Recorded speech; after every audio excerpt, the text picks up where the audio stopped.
八重堂から出てる小説は一応全部読んでるの。別におかしくなんてないでしょ。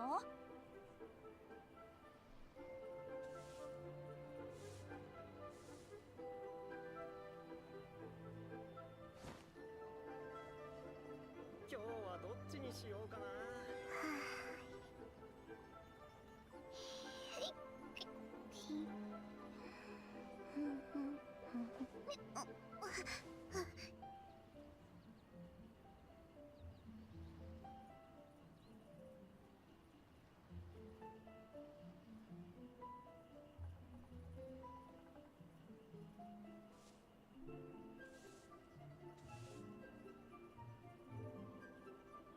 良き日々は先を手にして流れゆく。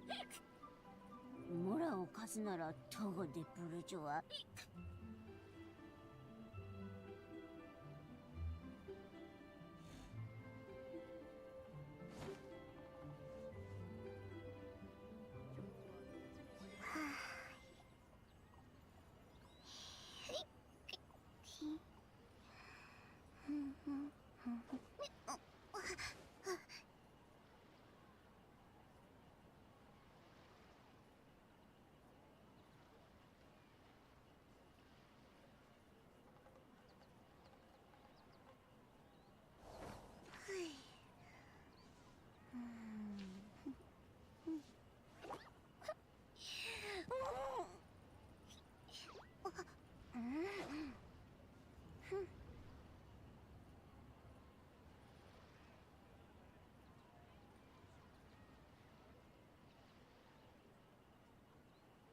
八重堂から出てる小説は一応全部読んでるの。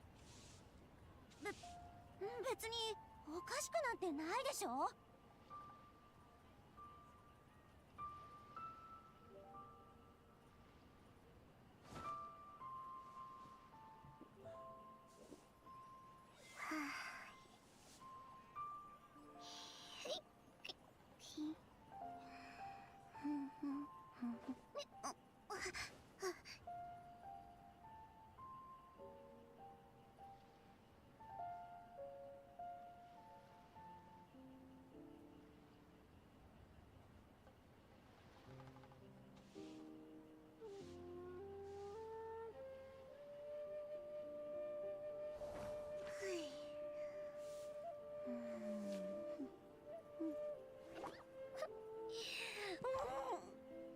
今日はどっちにしようかな。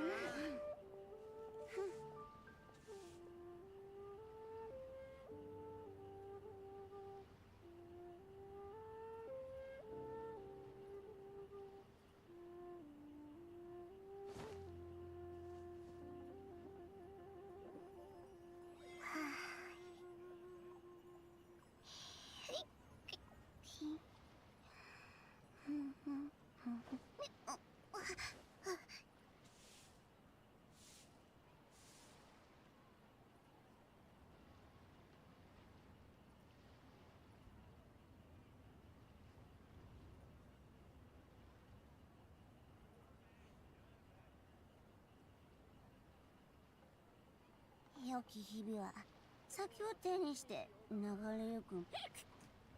村を貸すなら徒歩でプルジョは。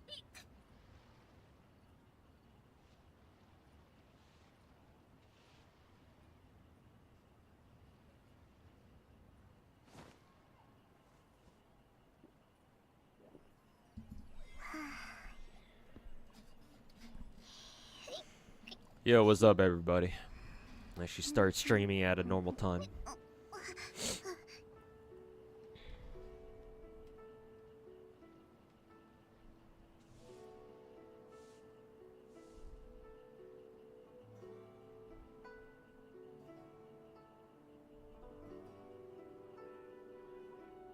脱婚の儀は一般人にとってちょっと危ないものなの。だからあんまり興味を持たないようにね。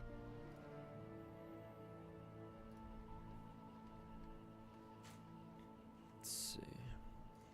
I believe there's one more event. Yeah, it's this cross-border brawl thing. I don't know what this is about. Because we've already done this.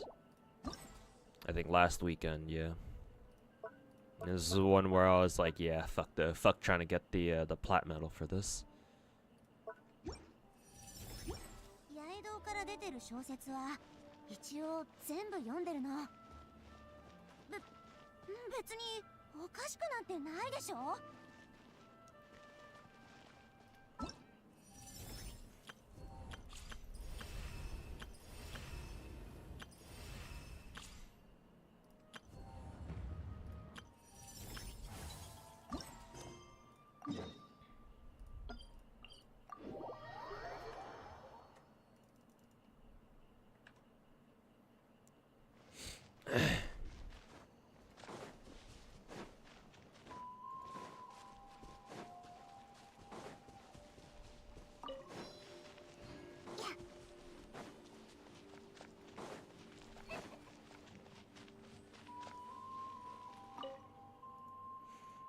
She dresses like this NPC dresses like she's from Fontaine.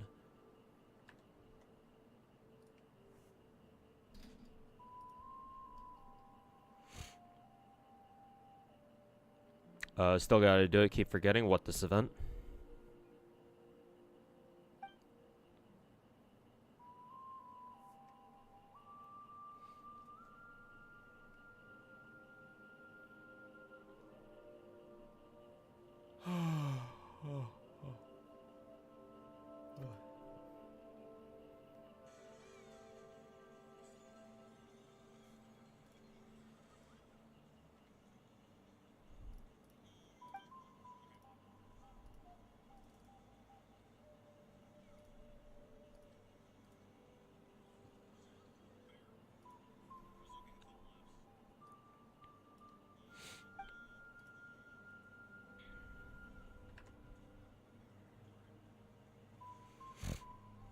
Oh, Imaginarium Theater. Oh, that's why you capitalized IT. Didn't realize.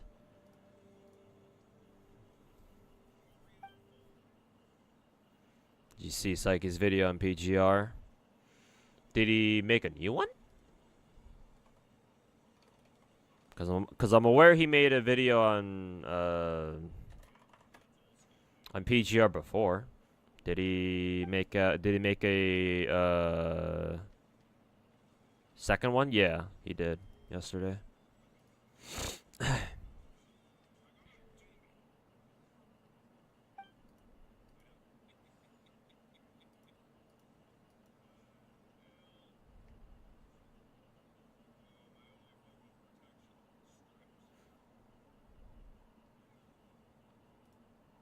He thinks PGR is the best oh, I see the title.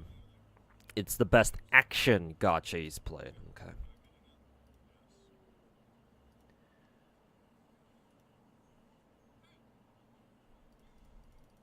Because I was about to say, if he thinks it's the best, just the best gacha in general, then he and I have got to throw some hands. But guess I'll have to refrain from doing that just yet.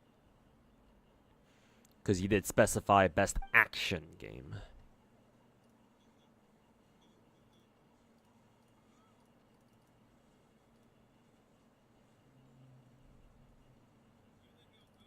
You got a lot of shit for his Snowbreak video for some reason.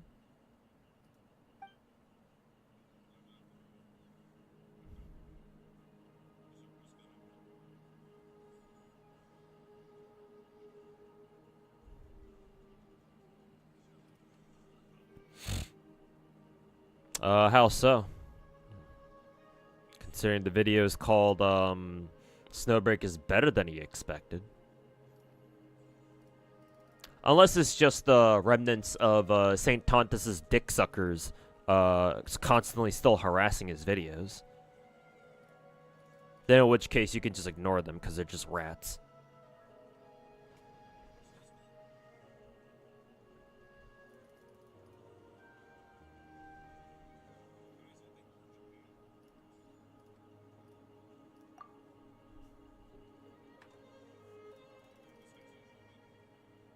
It feels like he's avoiding being too critical in case he does get too much backlash. Yeah, unfortunately, I get that sense too. I get the sense that ever since he got attacked by the Saint Tontus and the Wuwa fanboys, from his the Genshin and Wuthering Waves story critique video, whatever, I think he's been holding back. Let's just say.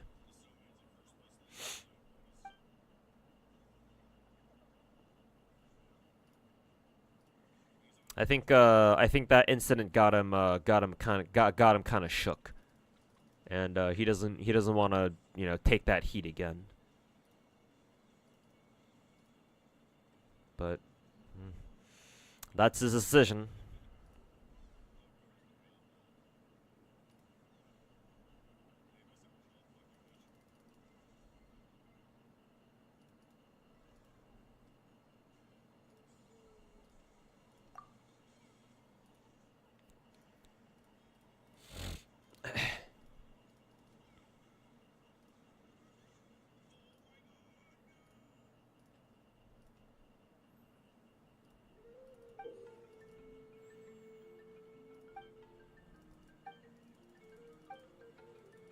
Oh, this thing.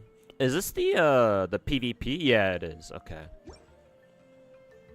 As soon as I saw the coins on the map, I was like, oh, this must be another PvP event.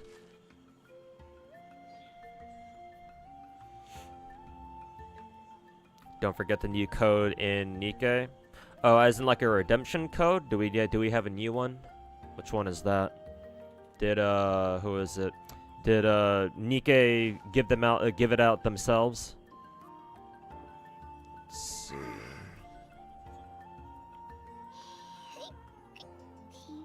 Oh yeah, they did. Nikkei Stellar Blade. I'm assuming they did a stream recently. I must have missed it. Ugh. Yeah, they did one earlier this morning.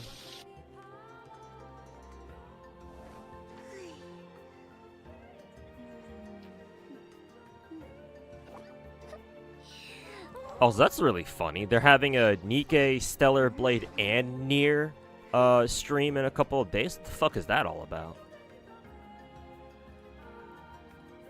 Yeah, unfortunately, I completely forgot about the Stellar Blade stream. But oh well. Unless they didn't actually show much. Yeah, it looks like they previewed some stuff at least. I'll try not to miss the second stream in a couple of days, on the 10th, I believe. But yeah, let me put in this redemption code, and I gotta go take a shit.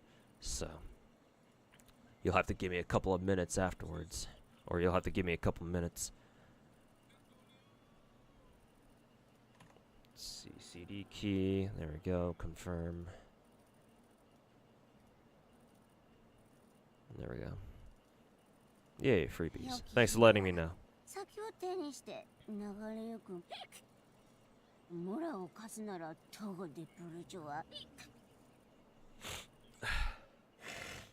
Excuse me. Would you say Wuwa and Genshin stories are somewhat similar when it comes to story structure? Well, if you hold that thought, Cornethius. Let me answer it when I come back. So give me like a couple minutes, because again I gotta go to the bathroom. But I will answer your question when I come back.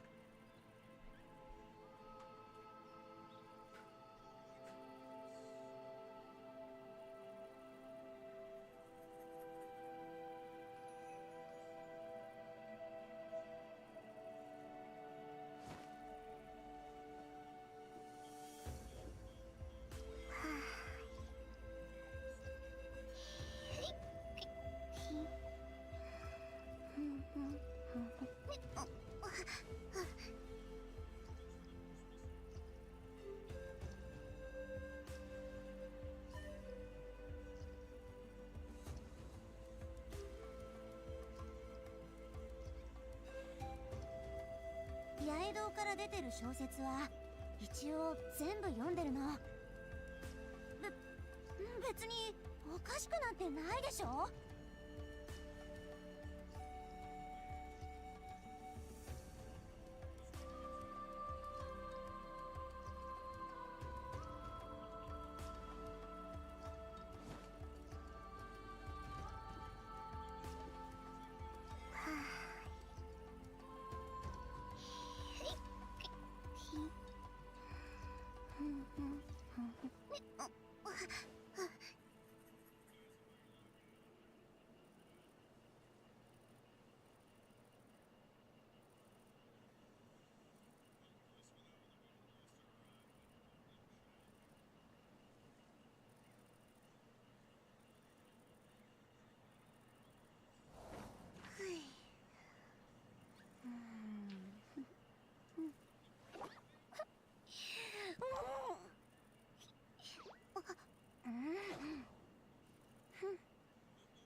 脱婚の儀は一般人にとってちょっと危ないものなの。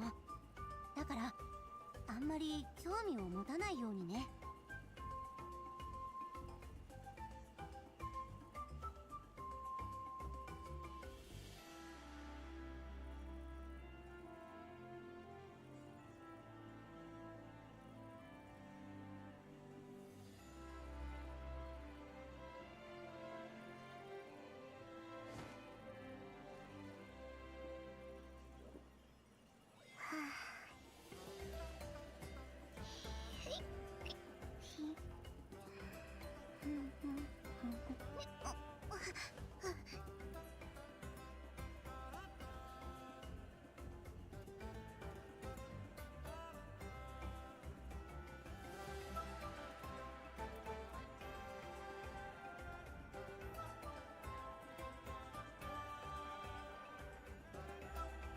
八重堂から出てる小説は一応全部読んでるの。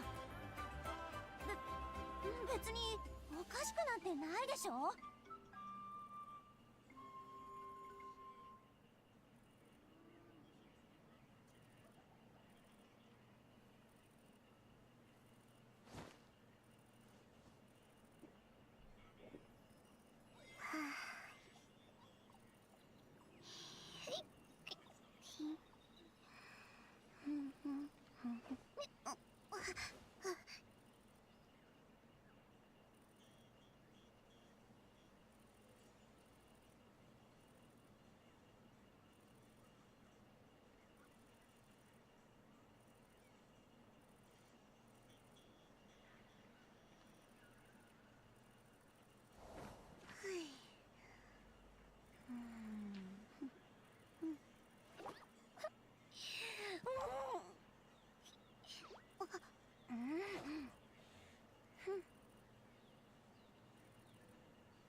根の儀は一般人にとってちょっと危ないものなの。だからあんまり興味を持たないようにね。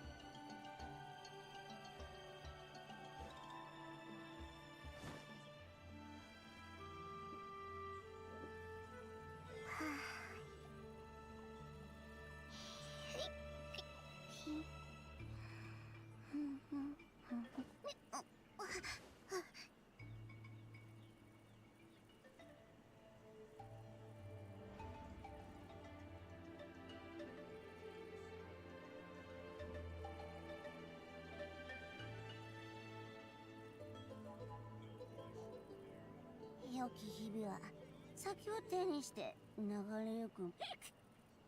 村を貸すなら徒歩でブルジョワ。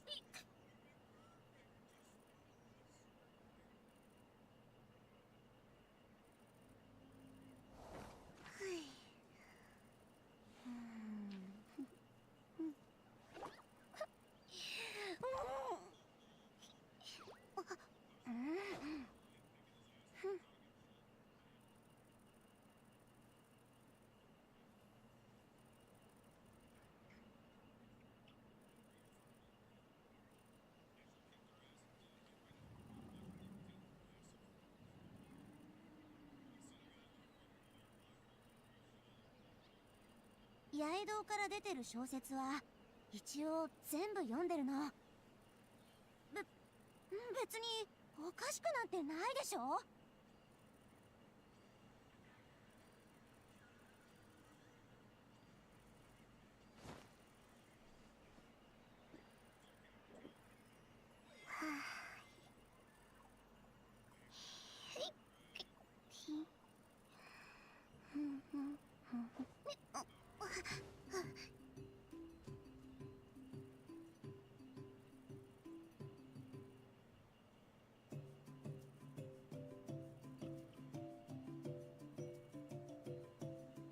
良き日々は先を手にして流れゆく。村を貸すなら徒歩でブルジョワ。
脱婚の儀は一般人にとってちょっと危ないものなの。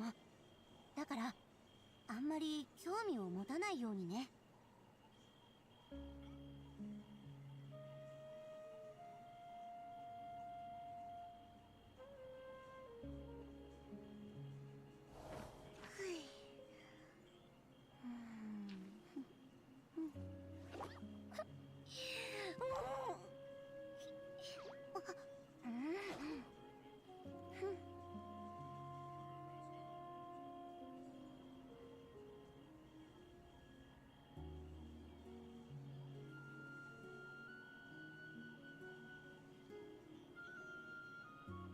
良き日々は先を手にして流れゆく。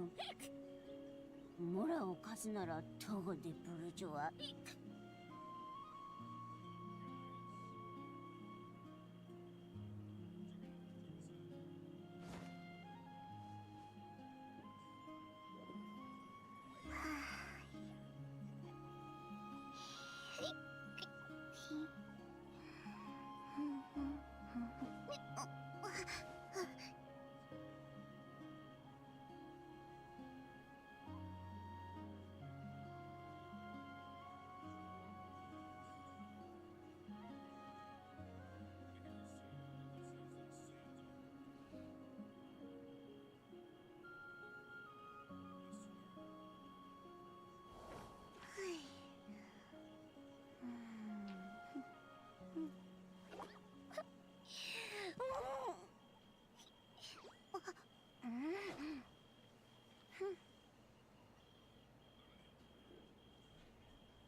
Okay, I'm finally back. Took longer than I expected.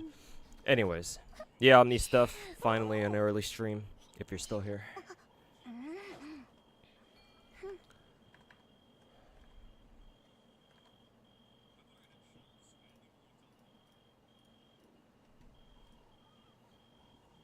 An earlier stream, anyway. Let's see, do I want to do interception now? Sure, yeah, whatever.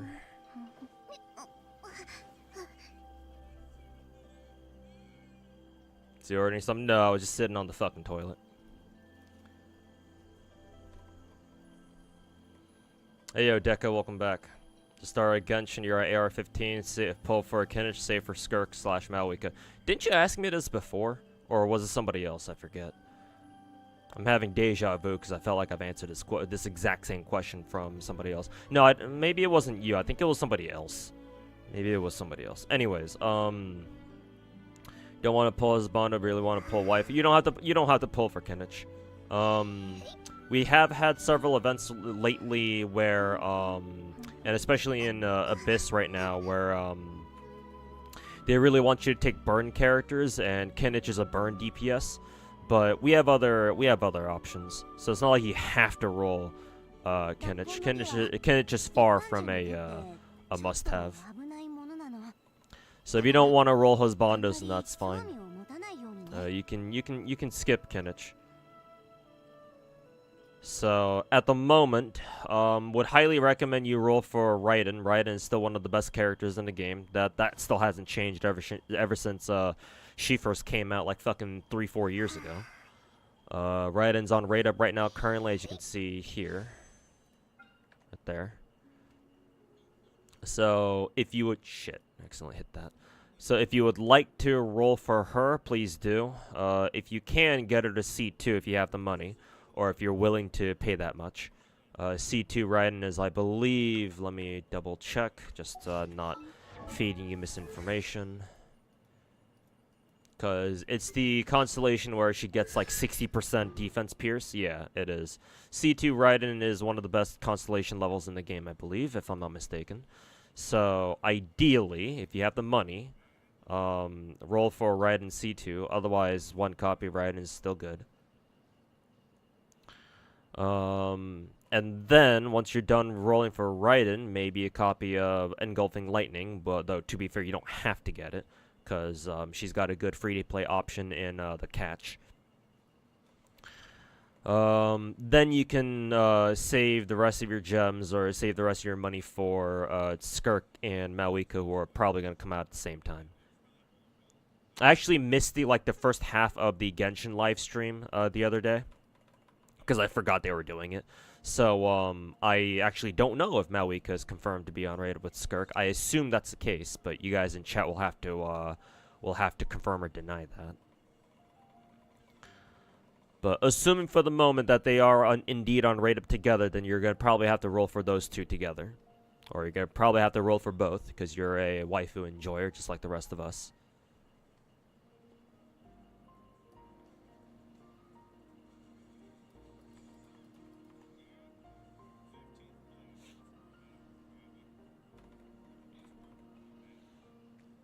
Oh, not Mav, it's Shenhe. Oh, that's kind of surprising.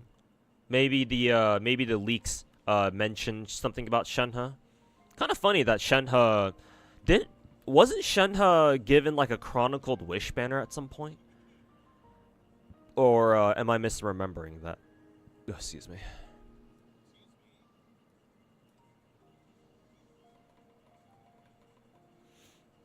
But good to see that Shenhe's coming back. I think this is her, like, second rerun? It doesn't feel like a third rerun. I don't think she's gotten that many reruns.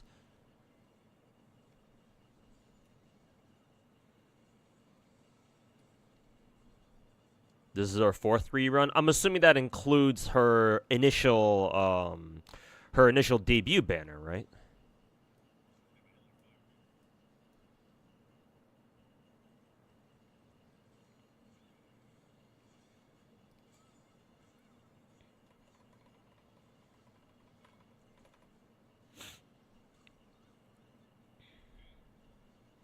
Can you show every C6 that you have? Sure, give me a second. Let me just finish up this Nikkei interception thingy.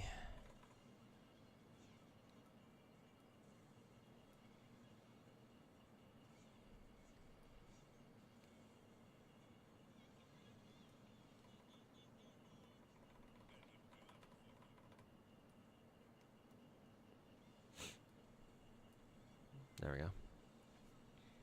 Also, Cornithius, don't still haven't forgotten about your question regarding Genshin and Wua stories, so I'll get to that after I answer some questions from Twitch chat. Oh, you're only gonna be playing Genshin free to play, so building them will be a bit different. You're gonna skip their weapons as well because you don't like their gacha system. Fair enough. Rolling weapons in Genshin has always been kind of ass. Well, not kind of, it's always been fucking ass. So, fair. If you want to play Genshin free to play, that would mean that obviously that means that you can't roll for every single waifu. In my opinion, I still think Raiden is the highest value character out of everyone you can get. Raiden is just too versatile. You can quite literally use her everywhere. Obviously, the only places that you can't use her in are stages or against enemies that are immune to Electro. So, you know, she's not really going to do much against, like, Electro Slimes, for example.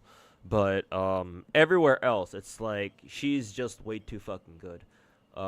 So, if you were to ask me, I would say that rolling for Raiden right now is worth it over Skirk and who is it? Is worth it over Skirk and Malika. The problem with Skirk, well, it's not really a problem, but the restriction that Skirk has is that if you want to use her at her fullest potential, you kind of have you kind of have to have what is it? You kind of have to have other cryo and hydro characters. Also, who was that?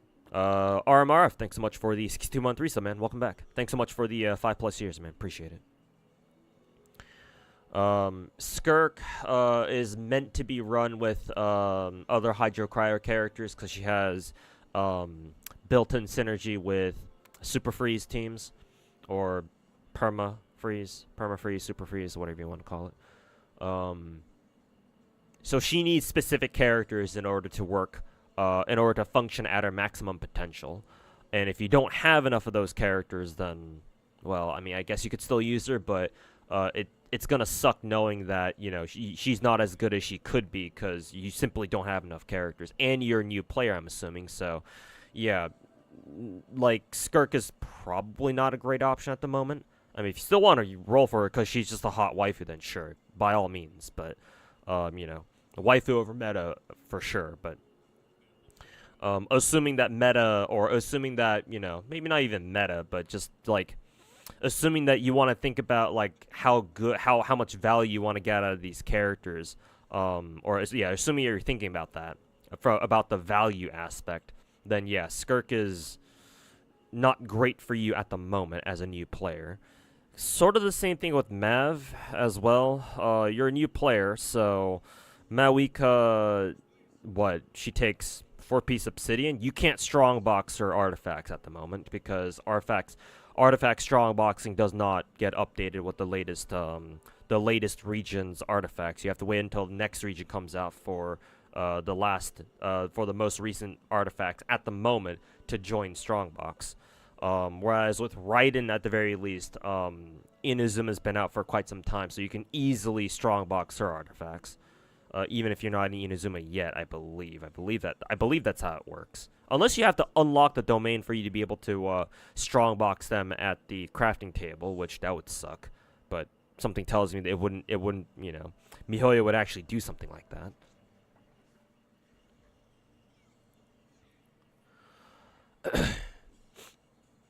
So yeah, Deka, I would recommend you roll for Raiden, because she's on rate up right now, and she's only got what does the screen say? She's only got 9-10 days left, and she's probably the easiest, highest value character you can pull, pretty much right off the gate.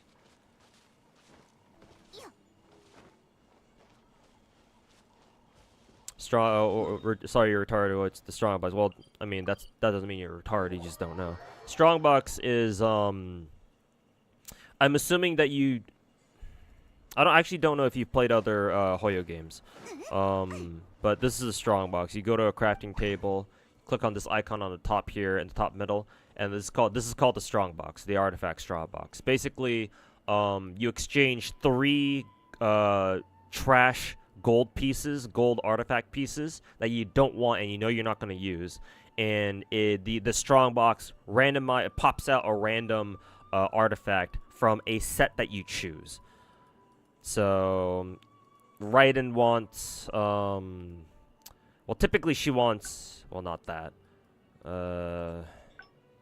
Emblem set, Emblem of Severed Fate. This is typically her go-to 4-piece artifact set. She does have a couple of niche, weirder builds that can be viable, depending on how you build her. Like, for example, I believe you can run her with Gilded Dreams if you know that you want to use her in like a very reaction-heavy teams. Which, to be fair, most of the time you want to do that anyway. But that's typically not as generalist as, say, Emblem of Severed Fate. Emblem is her go-to. So typically, the go-to, or the if you just want to give her like her best generalist build, then yeah, you just go Emblem of Severed Fate. And what that allows you, what Strongbox does is, again, you toss in trash gold artifacts that you know you're not going to use and you don't want, and you select a set here and you click Mystic Offering and you send it, and then the Strongbox will give you will randomly pop out an according number of new emblem pieces for you. All the stats are random. The main stat, the piece type, it's still super RNG, but it is a recycler, so at least you can recycle some of the gold pieces that you know you're not going to use and you consider to be trash. And yeah. It is completely random, but every once in a while it might give you exactly what you're looking for. So it's still a nice, still a nice mechanic. Just wish that there were more ways to like get exactly what you're looking for, but at least the cost is pretty cheap, because in Star Rail the fucking cost of recycling relics in that game is 10 to 1 instead of Genshin's 3 to 1. But to be fair, Star Rail has its own perks too, so it's a give and take, but still.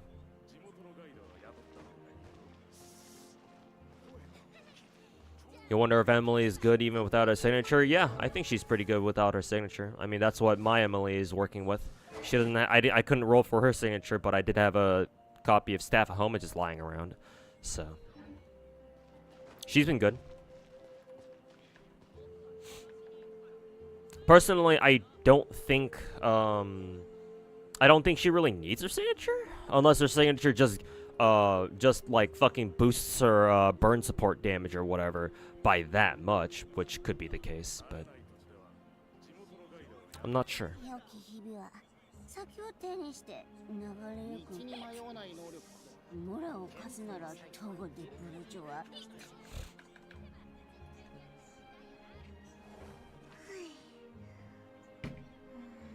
Oh yeah, by the way, Crackcaster, since you did ask to see how many C6 characters I have, let me just open my can of tea real quick. Some Anis in the background. Oh, did you want me to lead her up? Sorry, I didn't see your message in time. I already closed Nika as well. I would have to get rid of her anyway, or get rid of the Nika window anyway once I start working on the Paralogism chapter, but I could have had her up at least a little bit longer. Anyways, Yelan is C6, Mona is C6, but she's perma. Ito is C6. Normal, I didn't plan to get Ito C6, but I believe the reason why he is anyways because when Shinobu Cookie first came out, she came out alongside an Ito banner, and I wanted to get Cookie to C6, so I ended up getting Ito to E6 alongside her. Just because, I guess. It just sort of happened. But Ito is C6. Let's see. Jean is C6, but she is permanent. Shunha is C6. Genyu C6. Chi-Chi is C6, but again, perma. Ayaka C6. Miko C6. Raiden C6. Kekking's C6, but Kekking's perma. Tignari C6, but he's perma. Nilo C6, Kokomi C6, Tartaglia C6, but Tartaglia, I remember back in the day, he had a lot of reruns in the beginning, like the first couple of years, I think, like the first year or so. And I believe same thing as Ito, how I got my Ito to C6. I believe when Rosaria first came out, she came out alongside a Tartaglia rerun. So, and in my quest to C6 Rosaria, Tartaglia became C6 too, so that's why he's C6. Dehya C6. Dehya was, I believe I mentioned this before, Dehya was my very last C6 character, consciously by the way, 2 years ago. Yomi is C6. D-Luke is C6, but again, he's perma. Traveler is C6, but, it's Traveler. You get all her constellations for each of her elements for free, so technically doesn't count. And then, yeah. Those are all my 5-star C6s. Unless you want to count 4 stars too, in which case, well, most of them are C6. Except for like a handful, especially the Fontaine characters. Homa for Emily. Yeah, that's, I believe Homa is my best option. For my Emily. I can double check my spreadsheet that I have. Or the spreadsheet that I use, rather. Just double check that, what is it? Staff Homa is in fact my best option for her. Yeah, it's the 3rd best option for her. Obviously, her signature is her best one, the Lumidosi Elegy. And a surprisingly, Calamity Queller, which is Shunha's weapon, is actually her next best, which is kind of funny. Especially considering Shenhe's rerun is coming up next in like 10 days. But I did have a spare copy of Homa lying around, so I just gave her that instead.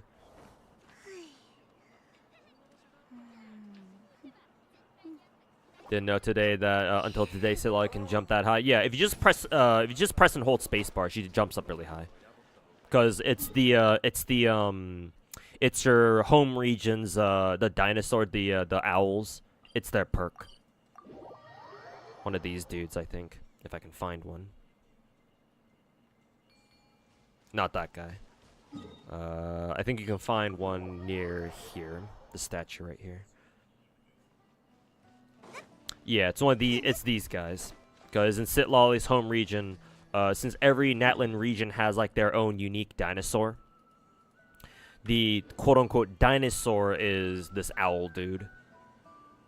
And their whole like exploration abilities that they can jump really high like this. All you need to do is just press and hold spacebar. That's it. And they boing. They got a fucking Super Mario jump. Auroron has the same thing too. So Sitlolly and Auroron had the same hyper jump, or a super jump, I should say. Technically, Sitlolly's is a little bit better because she actually has a free float, so she can travel around really, really easily.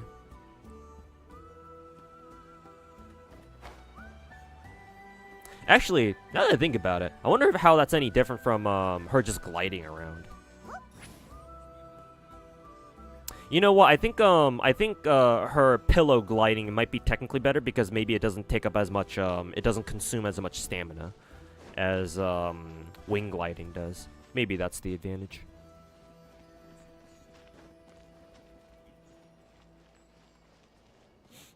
Did it used to rerun Tartaglia like crazy? Yeah. I remember like in the first year he got like 3 rate ups.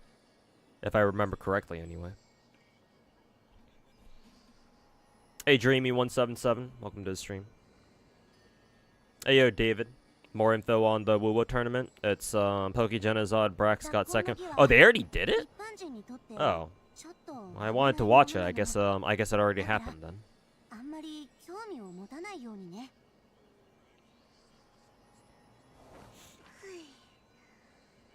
But Pokegenazod Brax got second. Team Wallenstein got first. No idea who they are. But then they did beat Fobmaster's team, who got 3rd place. Oh, okay, interesting. In the morning. Oh, it was earlier this morning. Okay, no wonder, because I was probably just sleeping through that then. You could easily use C6 Yoimiya. She would cook an Abyss. She's a specialist for sure. Technically speaking, in terms of raw damage output, our other Pyro DPSs are much better, but there are some enemies in the game that Yoimiya straight up hard counters. Or if you need a Pyro DPS who has range, then Yoimiya is your perfect character, because obviously archers are ranged. Archers have the best range in the game out of all the weapon types. But for example, the Thunder Manifestation boss here, Yoimiya absolutely shits all over this dude. Because normally the Thunder Manifestation boss is really annoying for like melee characters to deal with, because the Thunder Manifestation boss loves to just roam around everywhere. It has a lot of movement. It has a lot of mobility. It likes to teleport everywhere. Well, maybe it doesn't really teleport. It's been a while since I last fought it. But it does, like, fly across the stage quite often. And so oftentimes, if you're only using melee DPSs, you have to chase it from one corner of the stage to the other. Just to, keep beating the shit out of it. But with Yoimiya, if you just stay in the middle of the stage, Yoimiya can cover the entire stage. It doesn't matter where the Thunder Manifestation boss tries to fly off to. She can almost always hit it from anywhere, as long as you stay in the middle. She has that sort of range. That and the boss itself is very big, so Yoimiya is able to target it very easily.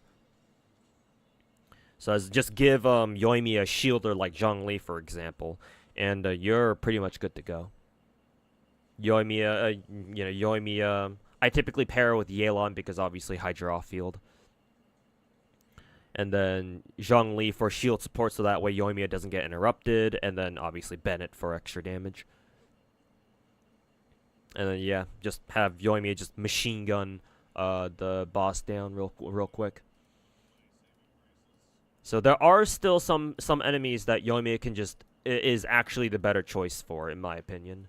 But typically, if you're just up against normal enemies or just enemies that you can consistently use melee DPS against, yeah, you'd rather use other pyro DPSs. But yeah, I can use Yoimiya if I want to. I think I have recently as well.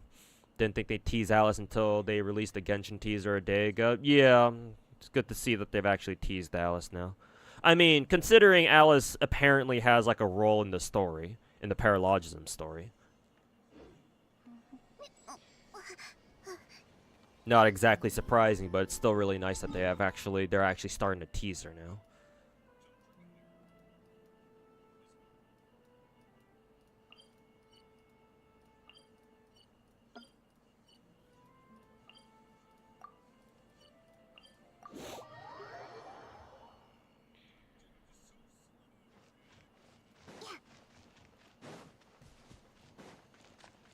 Is my Klee at C6? No, I never bothered C6ing Klee. As soon as I realized how she plays, I was like, I don't know if I want to C6 her, to be honest. Oh, also, if I'm not mistaken, Klee's C6 actually is actively detrimental to her her game plan, I believe.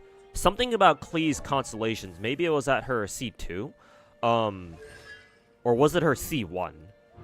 No, her C2 is actually really good.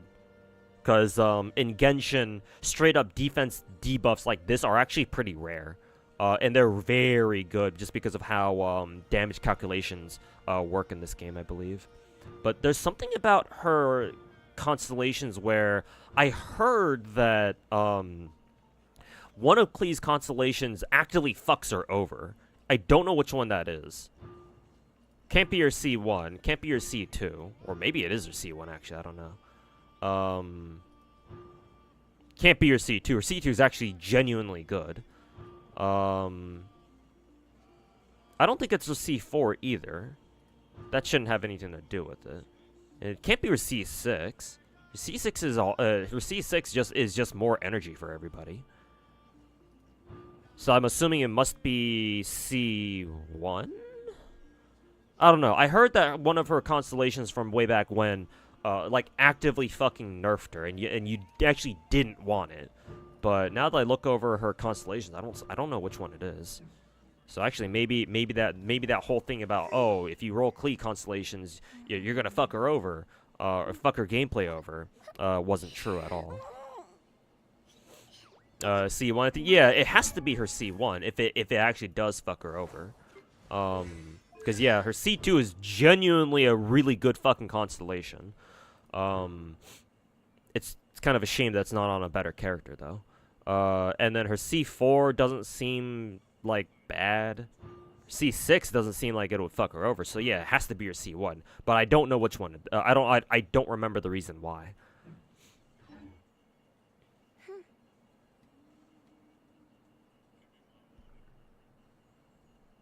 Only good thing is C4. No, C2 Klee is legitimately great. Because again, remember that most characters in this game do not have a defense debuff. Straight up defense debuffs in Genshin, I believe, are still very rare. Which is the same reason why Raiden C2 piercing defense is such a broken constellation for her. Like, for example, Lisa is one of the only other characters in the game who actually legit has a defense debuff, I believe. I forget where she has that on. Yeah, her passive. It's a passive for her, too, which is pretty fucking insane.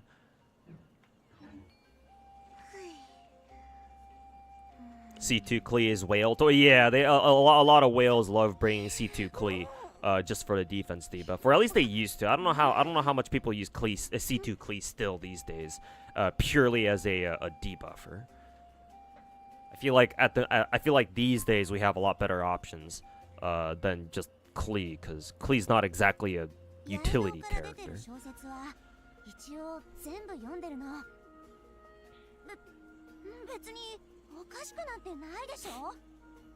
Ayo Xanatos, are you gonna try with Theory Restart? I don't think so. I don't have any pressing urge to anyway.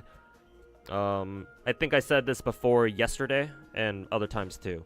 But a Theory Restart, I get the impression that it's basically just Chinese Epic 7. And yeah, it's like I've seen this situation play out before, so I think I'm good.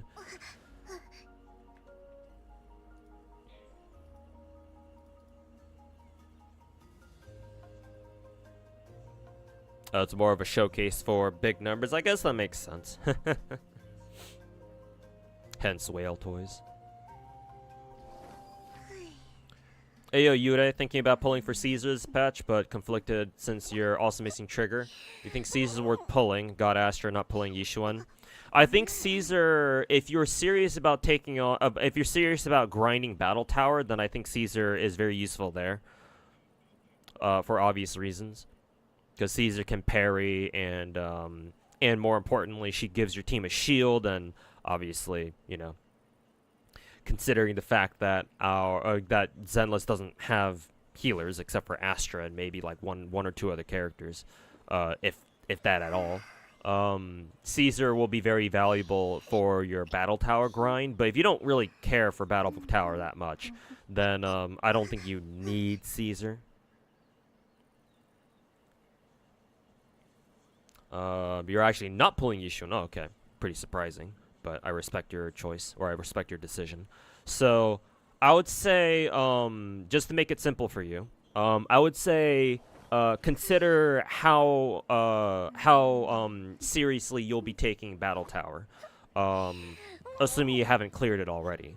If you haven't cleared Battle Tower, but you eventually want to, and you want to take it seriously and eventually get to like what high Battle Tower floors, even clear it altogether, like clear all 100 floors or however many floors there are, then I think Caesar is a solid choice, and you should probably roll for her because she'll make your tower grind much more tolerable. It'll still be tough, don't get me wrong, but she'll give you a lot of extra lifelines, that's for sure. But if you don't really care for Battle Tower, or if you only care about getting to like floor 30 and that's it, then I don't think you need Caesar. Caesar will just be a luxury character, just a nice character to have, more for convenience than anything. But you don't need her technically. Nose scrunched up like I was about to sneeze. Anyways, and so if that's the case, then you can safely go for Trigger, I think. Didn't know you had C6 characters. Most of these, or not most, all my C6 characters were back when I was able to whale for characters. I mentioned earlier, you should have heard me say that Dehyo was my last conscious C6 character, and that's because, you know, 2 years ago I lost my original job that allowed me to whale in the first place. So I knew that Dehyo would be my very last C6 character, and then every 5-star character after Dehyo has only been like C0 pretty much.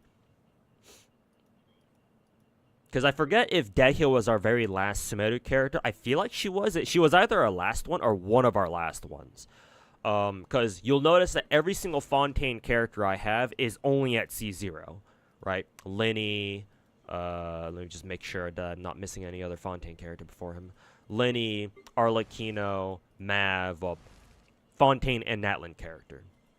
You know, Lenny, Arlecchino, Mav, Novelette, Farina, Zigwin, Mualani, Emily, even though she's... no, she's Fontaine. Yeah, Emily's Fontaine. But was about to say she was Sumeru because she's Dendro. But Emily, Clorin, Varessa... oh boy, who else? Risley, Shenyan. Shenyan's Liyue, but again, she came out way later. Right? Because I believe we got Chenyu Vale during, like, in the middle of our Fontaine arc, I'm pretty sure. Chaska, Navia, Chiori, because Chiori came out with Fontaine, even though she's Inazuman. Zelo, Sitlali, and then Scofia, and then most recently Kinich. So, yeah. all my Caesar characters are from back during the day when I could actually afford to whale for characters. Barely got Battle Tower done, but you do want to. In that case, ask yourself how seriously you want to take Battle Tower. Again, if you only want to get to like Battle Tower like floor 30, right? Just go for like the bare minimum. Then you still don't need Caesar. But if you do want to climb all the way up to like floor 100 or something, then yes, I think Caesar will be a very valuable asset or very valuable character. How do I like Zenless 2.0 version? So far, so good. Rolls were... I did have to go to soft pity for both Yishuan and her weapon, but at the very least, I didn't lose a coin flip for either of them, so that's nice. Haven't gotten started on Zenless story though, so no real opinion on that yet. The free 5-star perma character and the free engine are pretty nice though, I'll say that much.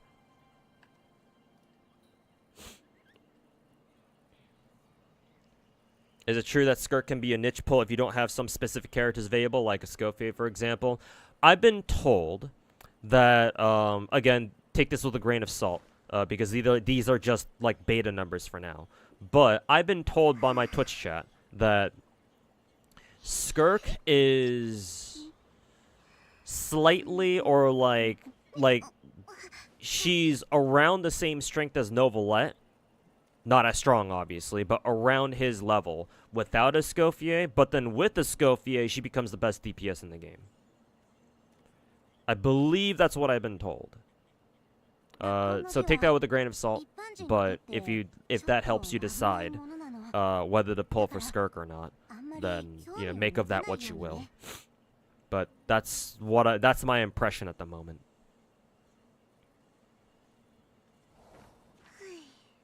Thanks for the Zenless fights, by the way. Yeah, no problem. A2 is ER good on Sitlolly because you get amazing drop for third artifact. Main stat is ER. Ideally, no. Ideally, you still want to give Sitlolly EM, I believe. Let me just double check on the spreadsheet real quick. Excuse me. Actually, no. You can give her ER. Yeah, you can give her ER, actually.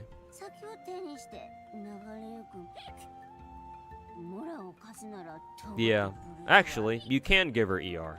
My Sitlolly has triple EM, I believe. Let's see, EM, yeah, EM. There we go. But my Sitlolly also has really good ER. She got really good ER substats. So she's working with almost 60% ER. So my Sitlolly does not need an ER timepiece, so I can run her with EM. But if your Sitlolly doesn't have good ER, and the only way for her to do so, or the only way for her to get good ER is to give her ER main stat, I think that's fine. Or at least, according to the spreadsheet, it should be okay. So, actually, yes, ER is not bad for Sitlolly, in case you need her to have more ER. Did I set foot on Wi-Fi Peninsula? No, not yet. Again, because I believe you can only unlock it when you start the story, and I haven't started Zenless story yet, so haven't been by there just yet.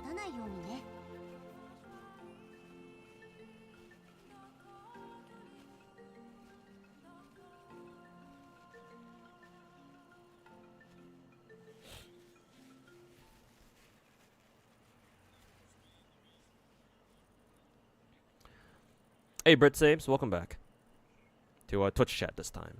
How am I doing? I'm doing alright. Enjoying my weekend so far. You heard Escoffier single-handedly made Cryo meta. Again, specifically she brought back freeze teams. Because that's her whole thing. She buffs freeze.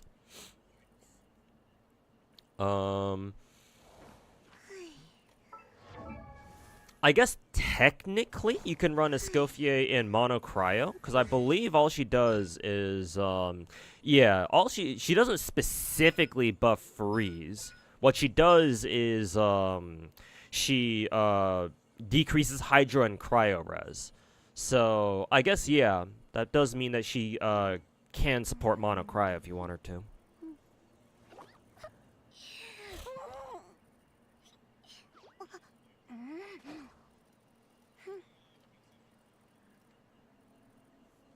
So I guess that's not. That's not inaccurate.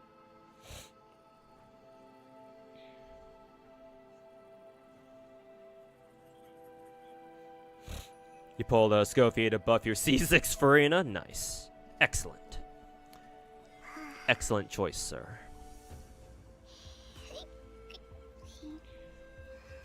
Malwika's still stronger than Skirk. In her proper team, maybe.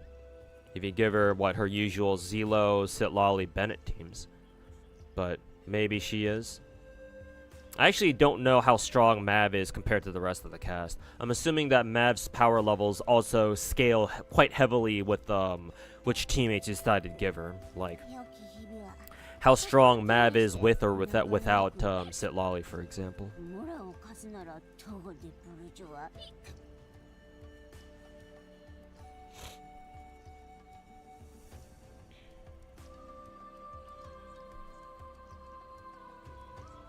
If you want to see this character, how many primos should you have realistically? Making 7 copies.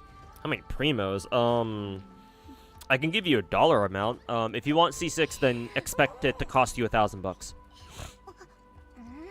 If you want to go for a copy of their signature weapon as well, expect it to cost you around like 1,100, 1,200 maybe.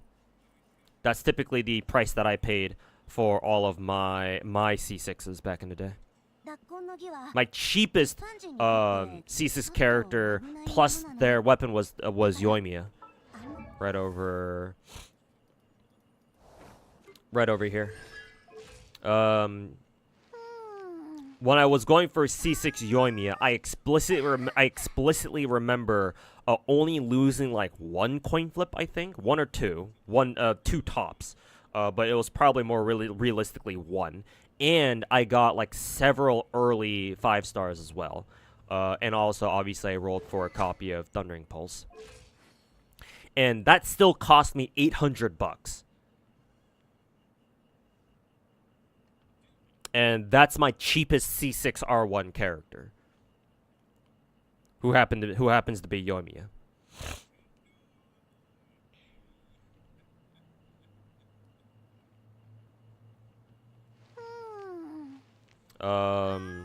So how many primo gems would that be? Well, I did say $800, so I believe every $100 pack. I mean, we can check right now in the shop. Go to the shop, crystal top up. $100 gives you 80. Yeah, 80 times 8. 64,640 gems, or primo gems. So let's just round it up. You'll need roughly at minimum, or maybe not the absolute minimum, but the lower thresholds for how expensive a C6 character is gonna be in terms of gem cost, 6,500. Or no, sorry, that'd be too cheap. 65,000. 65K.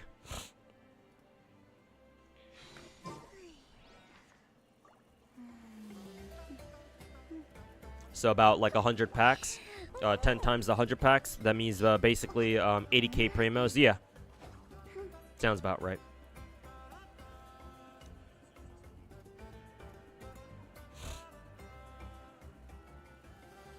With Genshin now having the Chronicle Wish thing, it might be cheaper now, maybe. Yeah, but Chronicle Wish doesn't stick around. It's like a once in a while thing that MiHoYo does, like whenever they fucking feel like it, I guess. So that's not exactly reliable. But whenever it is here, then yeah, I guess technically it's a little bit cheaper. I forget if Chronicle Wish has like better pities or something. It might. Also, Cornithia, sorry for now that I've caught up with both chats now. Sorry for ignoring your question this entire time. Still haven't forgotten about it. If you are still there, anyway. If you're still there, then I will go ahead and answer your question that you asked me like an hour ago at this point. Hey, yo, Kane. How was my week so far? Week was pretty busy. I got like this side gig job. It's not even technically a part-time job. Just it's a gig job. Whenever they need me, I get called up and I go.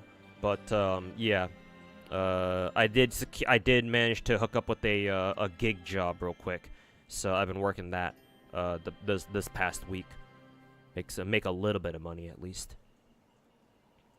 So yeah, it was busy, but yeah, otherwise it's been alright. 八重堂から出てる小説は一応全部読んでるの。別におかしくなんてないでしょ。Was wondering if Zenless come to Xbox, would starting a new game on console be worth it? Shouldn't you be able to, if you start on PC, shouldn't you, or like on mobile, shouldn't you be able to like put your account on Xbox too? Or is that not a thing? Because I remember back when, for example, when Genshin first launched on PlayStation, on PS4, I remember that they, in order to incentivize people to put their accounts on PlayStation, that was the only way you could get Alloy's signature weapon, in air quotes, when it was only a 4-star. I think that was the only way to do that. Plus, I believe you got a unique console exclusive, PlayStation exclusive wing glider, I think it was. Something like that. And some PC players got it by just putting their account on a PlayStation real quick, because that's all you literally needed to do. Just put it on PlayStation, just log into PlayStation with your account, and it just gave it to you. And then they just transfer their accounts back to PC, and they still had it, I think.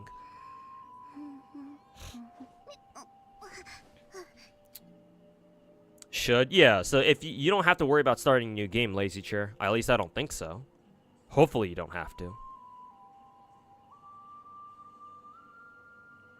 Still there? Okay, gotcha. Just making some dinner while waiting. Alright, so let me answer your question real quick. Well, it won't be real quick. I'm gonna take my time with this.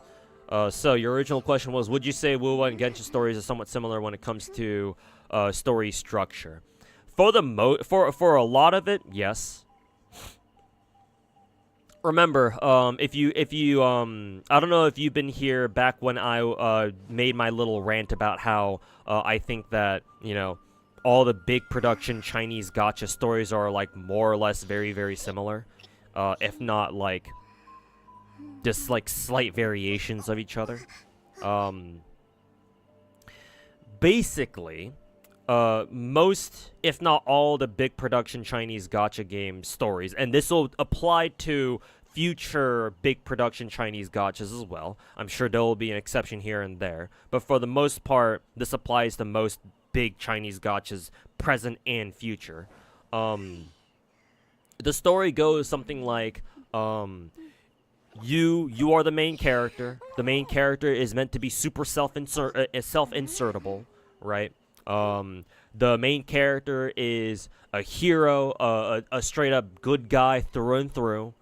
They can do no wrong, and they are treated like absolute fucking gods or goddesses, right? But like wherever they go, by everyone they meet, blah blah blah. Maybe people don't treat you like an absolute god, but you know they're certainly friendly towards you, right? Nobody doubts you. Everyone trusts your judgment. Whatever decisions you make, they all go along with, blah, blah, blah. Like, very, very, like, heavy fucking, like, you are the main character vibes. And not in a, to me, not in a good way. Very patronizing, very, like, dear customer, type of shit. Right? You're here to have a good time, so it's that sort of fucking dog shit. And, yeah. Just very cookie-cutter story formulas such as that. All the Chinese gacha games more or less follow that. Even the ones I would consider to be exceptions.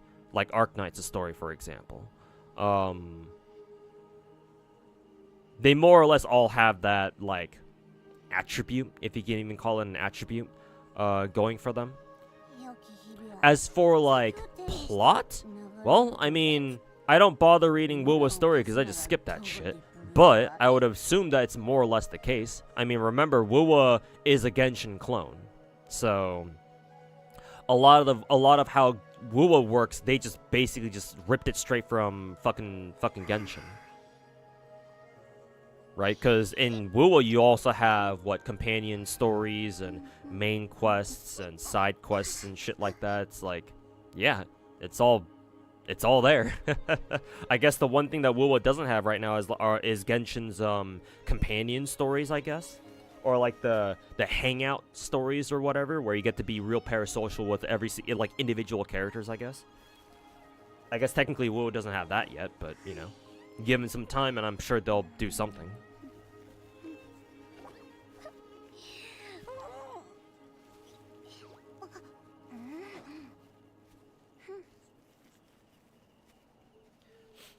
But as far as I'm aware, yeah, Wuwa's maybe Wuwa's and Genshin's main stories are different. At the moment, I actually don't even know what the overarching plot line of Wuwa's story is. So for those of you who actually pay attention to Wuwa's story, you guys are gonna have to fill in the blanks for me here.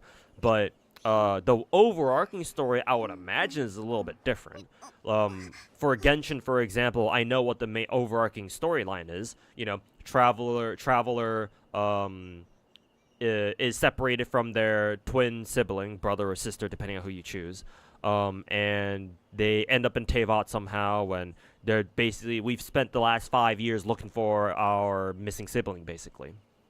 Our missing twin, only to find out that somehow they got to Teyvat way before us, like 500 years earlier, before we did, and now they're all of a sudden the leader of the fucking abyss or some shit like that. So it's like, oh my god, what happened there? And we're trying to figure out how the hell things ended up like that, and we're discovering a lot of secrets about Teyvat just in general along the way. And you know, like, that's our overarching plot line for Genshin. I don't know what our overarching plot line is for Wuwa. But I would imagine it's a little bit different, because obviously it's not like, you know, it's not like Rover is like missing a sibling anywhere. At least not that I'm aware of. So I would imagine the main storyline is a little bit different, but functionally, what we do while we're trying to reach our end game, in terms of story, is more or less the same, you know. Traveler / Rover barges into a new region, kicks down the fucking door, you know, says it's Rover time or Traveler time, and they travel and rover all over the fucking place. You know, solve the region's biggest problems, and they get rewarded, in quotes, by whoever the leader of the region is. You know, something. The big bad guys are, in Genshin anyway, they're the big bad guys are usually the Abyss for me. Obviously the Fatui are everywhere, but some Fatui characters are not all that bad, obviously. I mean, hell, we even have several playable harbingers at this point, and we know likely we'll get more playable harbingers in the future. So clearly they're not like all bad, you know. Insert the fucking the Geef, the Zangief, you know, I'm not the bad guy meme. I'm bad guy, but I'm not actually bad guy, or whatever the fuck he says.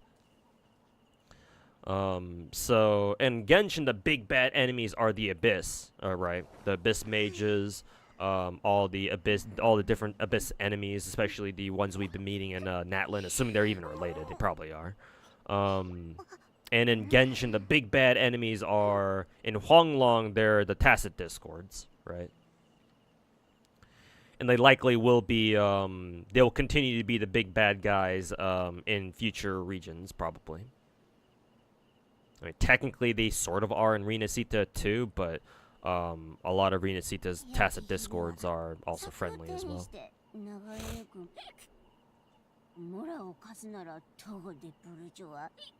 Hey Haviland, welcome back. You think the main storyline in WoW is about saving the world, stopping impending calamity that's already happened in past timelines? Okay, something like that.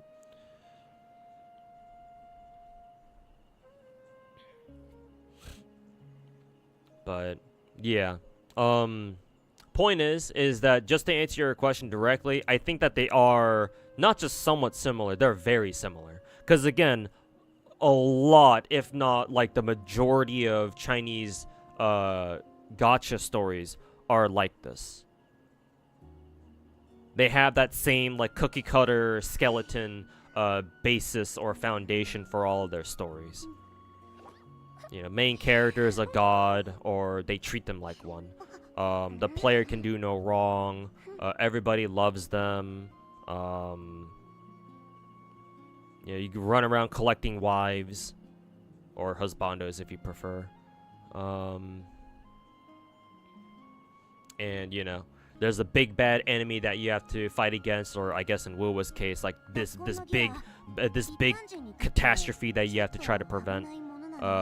Either way, there's like a very obvious like main bad guy character and or entity that you are fighting against, or like trying to resist.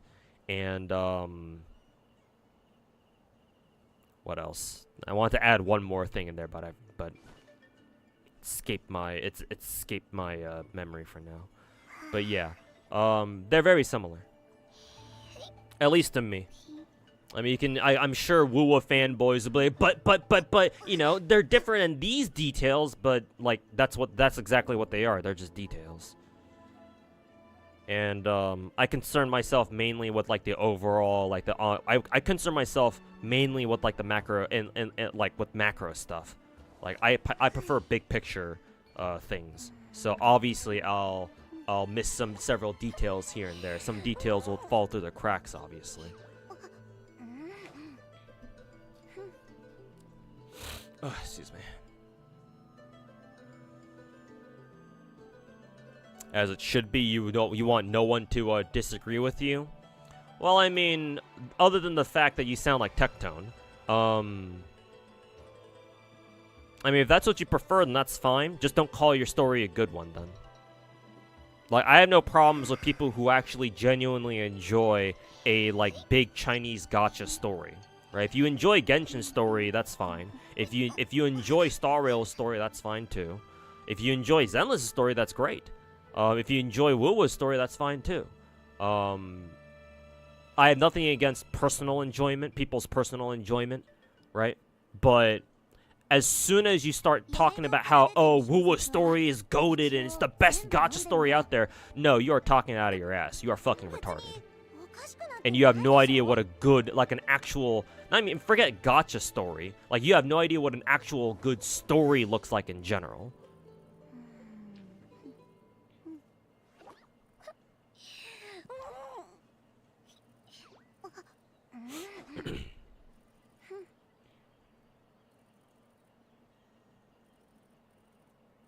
But yeah, if you're the type of person who doesn't want anybody to disagree with you, then I mean, sure, Chinese gachas are perfect. Because guess what? Any character who doesn't agree with you, you can just beat the shit out of them usually.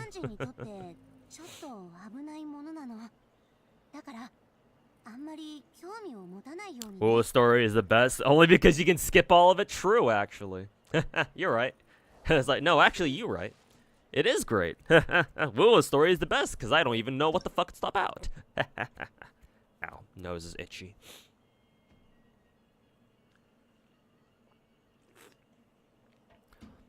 Wuwa's story is objectively good? No, it's not.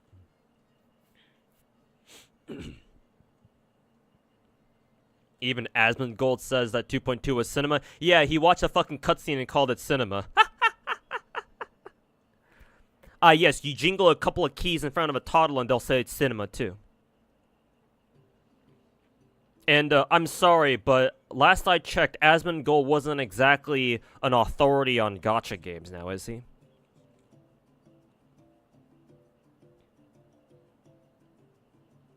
Like, I'm cool with Asmongold. I don't really have a big problem with them, other than that one time that he called, you know, the Palestinians an inferior culture, but he did apologize for that, to be fair. But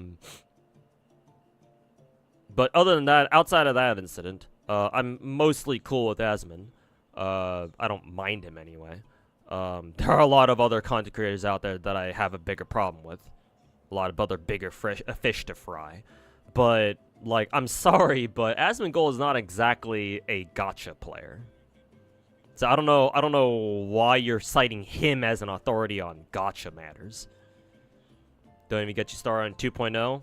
What's so different? What's so good about 2.0?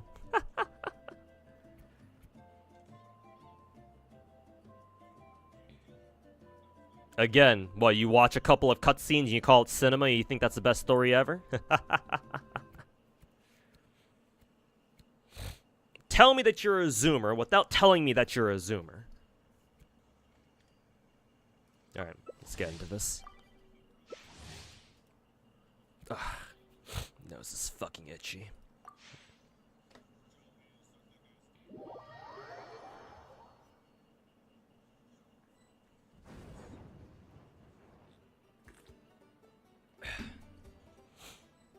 And for the record, I'm not picking on just Wuwa here. I think all the big production Chinese gacha stories are trash. They're just varying levels of trash. Like, I think, I don't really think very highly of Wuwa's or Genshin's stories. I think both of them are pretty dog shit. If we're going off of, raw quality, then I would say Genshin is slightly higher quality, only because it's been out for longer and I'm actually forced to fucking read it. So it's like, well, I have a little bit of an investment into actually knowing what the hell I'm doing or what the hell the story's about. Whereas with Wuwa, I don't give a shit about the story at all because I can just skip that shit. Are we just supposed to just collect the coins, I guess? Yeah, I guess we are.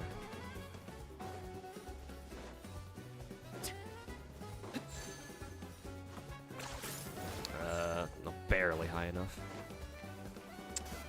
Oh, you can't, oh, I guess technically you can't climb the side of it, but you can kind of like vault up, I guess. It's kind of funny.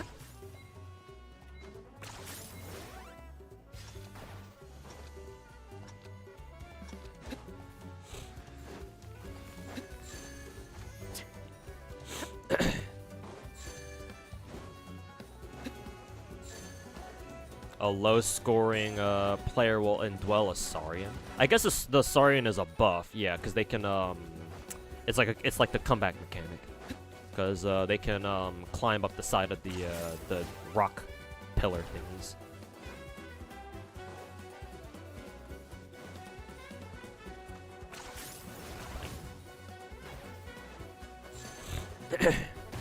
Ow.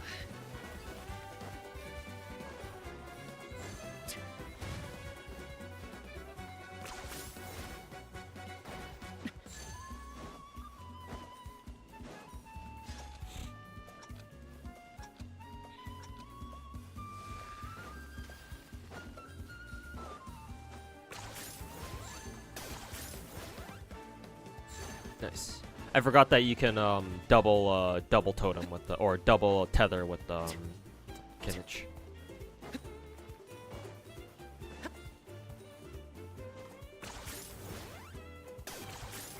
Was there a big coin behind me? No.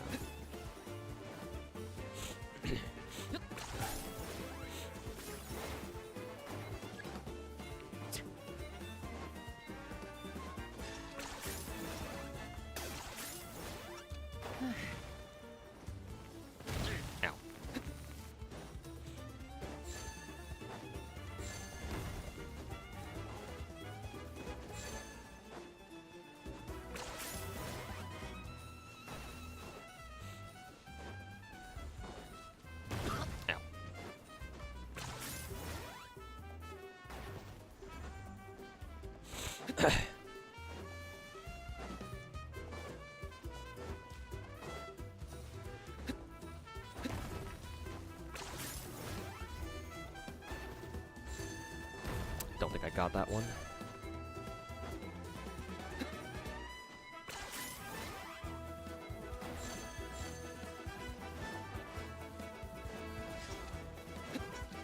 How long is this minigame even last for? What the fuck?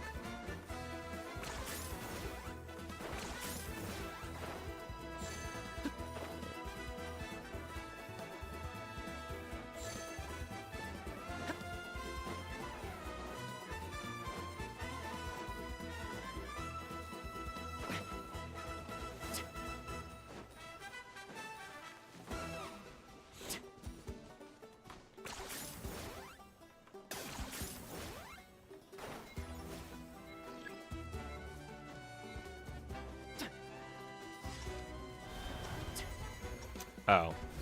Looks like I got the Saurian.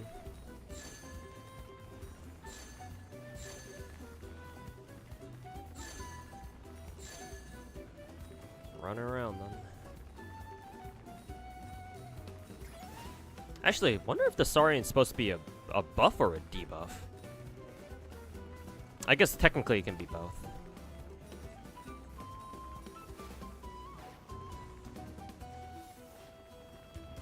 Huh, we actually collected a lot of coins really fast.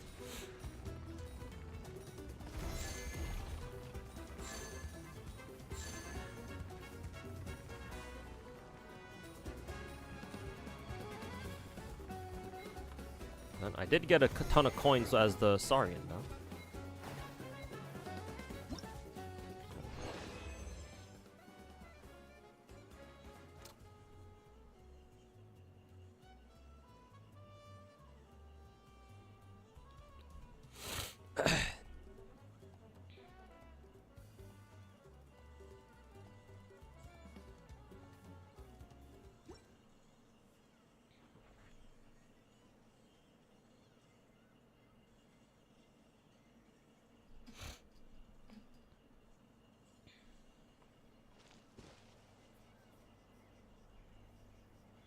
Well, made themselves mainstream through 2.0. There's not much to say. It's immersive and deep and quite deep.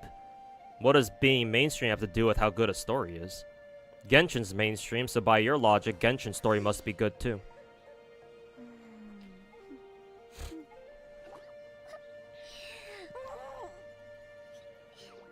Tectone said it multiple times, also Glaive and St. Tondas by now. Hoyo is lazy in their writing. Yeah, but all three of them are confirmed, are known Wuwa Glazers. And they're all agenda pushers as well. So yeah, of course they're all gonna say Hoyo's writing is dog shit. None of them know what an actual good story looks like, as far as gacha games are concerned. So why are you taking it from them? And if Hoyo's lazy in their writing, then surely Kuro game must be too. Remember, Wuwa is a Genshin clone.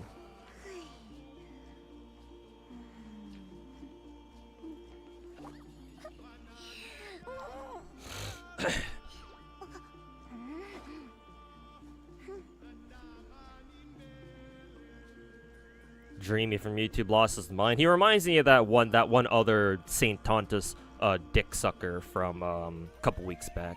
I forget his name. Anime something.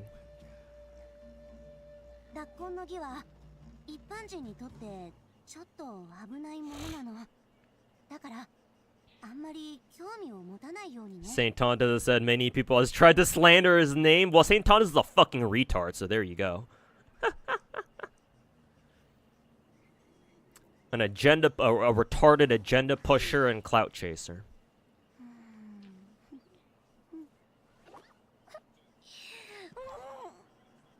People tried slandering his name. Well, he brought it upon himself, that fucking retard.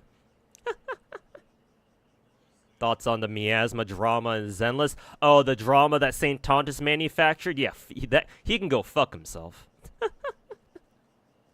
Miasma drama. Yeah, alright. Cleared this most recent Shiyu defense without Yishuin, by the way.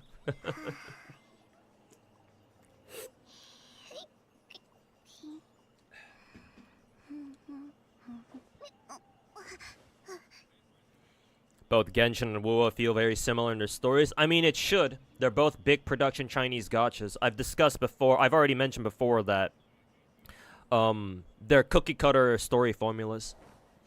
Again, each Chinese gacha has their like nuances and their differences. So obviously they're not going to feel the exact same, but the way the skeletons and the bones are there. Like the traits that they all share, they're all there. You know, a Mary Sue / Gary Stu main protag self-insert character. It's very like the good guys and the bad guys are very fucking obvious, right? Very polarizing, very obvious like good guy side and a very obvious bad guy side usually. And then you know, all the good guys get along, blah blah blah, stuff like that. It also doesn't help that Chinese gachas basically just steal their character designs from each other too, so. With maybe the exception of Genshin, but I'm sure you can like nitpick and find a couple of Genshin characters where like, oh, they took these designs from these places.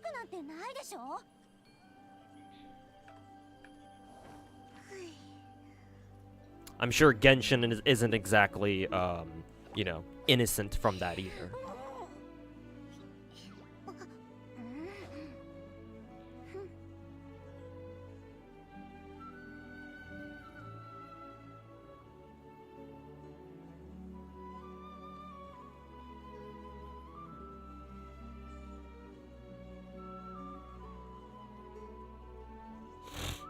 Excuse me.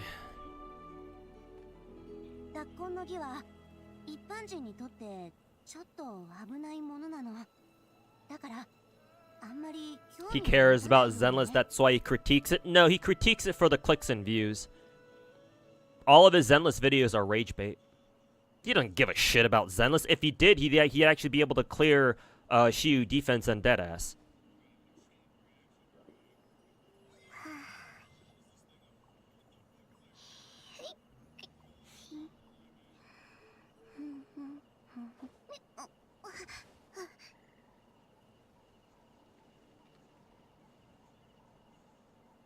Breath of the Wild. Yeah, they took the designs from Breath of the Wild, guys.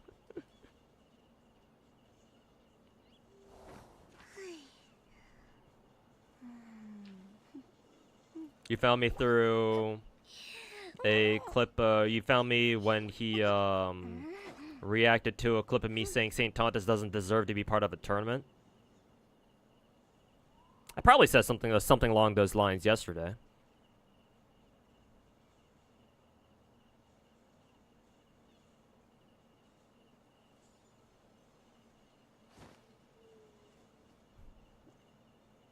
But I mean, hey, if that's what I really said, I still stand by that. He can go fuck himself. I mean, even if he participated, what was he expecting, really? He lost to Sweetie Lee last time, I'm pretty sure.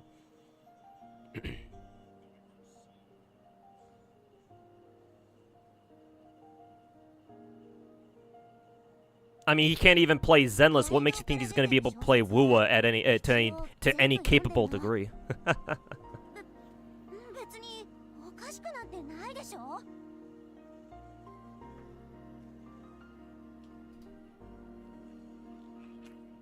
But I mean, to be fair, Sweetie Lee's one of the better, honestly, one of the best Wuwa players that I know, as far as like streamers go. I would easily lose to her too. So I understand. But hey, I don't take Wuwa like endgame that seriously, because all I care about is just clearing tech holograms. I don't play it to like a competitive degree, and I don't care to do so either.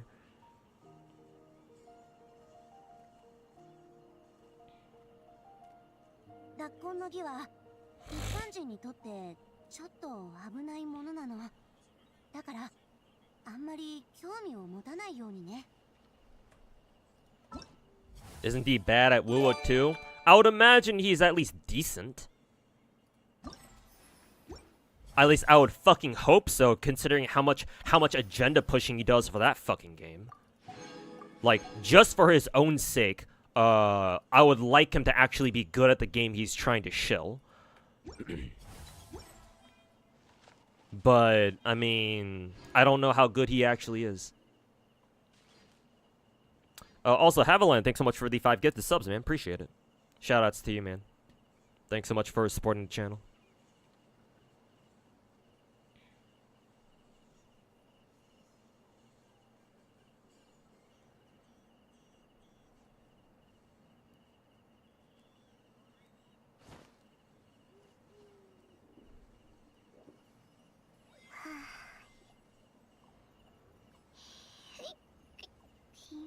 He brings good points and he makes you feel seen as a Wuwo player, protects the players and keeps Kuro devs accountable.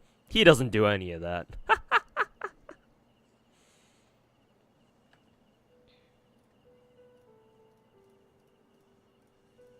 And even if he does, he doesn't do it to the degree that you think he does. No, I think you're just a fanboy.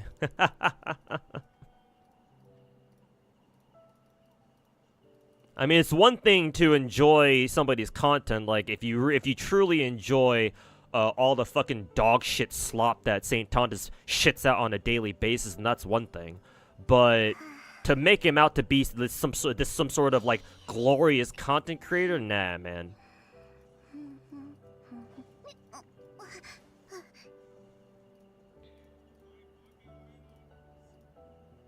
I would have to disagree.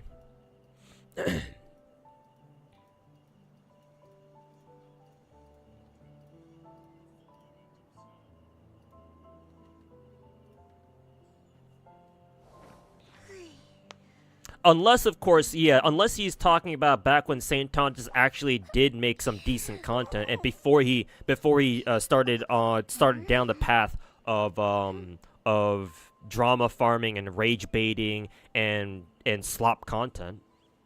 Because I'm pretty sure he wasn't always that way. Most content creators don't start out as just as pure just fucking retarded slop creators. Most of them make a conscious decision to go down that path. Or at least I would imagine so. So maybe in the beginning he was like that. But, you know, he certainly isn't like that anymore.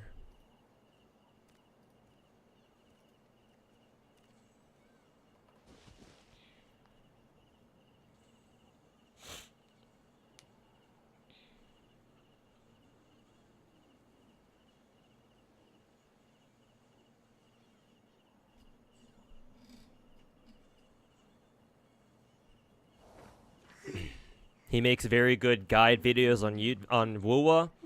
I would imagine you can find better ones out there that are made by other people.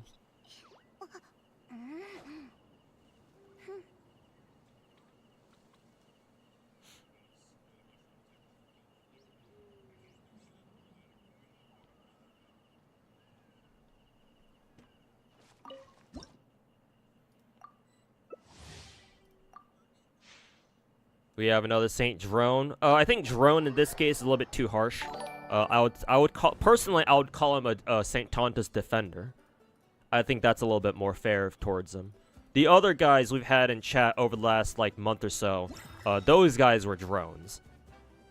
But this guy, that dreamy guy in YouTube, all he's doing is defending Saint Tontas. He's not trying to talk shit on me personally. Well, he might start doing that soon, but who knows? I won't call him out on that until he starts doing that. So for now, he's just a Saint Defender, which I think is a more appropriate term. Oh, now we're using Sit Lolly. Cool. Also, AI1, thanks so much for the 38-month resub, man. Welcome back. Kind of weird how people defend companies like some people do. Here's the thing: I think it's not that people are defending a company. They're defending their own. They're defending their own ideals. That's what they're mainly doing.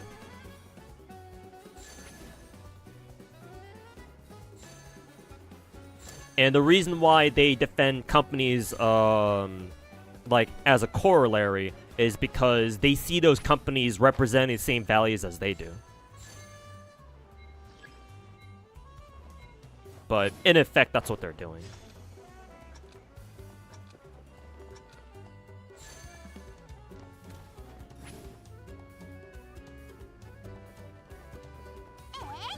Actually, can you even lose health in this mode?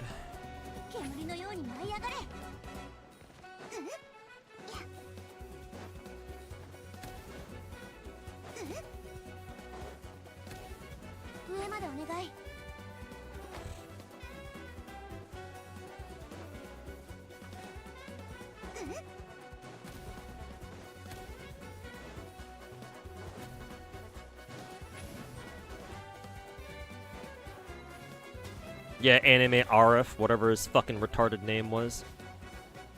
The YouTube chat legend. Legend? Yeah, more like a fucking fraud.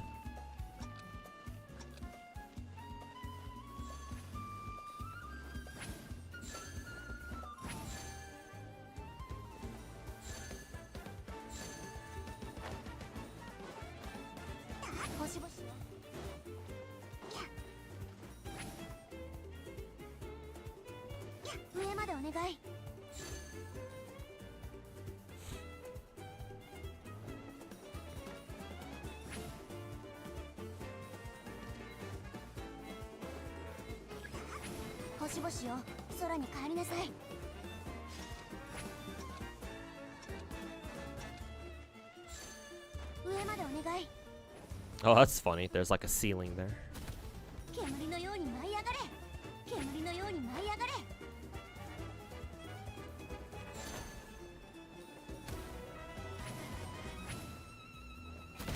Ow.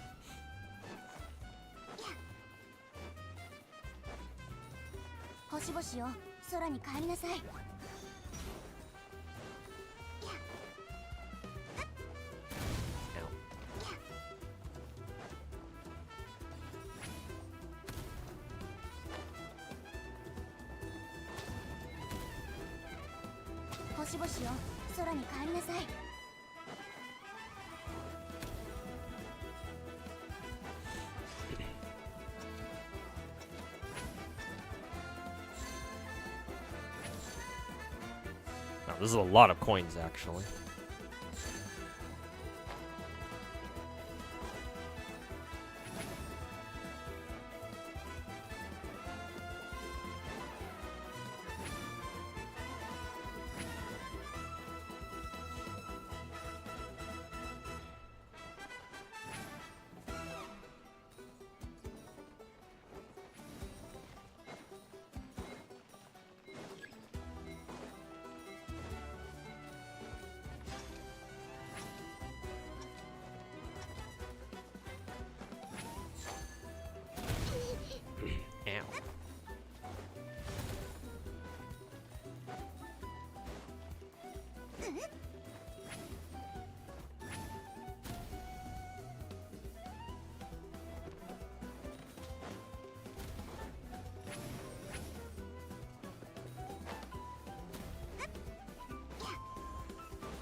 Saint's first few videos on his channel was him literally shilling for Wuwa. Oh, well, if that's the case, then he can go fuck himself.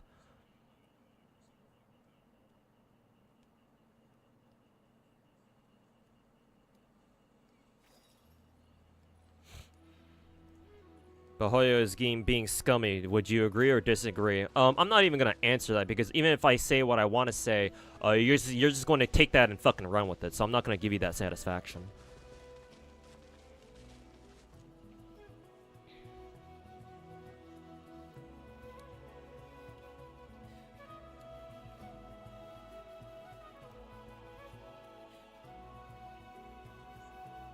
Fucking cherry picking points like that.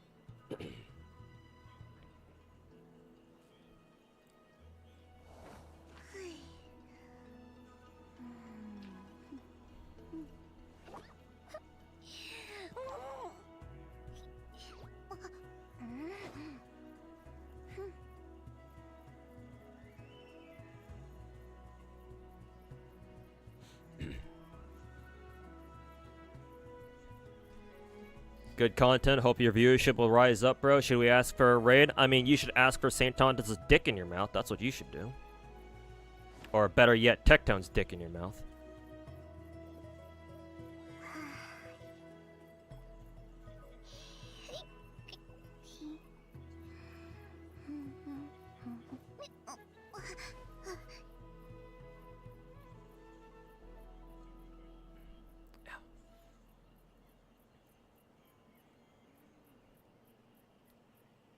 八重堂から出てる小説は一応全部読んでるの。別におかしくなんてないでしょ。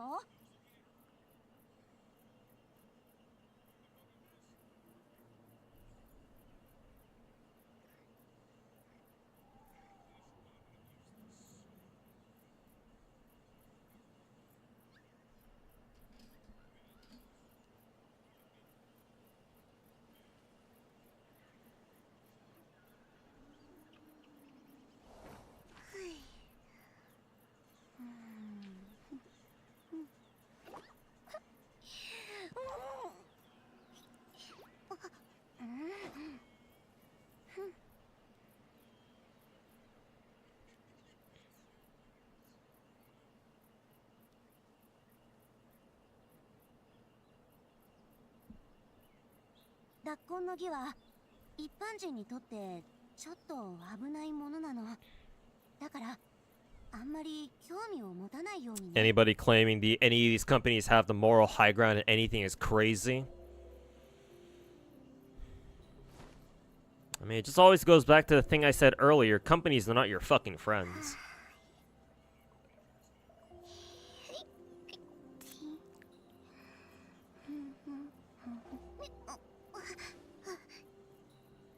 And by the way, in your opinion, you think St. Tonda is maybe the best spoken CC in the whole space? He got famous for defeating Mr. Pokey, Fawmaster, and Genzon as a 1v3 debate. It's undeniable that he's smart and articulate. Are you just like anime Arif in like another alt account or something? No, he's not. He's not the best spoken CC. He's not fucking... He didn't defeat anybody in a fucking debate. No, you're just believing all the fucking lies that he's fucking shoving down your fucking throat, my dude.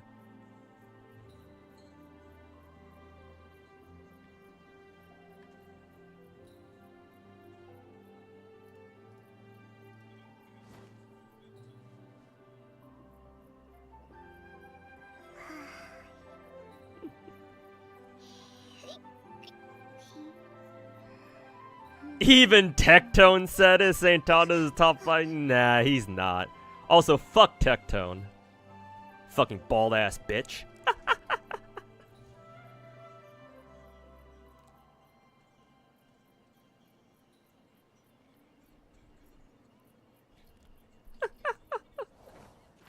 Are you fucking kidding me?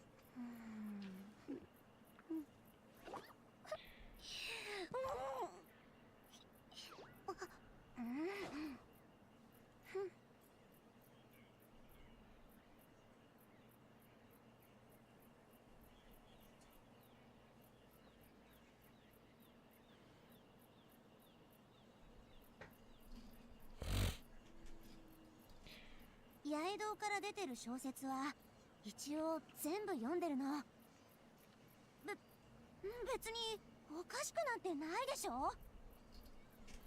Tectone is the biggest gacha, so yeah, the biggest fucking retard in the gacha space. Yeah, you're not wrong. The biggest fucking retard. You begged for Tectone's help though? No, I fucking didn't. You call that begging? Fucking retard. Oh, you heard Tectone say, oh, he begged for my help and you believe him? You don't know what real begging looks like. Stay mad, bitch. 良き日々は先を手にして流れゆく。村を貸すならトゴでプルジョア。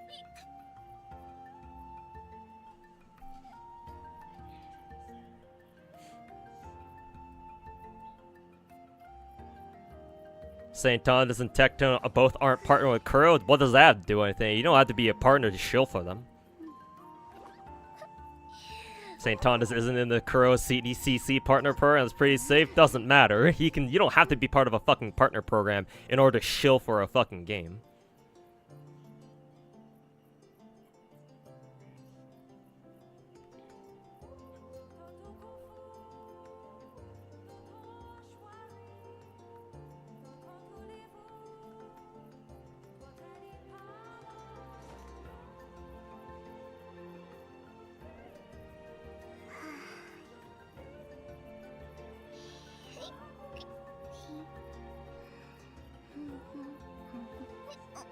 What's the benefit of shilling if you don't get paid? But ask St. Tontus, bro. I don't know.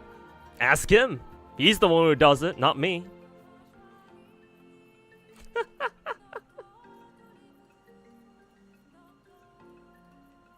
八重堂から出てる小説は一応全部読んでるの。別におかしくなんてないでしょ? But hey, you know, making content that shits on Hoyo is kind of pretty fucking popular at the moment, or at least it was. At this point, I think there's starting to be a counter movement against that, specifically against Saint Tontus, just because of how fucking retarded he is.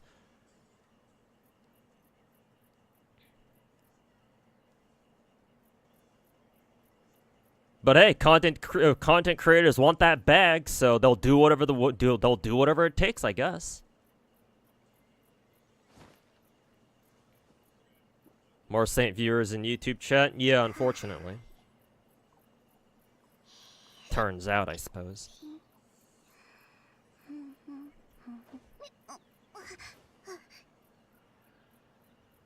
The Gacha CC space is the most asinine gaming space you've ever seen. You're not wrong, Yude. You're not fucking wrong. And unfortunately, I will count myself as part of the problem. Because technically speaking, the correct course of action to do would just be to ignore them. But unfortunately, the retards and the rats have gotten a little bit too populous to just simply ignore. So unfortunately, I do have to be part of the problem. But I have a reason to, unlike all the others. But no, I would agree, Yude. Fucking the gacha content creation space is the single most retarded space out there, at least as far as like gaming is concerned.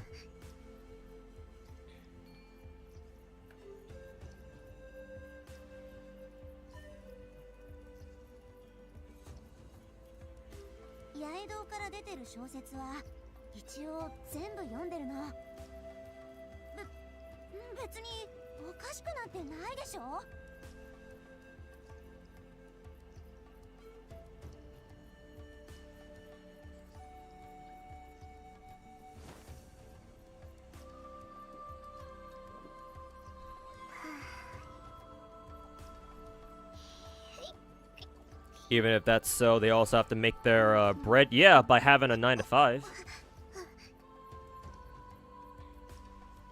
Maybe they already do, to be fair. But, you know.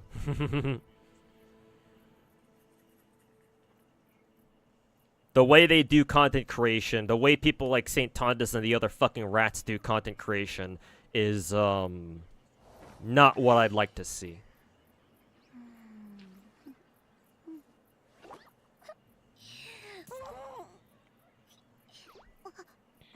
What they do is unhealthy for the scene, for the content creation scene. And somebody's got to put a fucking stop to it, or at the very least, tell other people that they should not tolerate such content.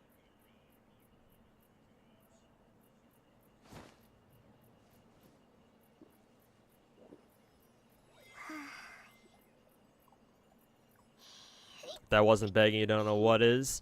You don't know what, yeah, clearly you don't know what actual begging is. So yeah, stay mad. Still hope you get the bestest viewership soon, bro. I mean, I hope you get a good education soon. Are you American by chance? Because, unfortunately, I have to say, our public education system is failing us. Go back to school, my dude. Stay in school, too. Don't drop out. Oh, and also get off your mom's fucking tablet, too, for what that's worth.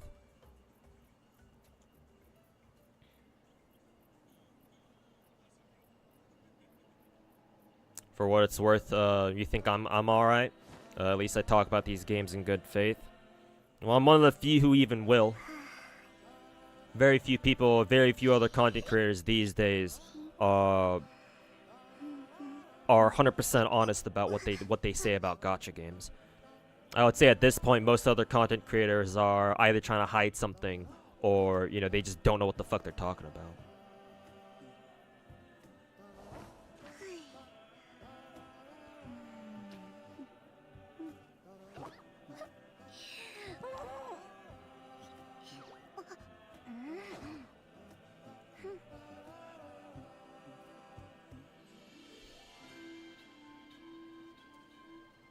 Some people in Saints chat said that I'm also Korean. I should get along with them. Fuck that.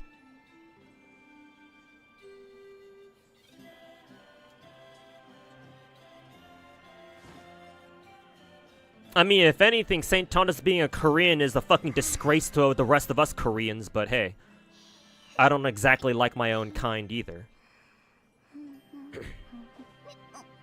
So it's not just him, but... Nah. The two of us being Korean don't mean shit.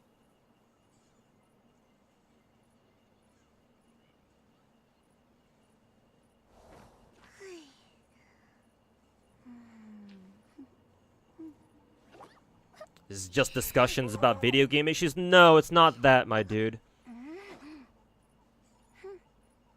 If this were coming from somebody else that I personally would say, oh, they're okay, like they're a pretty decent content creator, then sure, yeah, it would be discussions about video games. That's it. But when you talk about Saint Tontus, no, it's no longer with the way he acts and the kind of content he uploads. It's no longer about just him, or it's no longer just about discussions about video games. No, man, it's no longer that simple.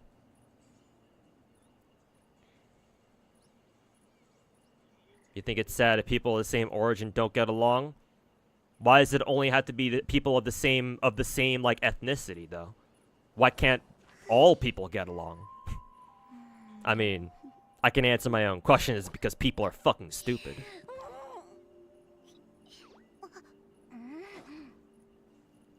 But like I don't know why the two of us being of the same ethnicity has anything to do with us having to get along or anything.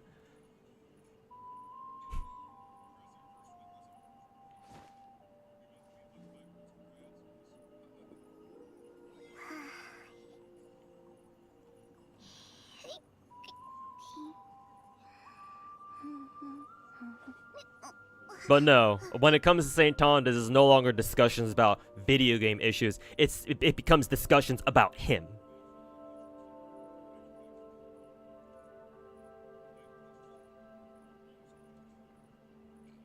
You sometimes ask yourself if you're not being manipulated, but what exactly is St. Tontas doing that's so evil? Even if I were to answer you, would you even believe me? So what's even the point of you asking that? You're very clearly a St. Tontas defender. Why do you even ask that?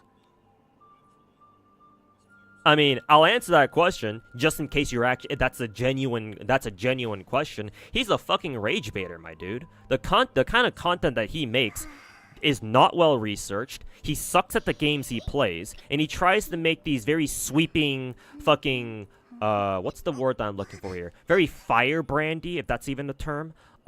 Statements about games that he, like I said before, are games that he's not good at.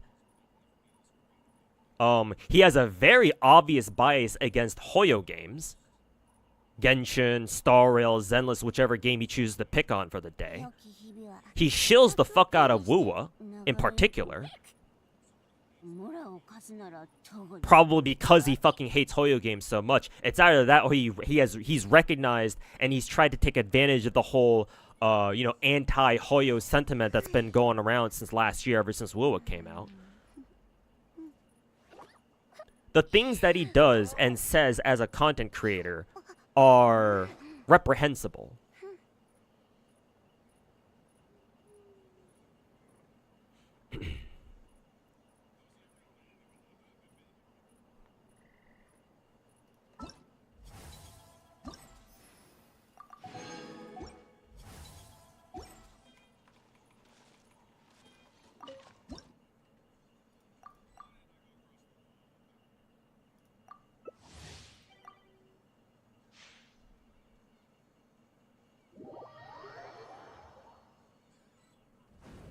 You mean the clickbait titles? No, he actually does rage bait these days. Especially regarding the whole Zenless stuff.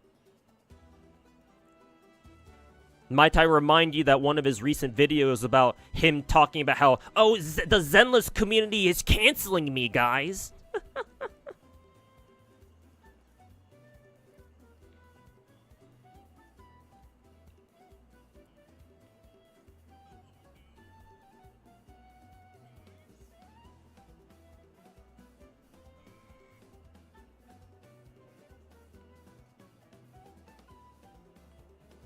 He has provoking titles, but so what's so evil about it? Doesn't everyone do that in today's day? I mean, does that make that any less? Just because everyone does it, yo, I'm gonna do it too? What kind of logic is that, my dude? Just because everyone does it doesn't make it any more acceptable. Are you fucking kidding me? What kind of logic is that?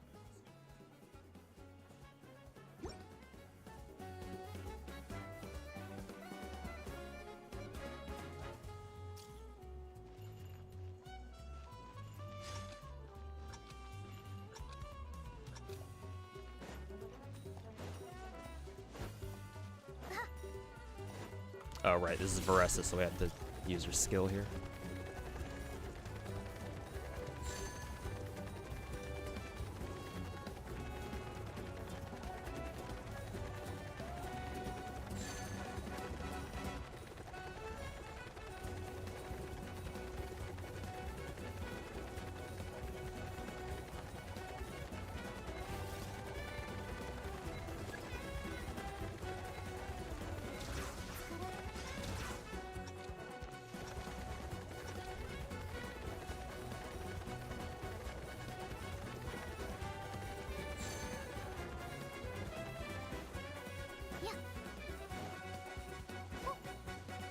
Oh, I ran out of,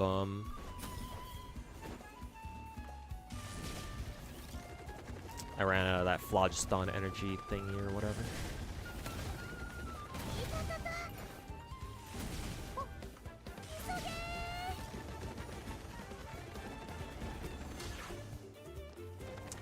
Huh, those coins up there. I guess the owl, only the owl can, reach it?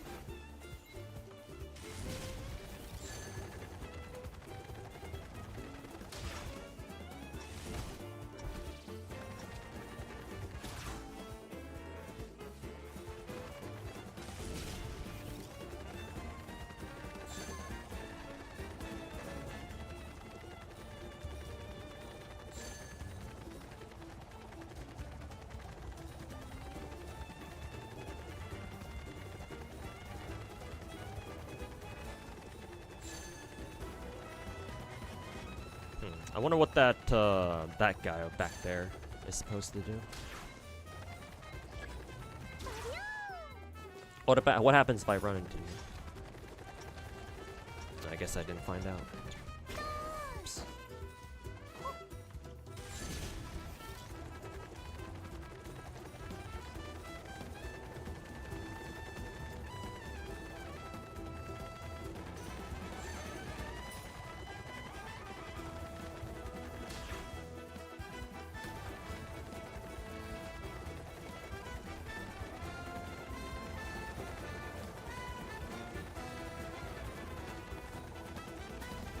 I just realized that there's one dude in my lobby whose name is I hate this game. Sounds like a WUA player to me.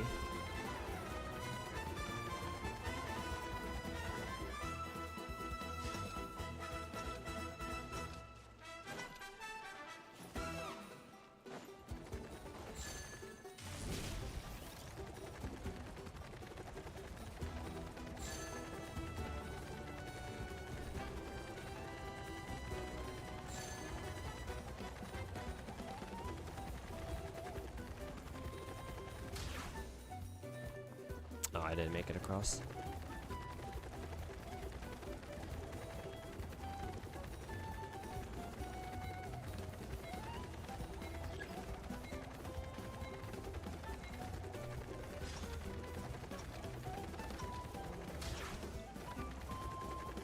Huh, no coins spawn on that platform? Usually it does. Or I should say usually they do.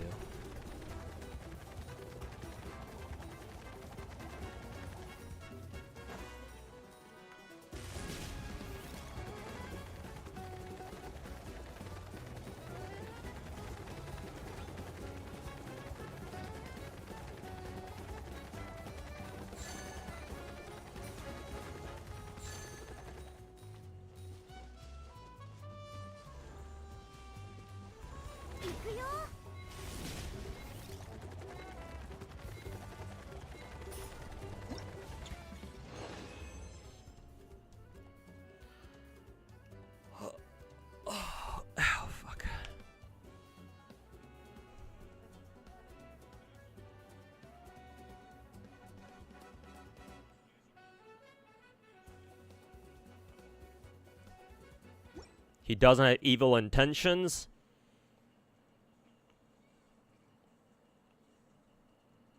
I mean, technically it's not evil, but they're definitely bad. He is a bad actor.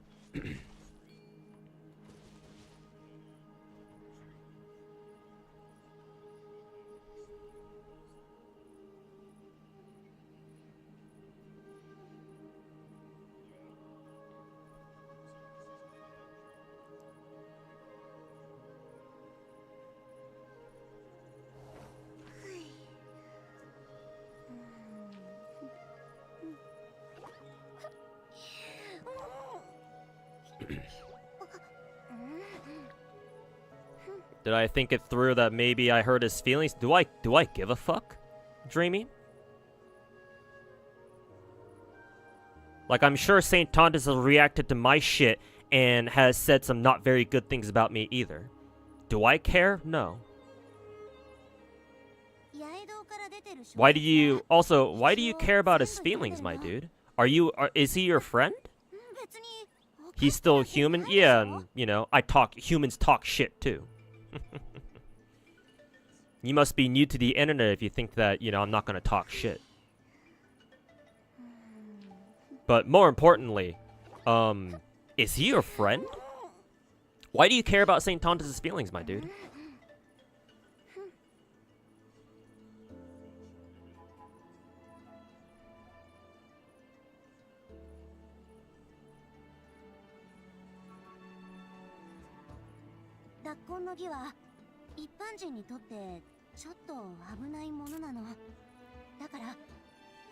Genazar and Mr. Pokey don't like him. You think it's that he's exclusive? Well, that's because fucking St. Tontus called Genazon a fucking pedophile.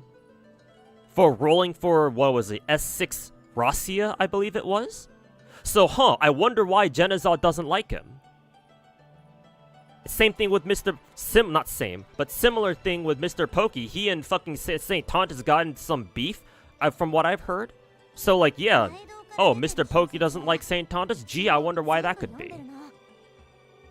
Dreamy, St. Tontus is not as innocent as you think he is. I don't know if you realize, but St. Tontus, maybe he's not straight up evil, but he's far more nefarious than you give him credit for. Maybe you already realize that, maybe you're just trying to pretend that that's not the case because you legitimately do enjoy him as a content creator, and you don't want to see him as, like, you know, this content creator that's kind of shitty that you shouldn't be watching. But understand who it is that you're watching, my dude.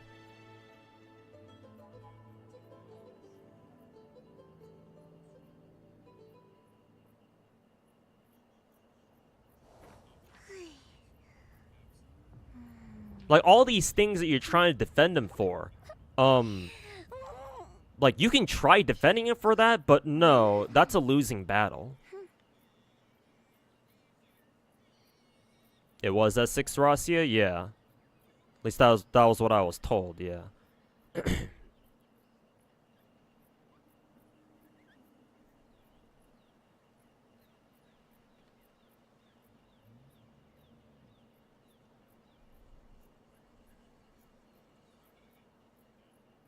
You know, Miyabi. Oh, Zero, I'm sure I meant to ask you when when the Zenless update went live. I meant to ask you. You must be loving Ellen's buff right now, huh? I mean, that's what I would expect, but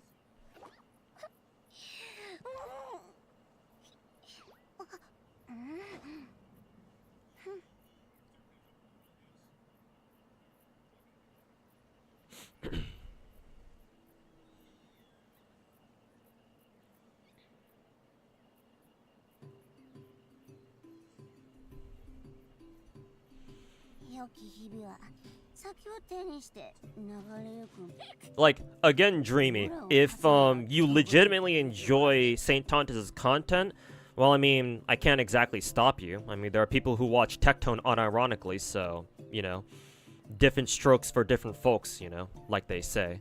But it's one thing to enjoy a shitty content creator's content, but it's another thing entirely to go into other people's chats and try to fucking defend them for you. Or defend them for them, I should say. Especially trying to defend things that, like, how the fuck do you expect to defend them? On, like, these things in particular. Like, you gotta know how to pick your battles more wisely, my dude.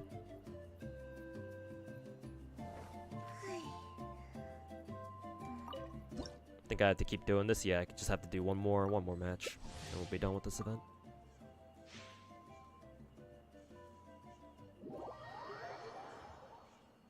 You're an empathetic person. You thought to yourself how he might be feeling, like the biggest Wuwa CC.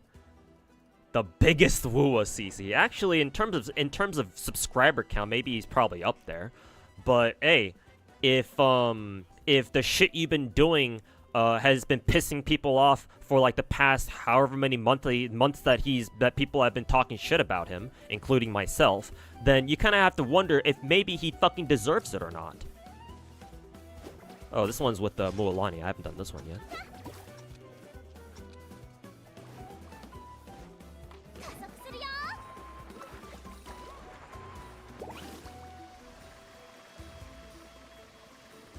Like, you think that's not fair somehow? I mean, there are plenty of other instances where people, like, real life, like, what is it?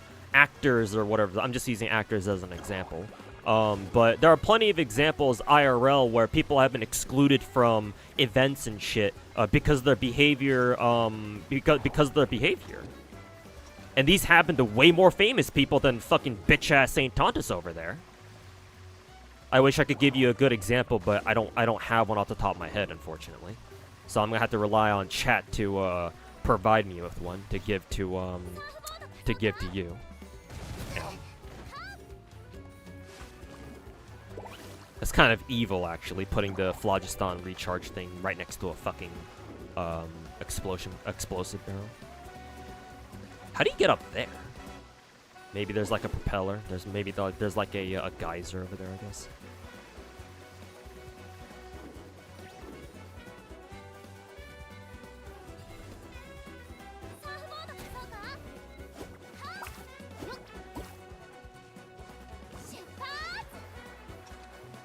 Oof, I don't have many coins at all.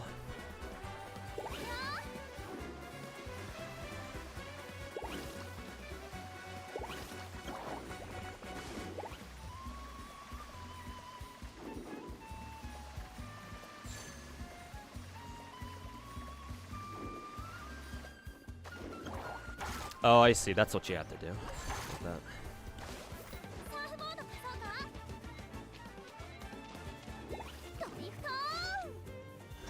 Oh, I guess I must be the bird. Actually, how do you make the explosive barrels explode again? Because the bird doesn't have what is it? The bird doesn't have like a projectile attack. At least I don't think so.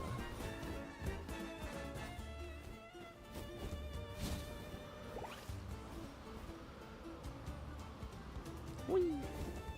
Oh, coins recharged. Or coins respawned, I should say. Man, being the bird, or being the dinosaur in this game mode, or in this on this map, it kind of fucking sucks. Don't know why you would be the bird there, or don't know why you would ever want to be the dinosaur on this map.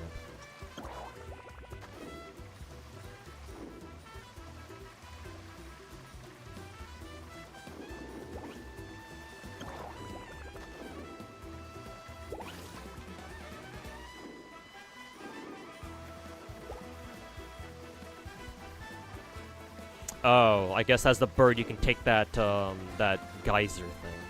I didn't see that.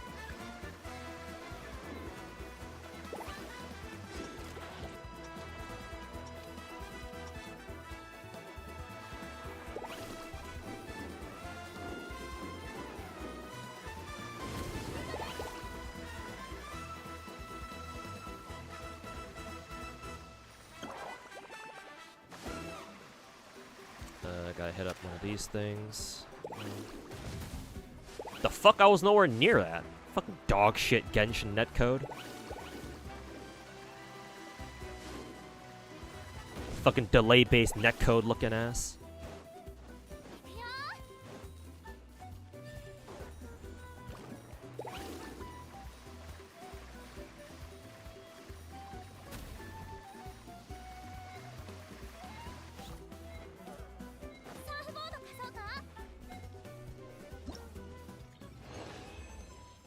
How did my rolls go? I had to go to soft pity for both Yishu and Enter weapon, but I did end up getting both. So that's pretty good.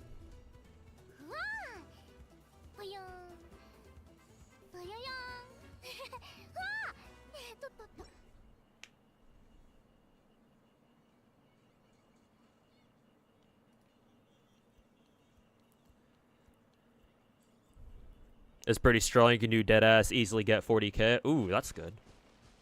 Good to hear. $90 Sonic game. I've heard on Twitter that if you are worried about the if you're worried about the limit will only increase to 6k. Okay, so I have to keep doing it, but I've already hit the limit for today. Cool.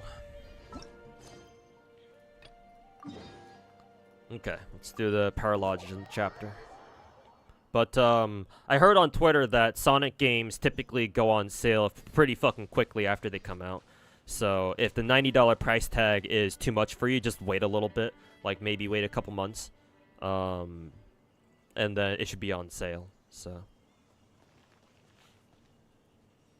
yeah. It's cool that they're putting in, like, what did they announce again? Miku, Katsuga, I think is his name, Ichiban, and then Joker, I think it was. Kind of weird, but sure. Kind of hilarious seeing Ichiban in a fucking Mario Kart clone, but you think mostly people hate him, just are way too offended over a video game? No, here's the thing. Technically, you're not wrong. If it wasn't somebody like Saint Tontus, or if the shit that he said wasn't that provocative, then yes, and people still reacted the same way, then yes. It's like, well, yeah, people probably shouldn't react that strongly. But here's the thing, it's Saint Tontus. He deliberately spreads misinformation to push his own agenda and to farm clicks. So it's like, yeah, of course people are gonna fucking react that strongly to his dumbass.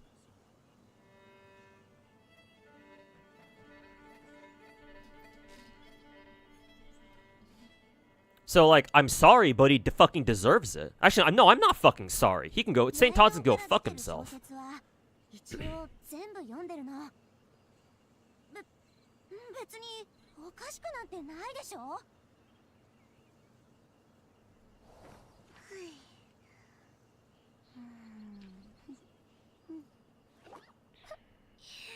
The only thing he does is basically critique. That's kind of part of the problem, too, you know? People don't like to hear bad things about their games. I mean, you can accuse WoW players of the exact same fucking thing, so what's your fucking point? And on the subject of all Saint Tontus does is basically critique, yeah, that's kind of a fucking problem too. If all you do is talk shit, then what kind of a content creator are you? Unless your whole channel is based on you just talking shit about something, in which case, and you do it in a funny way, then sure, that's fine, because that's entertainment. And somewhere along the way, maybe you can have a couple good points about whatever it is you're talking shit about. But Saint Tontus is trying to be a serious content creator, and all he does is talk shit. It's like, if you were to balance that out with, like, actual, like, okay, well, I think Genshin does this pretty good, right?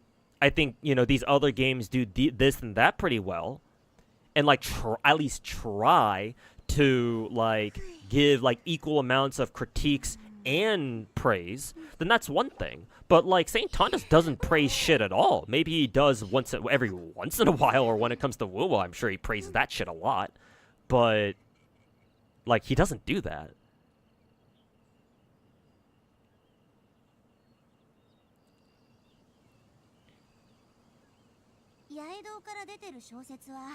一応全部読んでるの。別におかしくなんてないでしょ。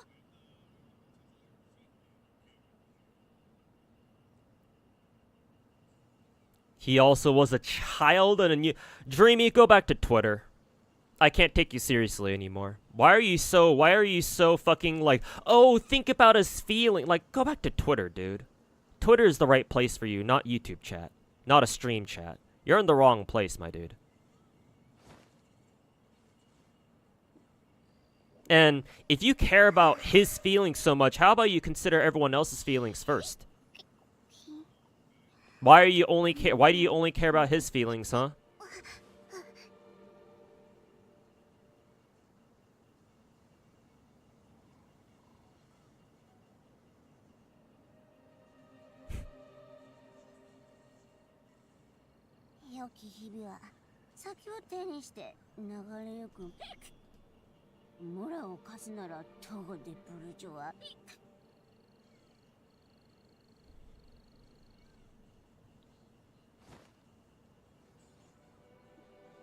Answer me, Dreamy.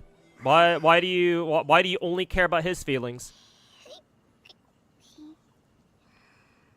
Because he gets a lot of hate comments and everything. Everything normal people only get their... I don't know what you mean by that second half of the phrase, so I'm just going to pay attention to the first half. Just because he gets a lot of hate comments, he gets attacked personally. Oh, hey, that's kind of funny, Dreamy. Recently, I think the past month or so, Tectone fucking attacked me, calling me shit like God of Unemployment, God of Beggars. I can show you my YouTube dashboard and show you my last 2 months worth of videos and how fucking hard they've all been getting dislike bombed by his fucking fanboys specifically. How about you show me the same kind of fucking empathy then, huh? Go ahead, I'll wait. How about you feel sorry for me too?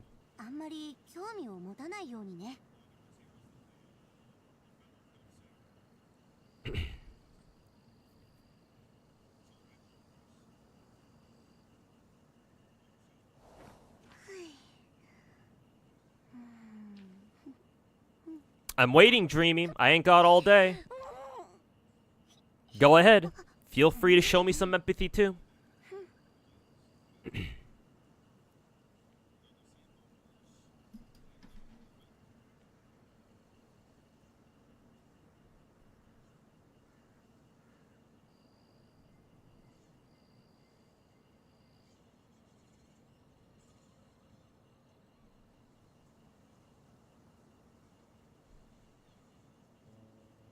That's unfortunate. You don't watch a lot of Tectone. You watch more Saint Tonda, so that's not a good behavior of Tectone. All right, you're more reasonable than I thought. I thought you wouldn't do that, or I thought you wouldn't be capable of saying that. So credit where credit is due. But yeah, recently Tectone and his fucking fanboys have been attacking me because I talked shit on him, and he started talking shit back. I mean, technically, if you want to get real technical, he was the one who fucking started it first. I didn't even attack him personally, and I just reacted to his shit. And it was a little back and forth, and he started sending his fucking posse over to my channel. So I didn't quite appreciate that. But anyways, this discussion isn't about that fucking bald rat bastard. Saint Todd doesn't attack personally. He does attack the game's issues and gacha company. It's fine to critique a gacha company's shortcomings and like the shit that they pull with their gachas, but the problem with Saint Tonda is that he only does it against Hoyo and he doesn't do it against Wuwa. He might critique some of Wuwa's shortcomings too, but nowhere near to the extent that he does for Hoyo games. Like, even if somehow it's not his intention, he just comes off as like a huge fucking Wuwa shill, where it's all about Wuwa and like everything Hoyo does is fucking evil, which, mind you, is not.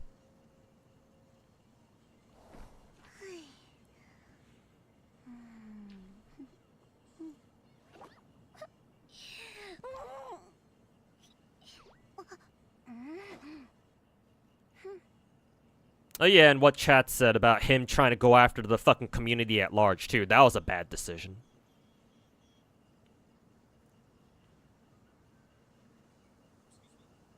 Talking shit on a game is one thing, but if you want to talk shit on an entire community, then well, you know, talk about kicking the beehive.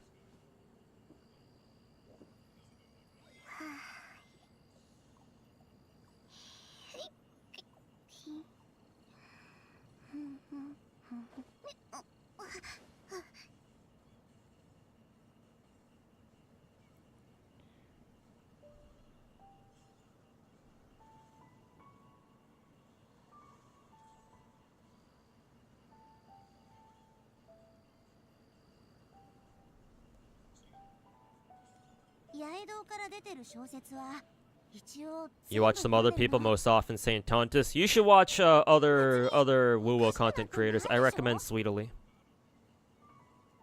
You should start watching her more often because she's actually good at the game. You should also watch Mr. Rexlent too. Go watch Rexlent's Woo stream. Rexlent is one of the best Woo players out there, in my opinion.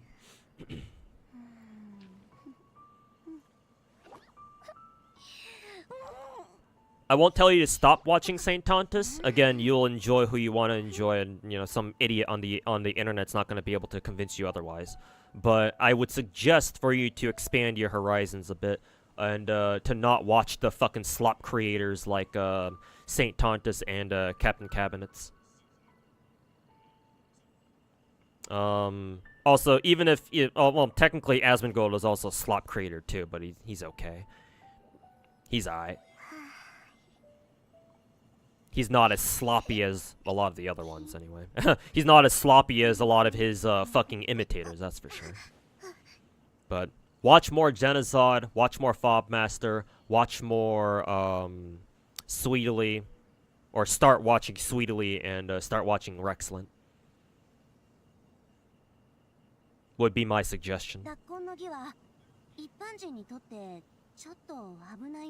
Even that scenario, why do people protect a billion-dollar company? Why does Saint Tontus feel the need to? Why does Saint Tontus feel the need to shill a billion-dollar company like Kuro? Actually, I don't know if Kuro is a billion-dollar company themselves. Probably not, to be honest. Either way, though, they're a big gacha dev now. So why does Saint Tontus feel the need to defend them? I could flip the question on you.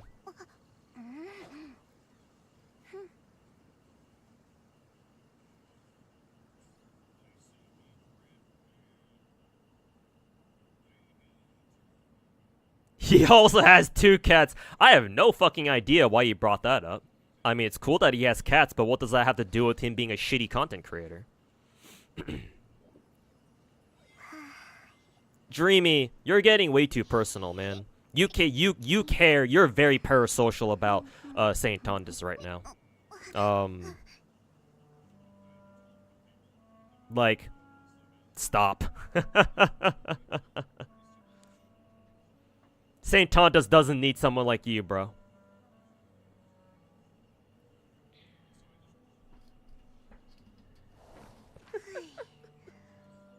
Like, jeez, man.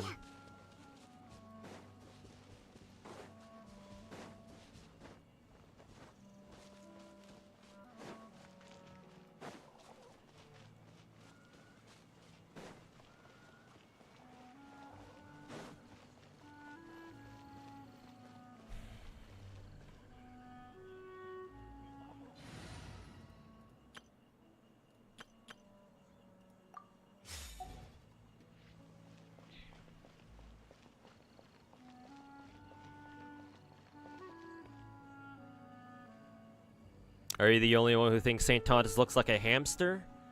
Funny you mentioned that. Somebody sent me a tweet about about somebody who did like a sketch of Saint Tontus, and now that you mention it, now that I'm remembering that that sketch of him, he kind of does look like a hamster in that sketch. Let me see if I can find it actually. Oh yeah, found it. Let's see, is it this one?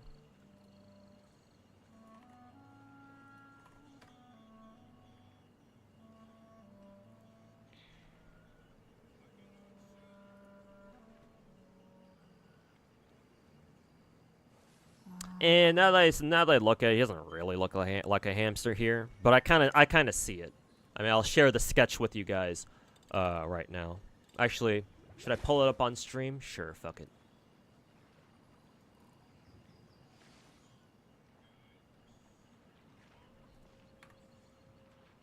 Here. This is the tweet that I'm talking about. Desktop recording should show. Yeah, there you go.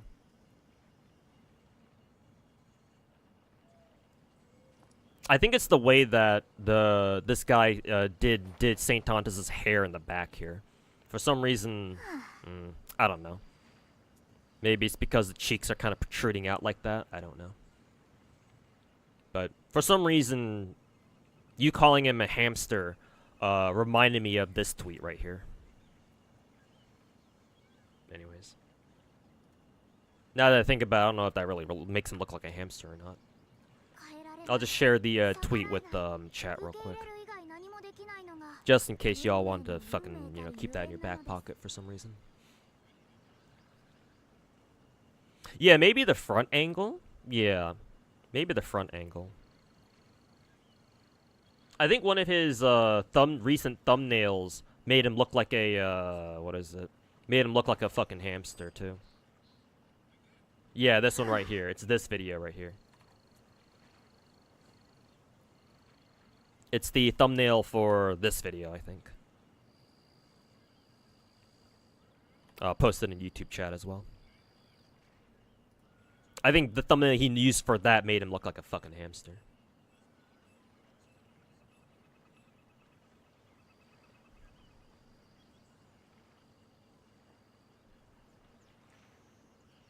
People are parasocial by nature? Not in general, no.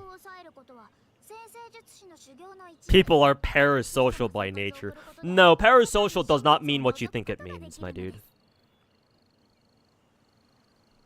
You've been on Twitter for way too long. Get the fuck off your phone. Go touch grass.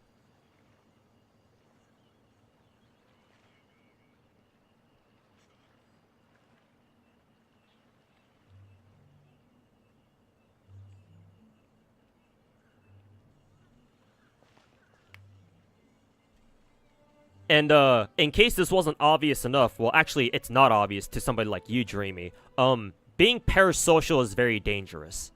Because it makes you do shit like this. Gotta get some sleep. Alright, take care, Cornithius. Thanks for hanging out, man. And, hopefully, you enjoyed my conversation about, gacha stories and whatnot. But yeah, take care, man. See you next time. But no, Dreamy, it's not healthy to be parasocial. Is that how you behave towards all the other streamers that you watch? If that's the case, I actually don't want you to watch Sweetly then. If that's what you truly believe, that people are parasocial by nature. What the fuck? There's something wrong with you.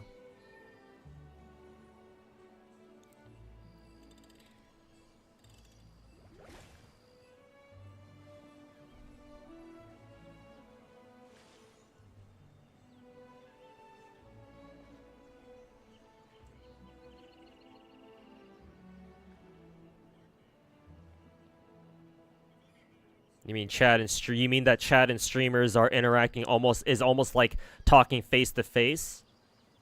It's that communication shit? Human by nature bond? I have no idea what the fuck you're talking about there. No. You have to understand that talking to complete strangers is not the same as talking to people you know.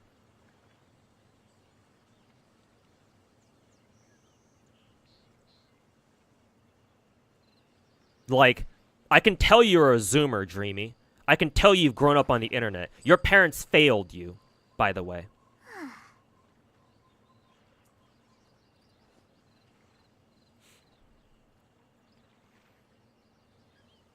Like, the streamers you watch are not your friends, Dreamy. They never will be. You will never meet them in real life and talk to and sit down and, like, you know, grab a bite to eat and shit like that. You're never gonna do that with any of them. Even for the streamers that I watch, because I watch a ton of streams too. I have a lot of streamers that I like watching, but yet I don't expect to. I don't see them as my friends. I just see them as entertainment. Like, I may know more about them compared to, like, you know, like your stereotypical celebrities and shit, but at no point do I ever consider them my friend. Or, like, act as if they are. Like, if I had the chance to meet them, like, in real life at, like, an event or something, then sure, I'll go up to them and say hi. Right? Maybe for, like, a meet and greet or something. I've done that before. But at no point do I ever see them as friends. That's not healthy, Dreamy.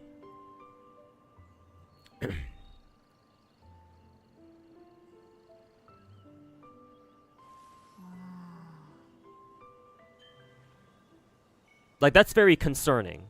Just talking to you as, like, a fellow human being, that's not healthy at all.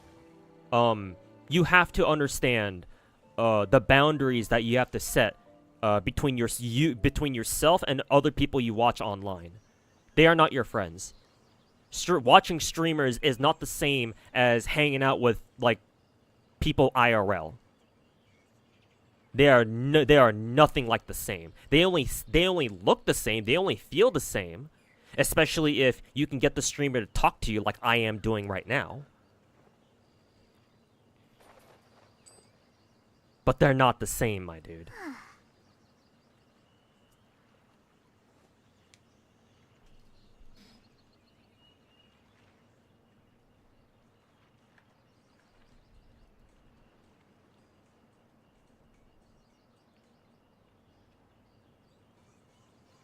Shit talking is more negative than the word critic. Oh, and shit St. Tontus doesn't talk shit?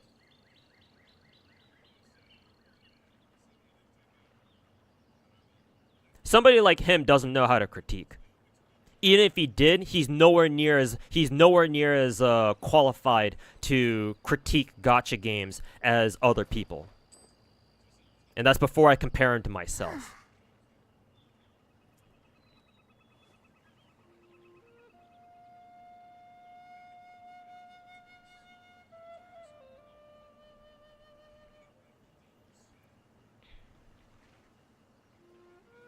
Not the same, of course, but it's not that to be parasocial. Maybe that sounds weird, but Tectone said it. So you do watch Tectone, then? Well, what was that? What was that whole bit about how you don't watch Tectone very much?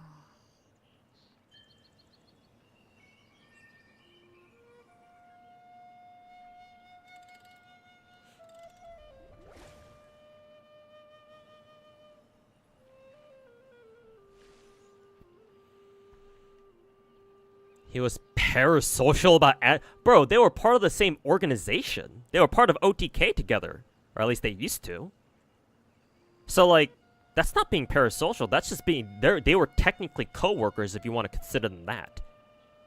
No, that's something different, Dreamy. Okay, yeah, your definition of what parasocial is shot to hell. I'm sorry, Dreamy.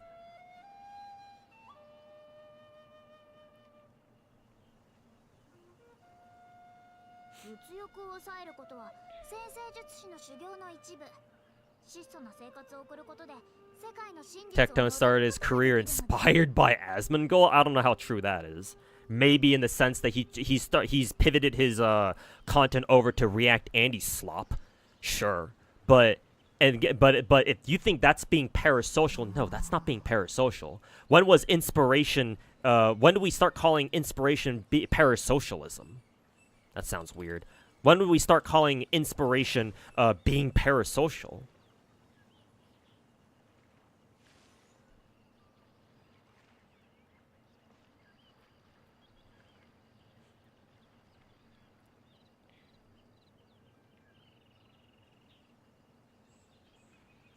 Hey, yo, well, Panama, how's it going, man? Hey, welcome back, Chrono.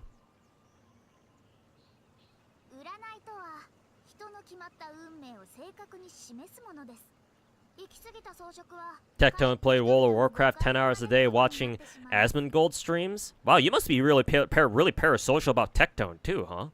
I guess you do watch more Tectone than you let off.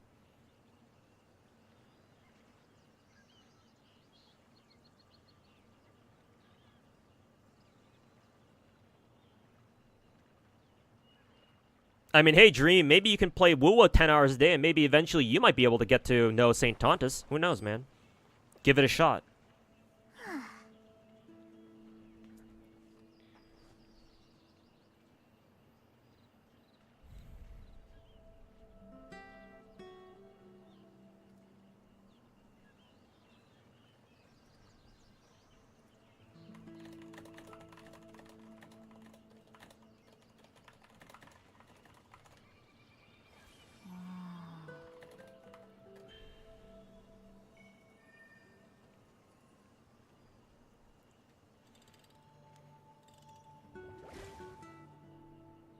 You don't view him as a real friend, but you care? Care about the fact that he's a fucking dog shit content creator? I mean, I can't help you there.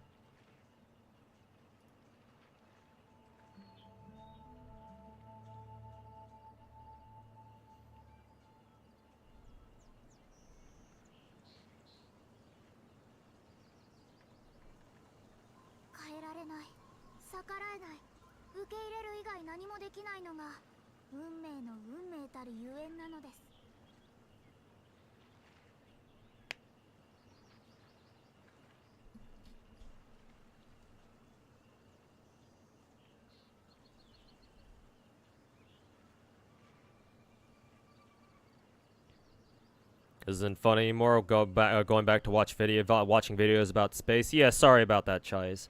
I'm probably gonna time this dude out real quick for about 10, maybe an hour. Actually, I don't know if I can control how long I can time people out on YouTube for. I would like to ban him, but I think ban is too harsh of a punishment for him. So I'll probably just time him out for like 10 minutes. Because I do want to get started on this new Genshin chapter that I've yet to read. I actually would like to pay attention to it this time. So, because otherwise, if I don't put a stop to this, he's just gonna keep going on and on and on and on.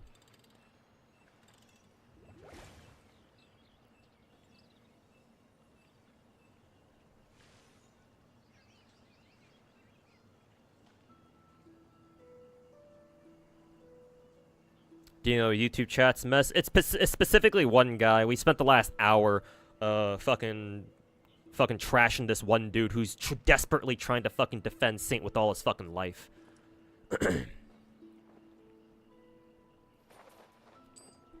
It's mainly just one guy. He's not like malicious or anything, but he's very adamant about defending Saint Tontus right now, or he has been for the last hour or so. How did this even start anyway? Was it because I started talking shit about Wua's story and shit like that? I think it was.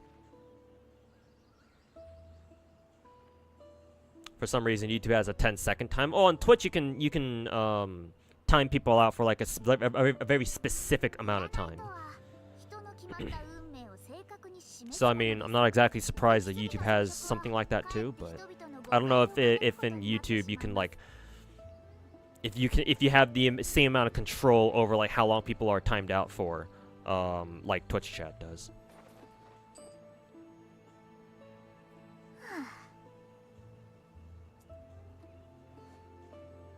Does Mona have the best ass? To me, yes. To be fair, she's one of the only characters in the game who even has her ass out anyway to begin with. The Genshin certainly doesn't make characters like this anymore.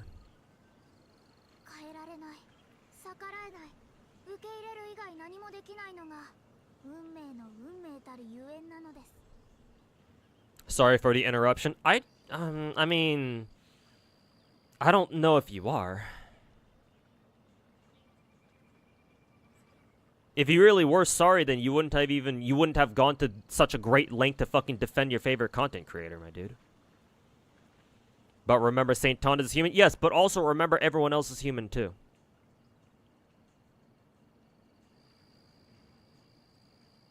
And again, might I ask, why are you only defending Saint Tontus, my dude?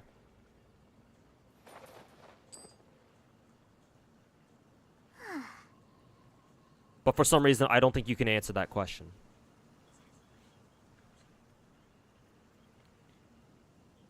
Is there anything else that you want to say to get off your chest before I start on this Genshin quest? Because if preferably, I'd like to do this without having to answer your your deluded comments every single time I see them.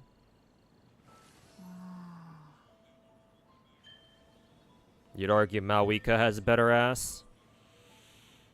Maybe, but I mean, technically she's a much more recent character, so they've had like 5 years worth of experience getting characters' asses right.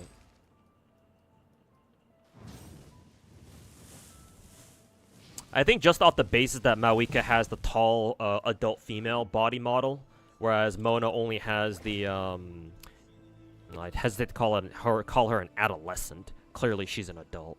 But she's got the second biggest female character model. I guess based off that alone, Maui could probably has a bigger ass, but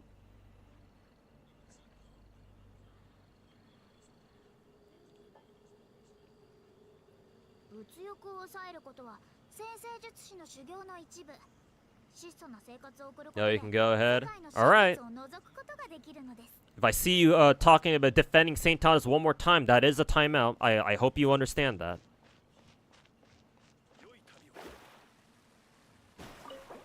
Okay, let's finally fucking do this. I actually won't be skipping this, by the way, chat, because I actually want to see what happens. Because I'm actually sort of interested in what the fuck happens in the story. So we'll actually just leave it on autoplay for once. ウィンドブルーム祭のシーズンになるとモンドでは依頼がめっきりなくなるから収入もゼロになっちゃうんだよな。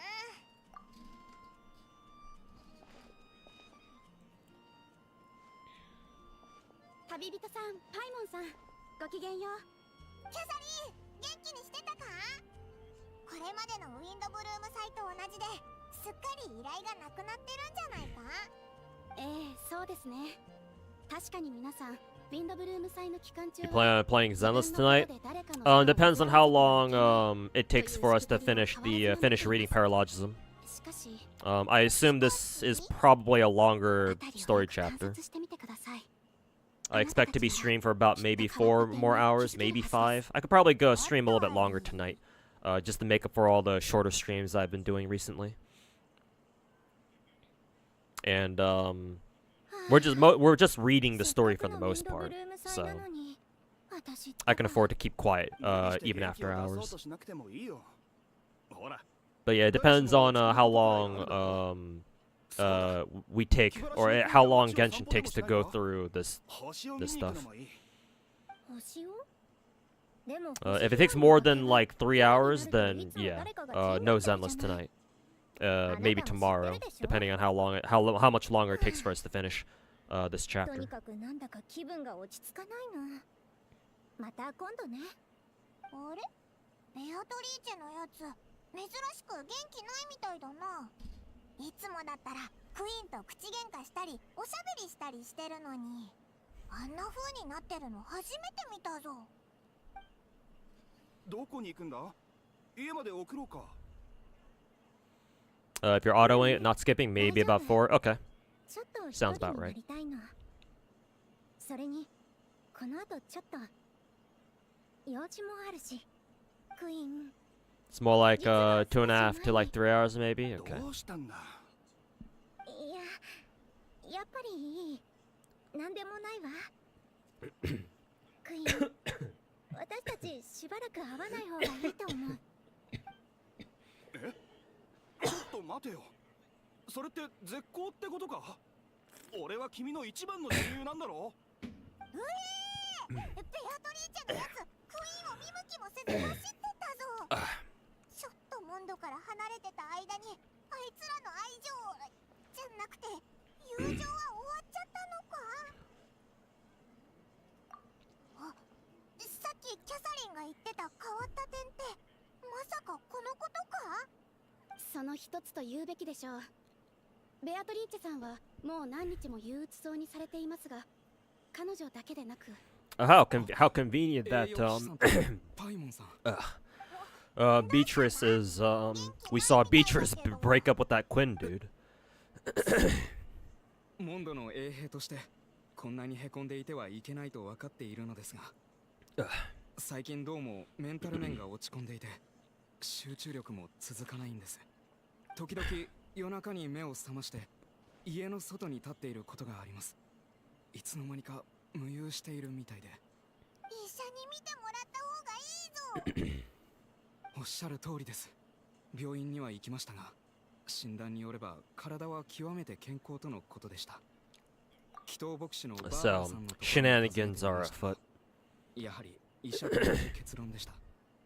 ですが、バーバラさんは親切にも To who, Exedra update. Do we have a new character? Is Holy Mommy in the game again? Is Holy Mommy in the game?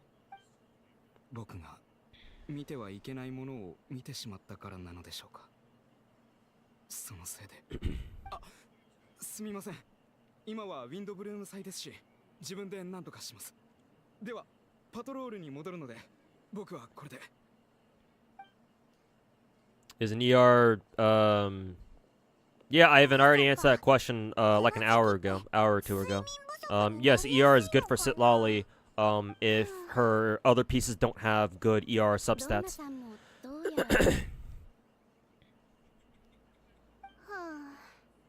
魅力的な男性ってどこにいるのかしら。あれ、確かドンナってディルックの旦那一筋だったよな。ええ、私もそう思っていましたが、どうやら気持ちが変わったようです。あら、あそこにいるのは騎兵隊長のガイアさん？おかしいわ。今思えばガイアさんこそ私の理想にふさわしいのに。Oh, how convenient! Kay is walking by at the exact right time. No, as in what's new my Exedra account? I've been max leveling a lot of my core characters. I think I'm most recently I got regular mommy to max skill, I think, because obviously the what are they called again? The rainbow gems? The rainbow orbs are the hardest shit to get because they're very limited. And like each character needs like a fucking fuck ton of them, I think, like 12 or something. So farming them from events and shit is rough. 実は最近ディルック様がモンド城に来ていたのですが、なんだか以前のような胸の高鳴りを全く感じられなかったのです。あれはまさに but no new. My last new character was what was it again? I was gonna say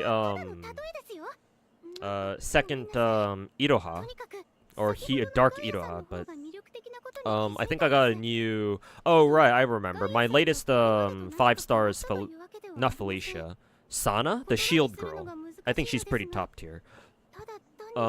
So I've leveled her up, gotten her skills level up a little bit too, but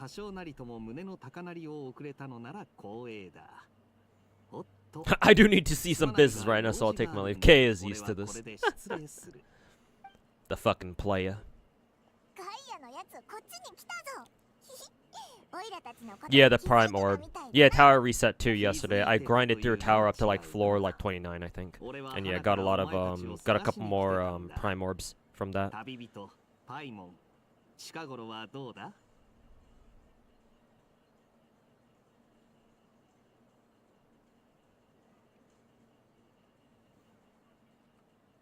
Chrono, I already told Dreamy to lay off on it, so don't push the point further.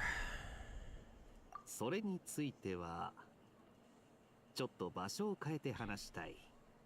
いいかな、キャサリンさん。ええ、もちろんです。私のことはお気になさらず。オイラたちに用事でもあるのか？お前たちがモンドに戻ってきたと聞いて、ジンに迎えに行くよう言われたんだ。詳しいことは執務室で話そう。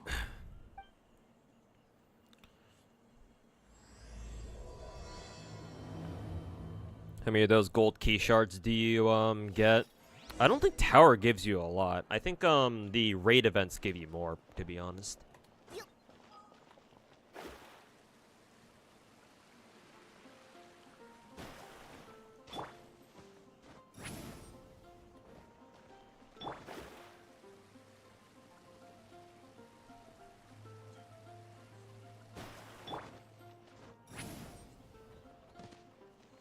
Oh yeah, I forgot Sitlolly's super jump costs stamina.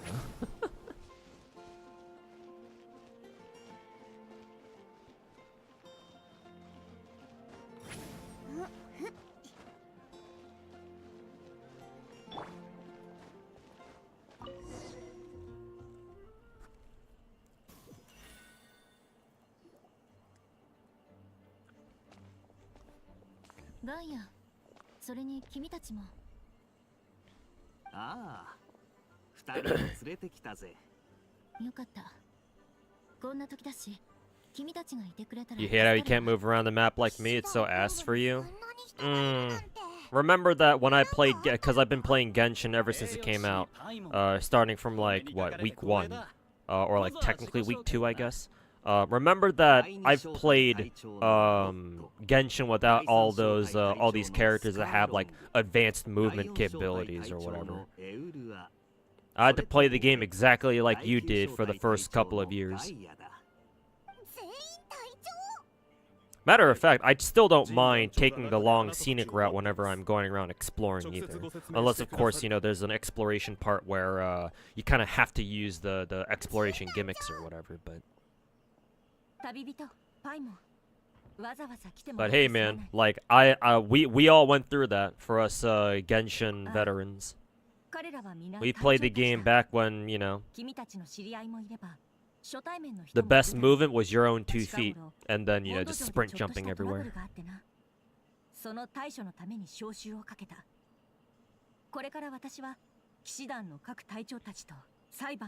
It is asked to you because you play WoW and Star. Yeah, to be fair, it's Genshin exploration slash just exploring around just in general is gonna feel much worse, yeah. Like, it just will. But all I can really say is, you know, you've gotta learn how to deal with it.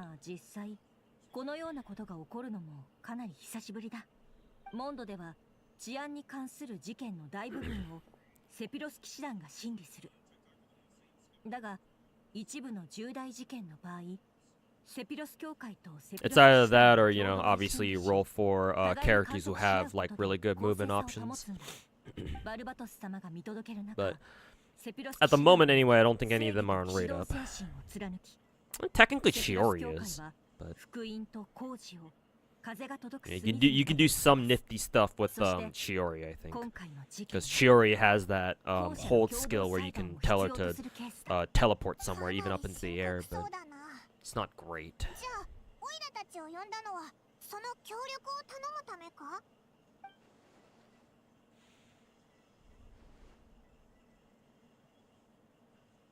You remember when yeah, where's Albedo?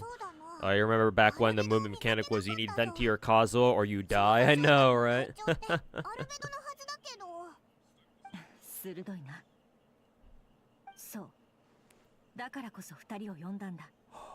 So the more things change, the more they stay the same. Oh, you need Natlan characters to do Natlan exploration. Tell me you're a retard without telling me you're a retard.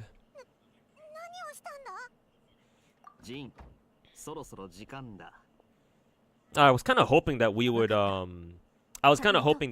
like take part in the investigation into Albedo and like be the one, like I kind of wish that they depicted you taking Albedo into custody, but I guess they're not going to do that.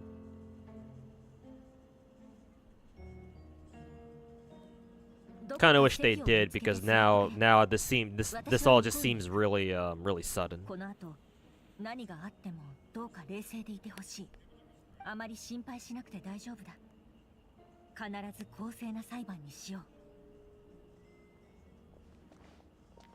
Yet again, Genshin has omega problems with pacing, I see.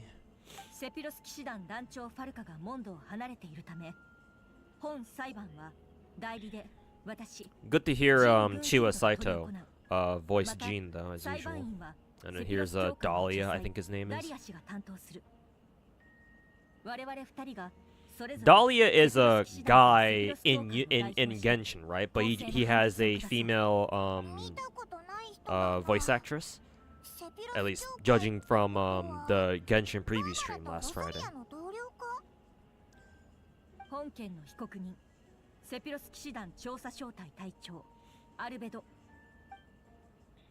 It helps you appreciate how far games have gotten since Genshin. Yeah, that's a really healthy mentality, actually. Good mindset. Yeah.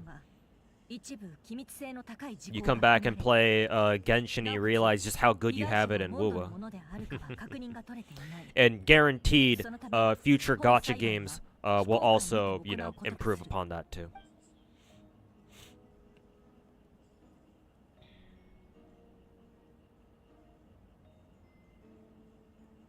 You remember back when Albedo was actually really good? I mean, he still is. It's just, technically speaking, Chiori does his job, but better.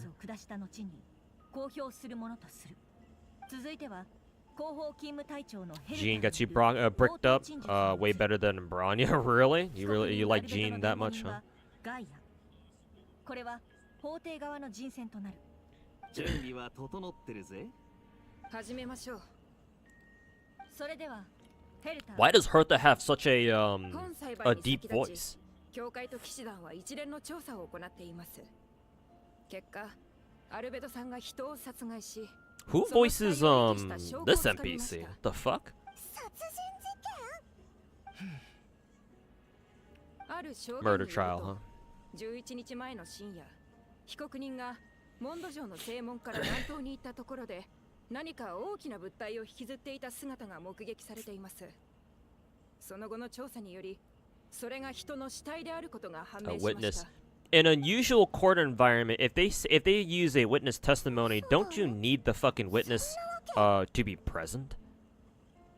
証人ベアトリーチェさん、あなたが見たものを話してください。 Okay, yeah, they are about to bring up the witness here.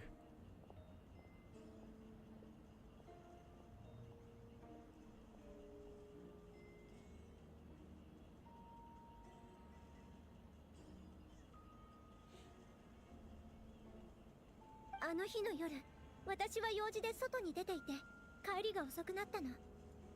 帰り道、月明かりで誰か。 I don't know why the trend nowadays is shit on new or old games because of what they have or what they don't. This only happens in the West. Yeah, it's mainly a Western. It's mainly a Western thing. Obviously, you'll have some people outside the West, like over in the East, who also from time to time complain about stuff. But yeah, us Westerners love to fucking bitch about stuff. Like, some of it is warranted, obviously, but a lot of the time it's not warranted. Or it's just people fucking overreacting. Because, you know, fucking dumbass retarded Westoids. すぐに痕跡も消してた。しかも気のせいか、アルベドさんがその場を立ち去る直前、一瞬こっちを見た気がしたの。その時は自分も死ぬんじゃないかって怖くて。You never compare games? My stance is that you should compare games, but you know, keep it in check, right? Like, critique game, like give constructive criticism on games whenever you want to compare them. Because people will always compare games. Even people in the East do that. They just don't, you know, most of the time anyway. You know, you're not gonna find them behaving like dumbass retarded Westerners. But I think it's still important to compare gacha games, especially to see what things that some gacha games do well and what other things that they don't do as well, and see if other gacha games do a better or worse job at those certain things. This is a courtroom, right? Why do they have so many fucking books and scrolls on their desks? Maybe they're just using this as like a makeshift courtroom, I guess.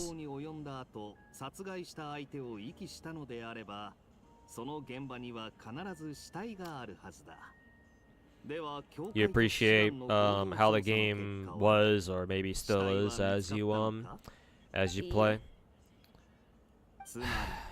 Yeah. Like, a combination of how Easterners and Westerners view gacha games, at least on social media, would be nice. Where it's like, yes, people are grateful for what they have, or, you know, maybe even what they don't have. But also, they take the time to be like, well, like, you know, it could still be a little better, you know?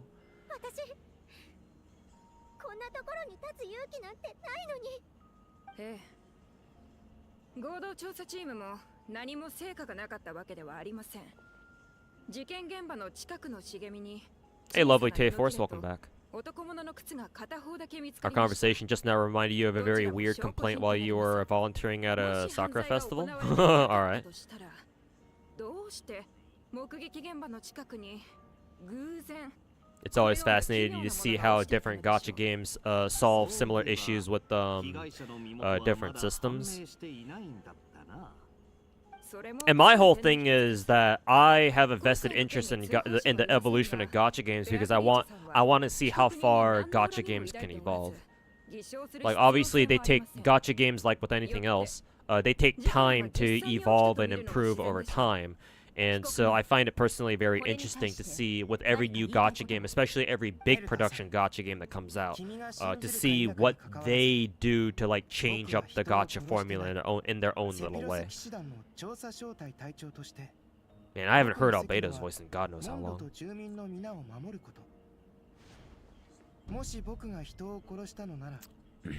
Also, does Albedo have his own lawyer?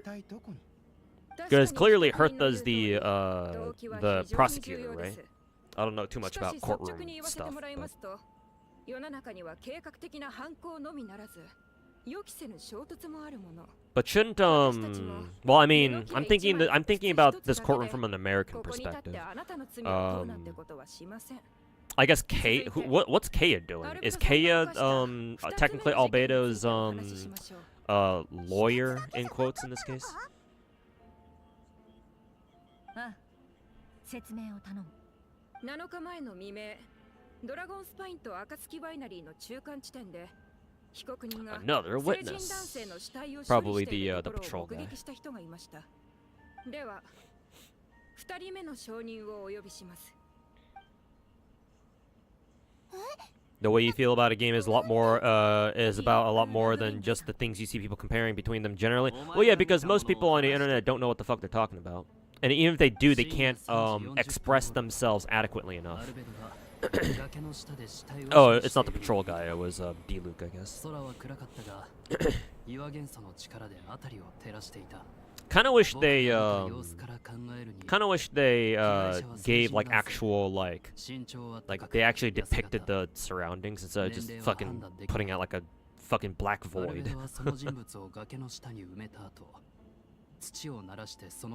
Yeah, K is his like lawyer in quotes. Yeah, okay.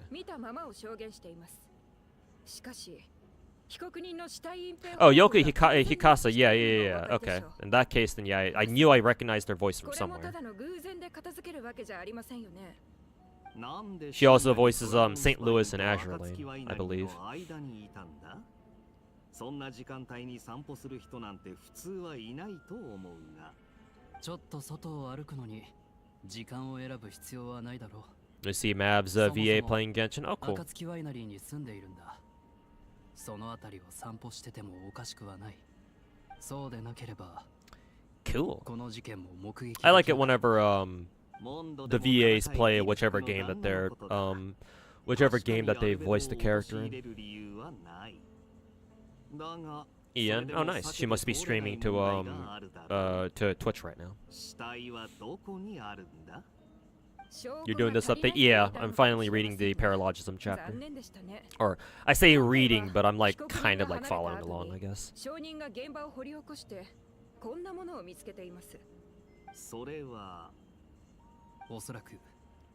This old Japanese lady kept asking you why all the weathermen kept saying percent instead of like whether it would rain on it. Just said this is how it is, and she kept talking about it. So he actually googled it, but you thought she was interested, but no, she just kept complaining about it, and then more old folks joined us. So we just they just all walked around talking shit on weathermen for like 2 hours. Well, first of all, they're old, so you know what the fuck did you expect? I mean, my parents are the exact fucking same way. Because my parents are like old enough to be my fucking grandparents, to be honest with you. And their behavior is quite similar.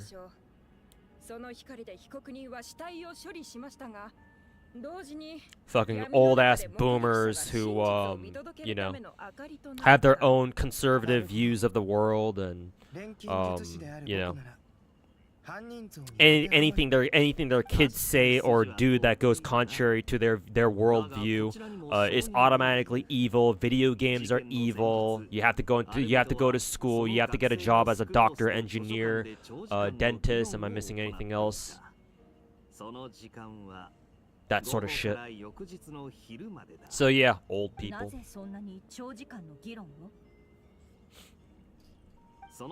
I mean, there are some cool old people out there, to be fair, but yeah, I'm not exactly surprised. Yeah, lawyer, doctor, engineer, dentist, doctor. Did I say doctor twice? 私ずっと図書館にいたからアルベド先生のアリバイを証言できる。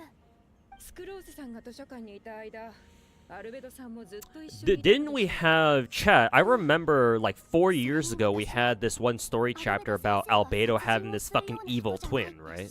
Or maybe it wasn't like a real twin, but like a doppelganger, like an evil fucking clone or some shit. I wonder if they're referring to that. 証言しないでしょう。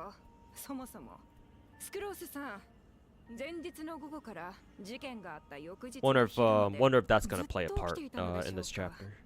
まさか寝てないとでも。 Haven't played Genshin in a long time. Do we know anything about Celestia yet? Maybe through like lore. I'd have to ask Finkel to see if we know anything substantial about Celestia yet over the years. But we probably, I think we'll probably investigate Celestia at some point. But it won't be until after 7.0, that's for sure. 私は Until after Snechnaya, most likely. 大丈夫だ。 Unless Mihoyo wants to throw us for a loop. And like after Nod Cry, they just send our ass, yeet our asses straight up to Celestia. But I don't know if that's gonna ス happen. クロースは寝てしまった。何かを証明するためにあえて嘘をつく必要 We do know a little bit. Okay. ここは裁判という神 And we'll know more once Nod Cry shows up. 発 Alright, 言は cool. 誠実であるべきだよ。アルベド先生。それなら被告人のアリバイは成立し Oh, ない Sucrose was trying to cover for Albedo, その huh? 点は君も分かっている But then again, it's not exactly good to lie in a fucking courtroom, though. ただ言葉で容疑を否認し続けても信用が得られないことも分かっている。そこでこちらからも質問させてほしい。 You met so many tourists in DC. Oh, are you just out of curiosity? You must be like a tour guide, I'm assuming. They complain about a lot about the strange. Yeah, I mean tourists, you know. I expect tourists to fucking bitch about the weirdest shit. 決定的な物証はないけど二人の目撃者 I の mean, they're 証言 tourists after all. There's a reason why the whole, you know, the word tourist has developed a negative connotation over the years, right, on the internet. こちら調査チームによって押収したアルベド I'm さん not の exactly 書簡記録です surprised. I'm just impressed that you can deal with all their fucking bullshit. I don't know if I あれは could. あの手紙本当にアルベド先生が書いたもの Somehow the recent stream, Genshin stream, refueled your interest in the game, at least for some of the characters. Interesting. I mean, the fact that they're dropping Skirk is pretty huge, to be fair, because I believe Skirk is a very lore-heavy character, right? Oh, you stopped playing back during back when Sumeru came out, around back when Dendro came out. Oh, okay. So you've been out of the loop for quite a while then, for at least like 2-3 years. Yeah, Gray, I did pull for Yishuan. I did end up getting her, but I had to go all the way to Soft Pity. その手紙に書いてあるのは錬金術についてでしょうか。手紙の最後にはこんな言葉もあります。検証開始。ドラゴンスパインの北西、モンド城正門の南東、いずれのエリアも実験完了。集まったデータは予想値の範囲内。君が試みたように、僕も想像の道を貫き、 Oh, Dreamy's back. Do you think Hoyo is a scummy company, or what's Hertha talking about? Do you think Hoyo is a scummy company, or just an average behaving operating gacha company? To be perfectly honest with you, with my gacha experience, Hoyo is completely fucking average. Everything they do is like, yeah, well, that's kind of what I expected. If you want to call Hoyo scummy, you have to call Kuro Games scummy too. And most other gacha developers scummy for that matter. In my eyes, Hoyo is no different from your average dog shit gacha developer / publisher company. Or gacha publishing company. I want to specify. 私はもともと十分な証拠がない限り誰かを有罪とすべきではないと思ってたんですけどね。それこそが原則に基づいた人道的なやり方なので。ですが残る調査項目は被害者の具体的な身元と錬金術の詳細しかなさそうです。All gacha games are trash. 私も同意見だ。 Which also means that all gacha developers are also dog shit too. 確かな証拠が揃ったため本件は立証された。 I just noticed Rosaria is up there lurking in the top left corner. I don't think she's spoken yet, right? 殺人および死体遺棄で有罪とす Well, る。 that was a quick court case. Albedo's guilty. Alright, cool.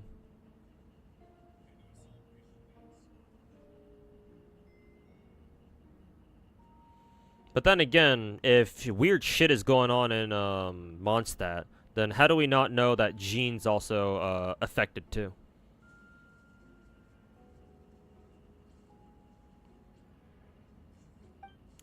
Love and Deep Space Stream when?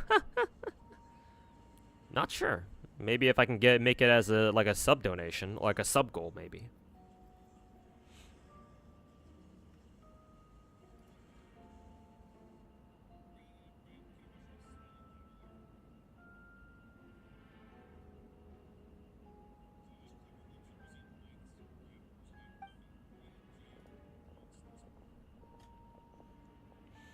FGO is not trash. FGO is the best gacha. I mean, story-wise, yes, but everything else about FGO is dog shit.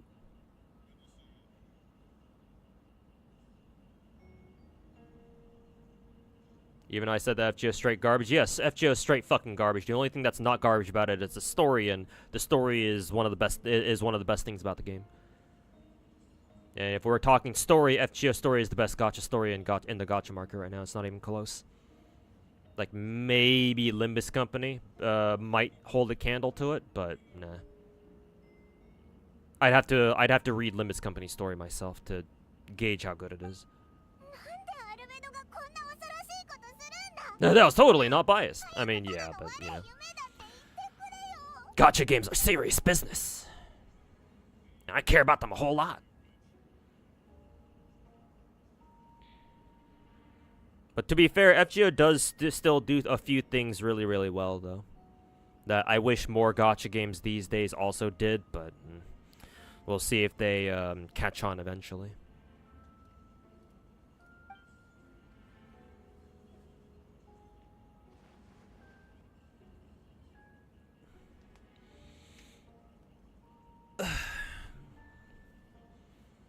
Oh, you've been a tour guide for a volunteer tour. Oh, okay, so that's cool. You can speak some Japanese, and you're invited to say that you're popular. But hey, thank you for your service. You said you were a tour guide in DC specifically, right? I remember back when I was in 8th grade. Oh, it's Rosaria. I remember back when I was in 8th grade, I think, in middle school. My middle school offered like a spring break like vacation program almost. Like my middle school for every grade they offered like a sort of they offered like a trip basically for like each individual class. Like I remember in 6th grade the trip that they offered during spring break was no, I don't give a shit. During 6th grade the trip that they offered was it was a 5-day trip, I think it was, down to Florida, probably during spring break most likely. And I went to that one actually. I still have some pretty fond memories of that. And then which one was it again? Fuck Pallid. During 7th grade, my middle school offered like a class trip down to Costa Rica, I think for also 5 days. I did not go to that one, though I really wanted to. My parents wouldn't let me. But the following year, they let me go on my 8th grade trip, which was a trip to DC. And that one was actually for, I think, a full week, I'm pretty sure. Not just for 5 days. And I'm pretty sure that was during spring break.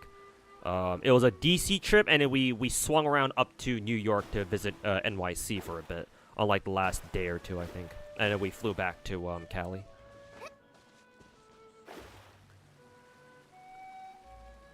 So yeah, I still remember my DC trip quite fondly. That's Venti.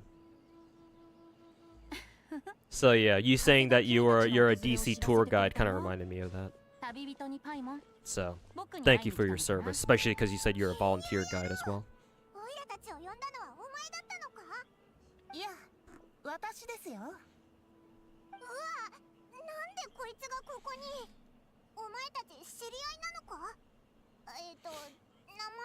Do I like Super Mario or Pokemon? I mean, I don't mind either of them.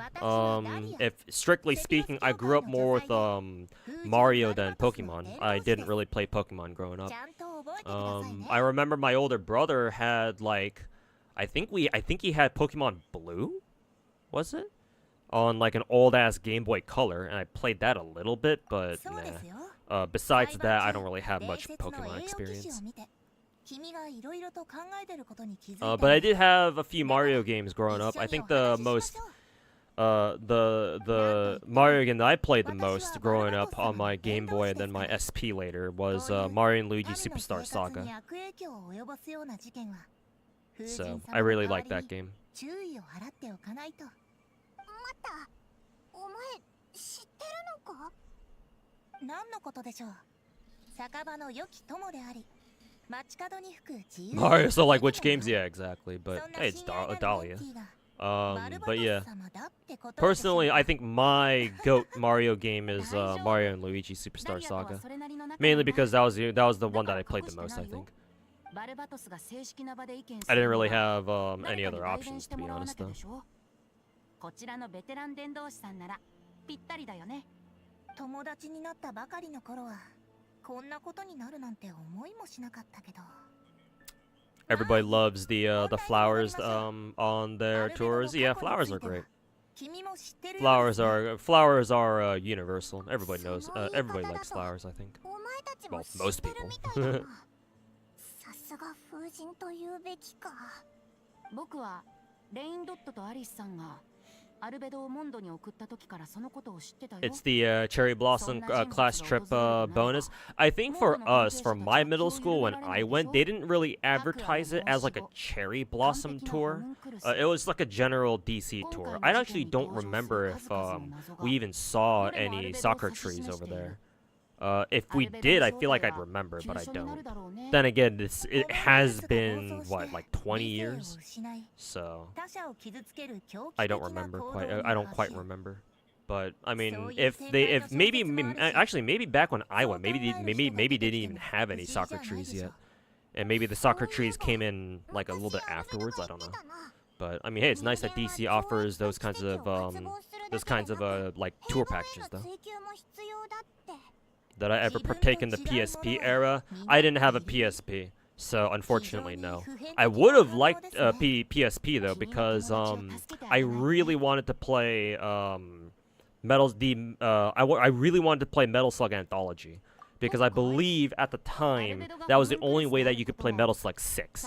And I've played every single Metal Slug game on arcade cabinets. Except for Metal Slug 6. And I kind of like to play Metal Slug 7, or they call it Double X. But I've played every other Metal Slug game that's out there. Metal Slug 1, 2, X, 3, 4, 5. Well, all the mainline Metal Slug games. I know that there's some weird spin-offs, like for like, I don't know. There was that one 3D Metal Slug or whatever the fuck. But I've never played 6 or Double X.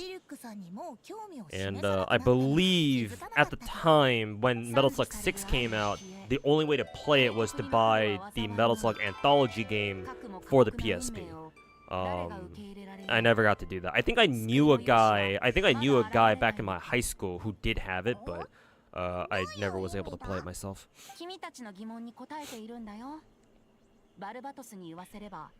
今回の物語は訪れるべくして訪れた試練なんだ。いつかは誰かが壁を乗り越える方法を見つけなきゃならない。運命の前では七姿勢でさえ Yeah, I think your Japanese teacher never would have figured that you could be a tour guide without him. That's cool. It's nice to see that it's nice to know that your teacher helped you out. My teacher certainly never did that for me. 結局のところ、オイラたちに手伝ってほしくて呼んだんだよ。アルベドが犯人かどうかは関係なしに、モンドを守るのが栄誉騎士の使命でしょ。でも、君を一人で働かせるつもりはないよ。ちょっとした贈り物を用意したんだ。それがこれさ。We must have been in North DC, because DC's actually had Socrates for about 80 years. Alright, fair enough. ドド通話機から They were actually brought over multiple times during trading. 今は銀曜野郎が 80 使って years たの ago. か 80 years 彼女 ago. とは長い付き合いだし That would mean that they would have come over right at the end of World War II この then. 発明品と僕のちょっとした細工でお互いに連絡を取り合えるようにした。必要な時はそれを使って僕を呼んで。 But yeah, I guess in the cultural exchanges following following the war. ありがとう。 Yeah, I can この see 先何があろうと I can see DC getting 風 some は君と soccer 共に trees. あるよ。 I know that there are some soccer trees up in Washington State too. Hence SoccerCon, but do you ever go to arcades a lot? Going to arcades look fun, but there's not there many good games where you live when you're a team except for like Pump It Up. My experience growing up with arcades has been kind of weird. Because I didn't usually go to like a dedicated arcade spot. The area that I grew up in, like it didn't really have like dedicated arcade centers. Like the ones you'd find like downtown LA or other places like that. Maybe the outskirts, some of the outskirts. My experiences with arcade games have always been like, oh, just going to joints like pizza places, and like there was this ice rink that I grew up in, and they had a huge ass Metal Slug 3 cabinet, and I fucking loved it. Because they had set the difficulty to the point where I could clear it with either one continue or no continues at all. I think I even beat it several times without dying a single time. It's not there anymore, I don't think, but back when I was growing up, I remember sneaking out of the place with a couple of quarters, like like maybe a couple, like not a handful, but like, you know, a couple quarters, maybe $1 or $2's worth, and biking down or running down to the local ice rink and hopping on their Metal Slug 3 cab and just, you know, spend the next hour just standing there, because it wasn't like you couldn't sit down, you had to stand, and just fucking, you know, play it until, you know, I beat it. I just go back home. Who was it? My parents had a coin laundry at some point. That they operated just as like a side gig or like as a side hustle, and what is it? And then a lot of the time they would drag my ass with them, so that way I would be left home alone. And, you know, they were afraid that if I was just left home alone, I would just fucking play video games all day, which is kind of ironic because all I do at the coin laundry is just hop on the Metal Slug 5 cab. Because my parents' coin laundry back in the day had a multi arcade game cab, and one of the games it had was Metal Slug 5, and so I would just play that all day.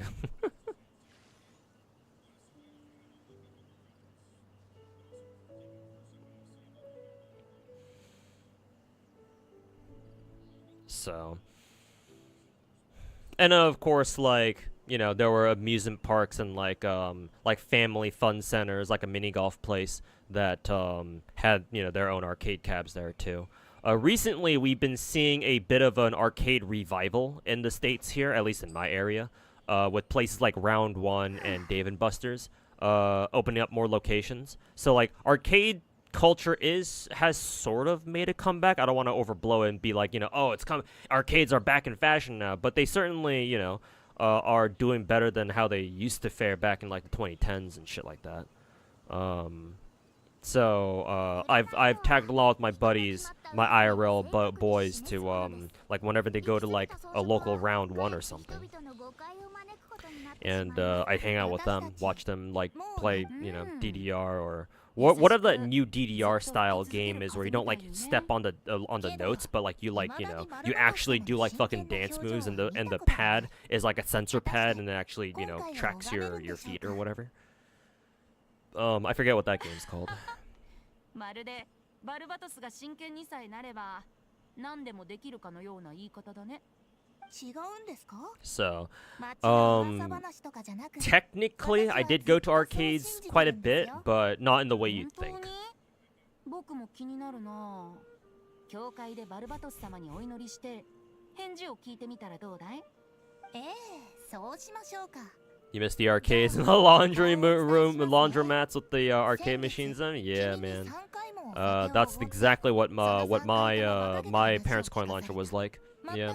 As a kid, I'd watch, you know, a couple guys who come in. Either they'd, you know, do some laundry, and then while they're waiting for the laundry to finish, they'd hop on the arcade cabs, you know, play like, you know, Cruisin' USA or whatever that driving game was called. Because we used to have one of those cabs. And it's either that or they'd hop on NBC One.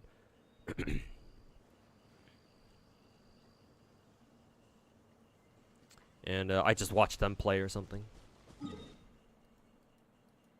Hey kid, you wanna learn how to do a fucking infinite?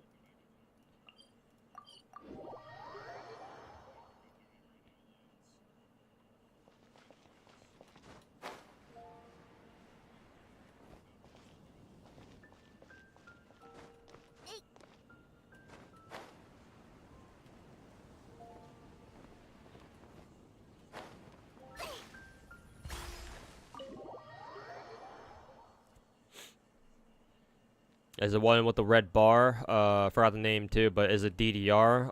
No, it's not DDR. Technically it's a different game. たちが驚くのもわかるが、確かな証拠が揃っている。アルベドはかなり不利な状況だ。しかし、アルベドがそんなことするとは思えません。生きてる人間を錬金術の材料にするだなんて。Do you feel mostly adult or feel like a kid still spirit-wise? How have you changed over the years? Bro, you're starting to sound like you're my fucking counselor or something. Who are you, my fucking therapist?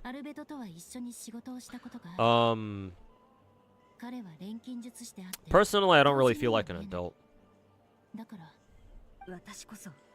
But to be honest with you, knowing like actual adults, both adults in my real life and just the kinds of adults I see on social media, I don't know if I want to be an adult, man. Growing up sucks. You know, I grew up with adults who told me to be like, you know, oh, be an adult and shit like that. And every time I look back and think back on all those times that those fucking dumbass adults told me to, you know, act my age or, you know, learn how to be an adult, I'm just like, yeah, they were all fucking bullshit. Being an adult means shit these days. Maybe that's how it's always been. It's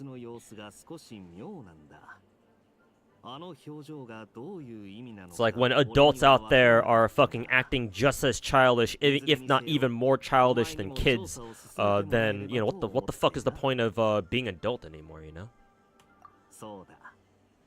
What does that even mean? お前は自由に動いてもらって構わない。俺は俺でやるべきことを続ける。もしあいつを助けられる証拠を見つけたら俺に渡してくれ。今はウィンドブルーム祭だから君に依頼するのははばかられるが、しかしアルベドは私たちと一緒に戦った仲間だ。誰も彼を見捨てたくない。私たちは皆君のことを信頼しているし、真相も見つけ出してくれると信じている。モンドにとって君はそんな存在だ。でも、もしPeople think they wake up one day and become an adult. Maybe some people think like that. Especially, you know, I would imagine kids are like that. I mean, legally, from a legal perspective, yes, that's quite literally what happens. On your 18th birthday, congratulations, you're now legally an adult. But yeah.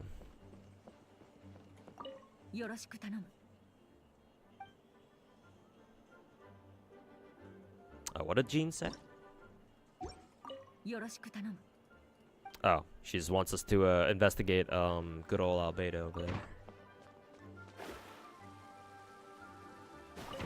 Go to Albedo's office. Oh, can we actually finally go up here now? I don't think we could go up here before. ガイア隊長、どうされましたか？この2人はジンの依頼を受けてアルベドの執務室を調査することになった。そうですか。ジン団長が許可したのならどうぞ。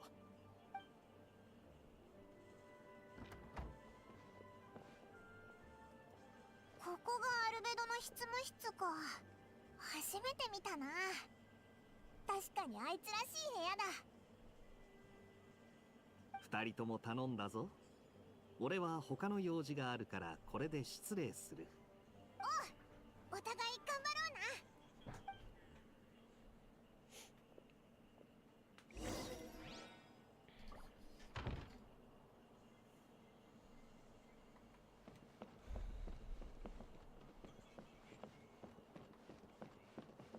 Huh. I just realized Albedo always had an office inside the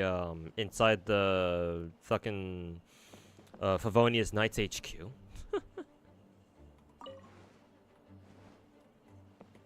God damn it.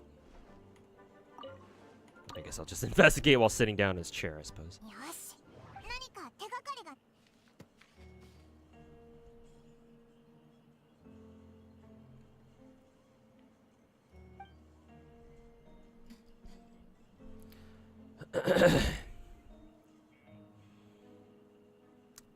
Her MP does 7 million damage. Well, remember that she's most likely an event servant, and event servants do double damage, so her damage output is probably not going to be quite 7 million in a proper challenge quest, but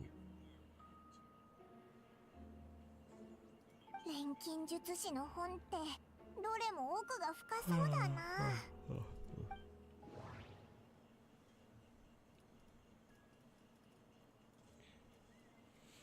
you can kind of like look around. Oh, this is reminding me of I don't know if Phoenix Wright games are kind of like this, or Ace Detective games are like this, but I don't know. For some reason, it kind of reminds me of that. I've never played it. I've never even played an Ace Detective game before either, so I'm probably just talking out of my ass.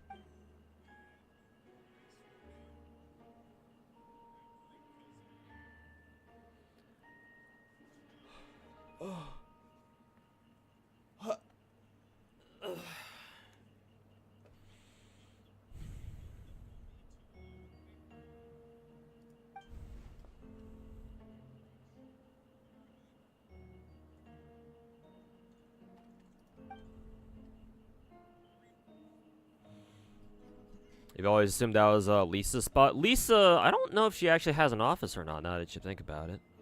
Because she has her desk inside the library itself. I mean, she is the librarian, after all. But maybe she has her own office separate from the library. That's somewhere on the second floor, maybe? I don't know. She could.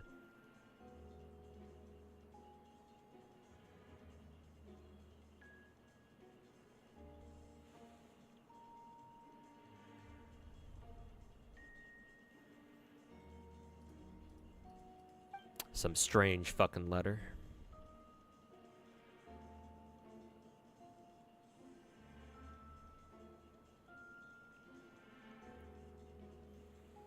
Ethics aside, not convinced that it's even possible to create a human whose existence is identical to our own. The fuck is this? Is this the plot point of Prey 2017?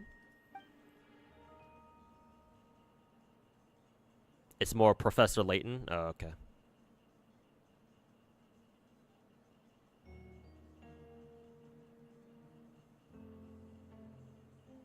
If Genshin delivers something very well, it's the cozy vibes. Well, not just the cozy vibes, I would say they deliver quite a few more things very well, too. But sure, comfy vibes is definitely one of them.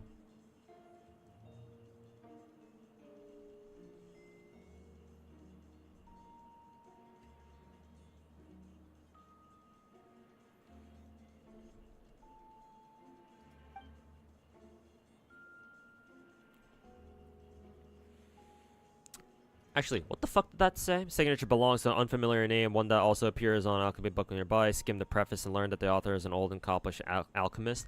Wonder if they're talking about the witches. Maybe Alice or Barbaloth or maybe somebody else. Person is likely a friend from Albedo's academic circle. Oh, you mean the witch who created him in the first place? 人体錬成？アルベドのやつ、本当にそんな研究をしてるのか？ Find it weird how in Zenless story they change your main's clothes, but not the other. What do you mean? Like in the other in Hoyo's other games, or are you talking about something different? おい、余計なことを考えちゃダメだ。 Oh, as in Bell and Wise. That's funny. Yeah, why don't they change them both? Have you watched Fairy Tail and Naruto? No, I stopped watching anime like 2 decades ago, to be honest. Well, not that long ago, but like a decade ago, I stopped watching anime. I mean, technically speaking, I stopped watching anime, like when I got to college, I think.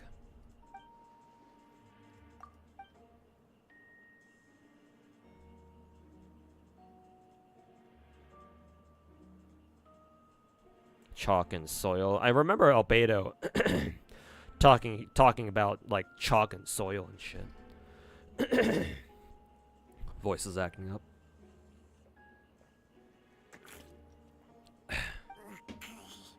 全然わからないぞ。おいらがバカだからか、それとも錬金術がそれだけ難しいってことか。 He's one of the sinner's Rhine daughter. I have no idea what that means. You mean Albedo? Let's see. Hydration. Well, it's not really hydration because I'm drinking some Arizona tea that's got tons of high fructose corn syrup. My favorite. But it's still something to drink to clear the throat a little bit.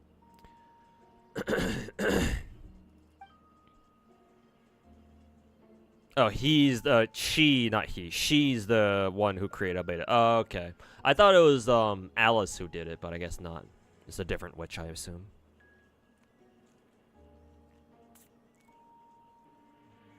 Did you lose interest in anime? Sort of, yeah. Sort of.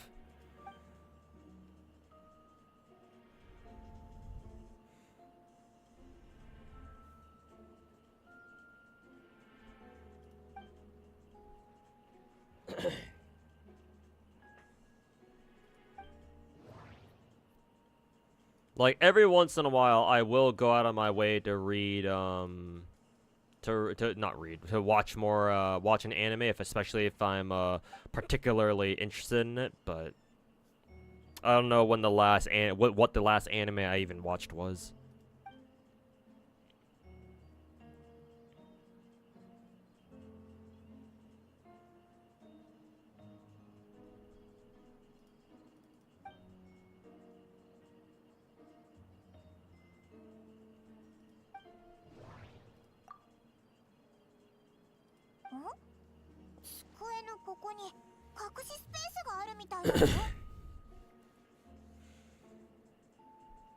Alice is the leader of the witches. Their group is called the Hexen Circle.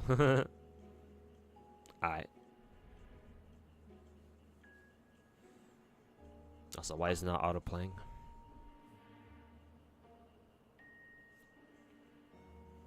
Dreamy getting the results to my personality test going. Yeah, he's been here in chat for like the past couple of hours.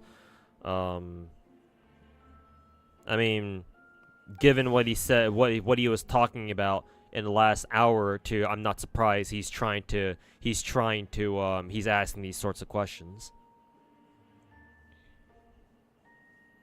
There's one particular anime that you were a big fan of. What is it? Clannad, probably. Clannad is probably the single most influential anime for me personally. Clannad and Clannad After Story.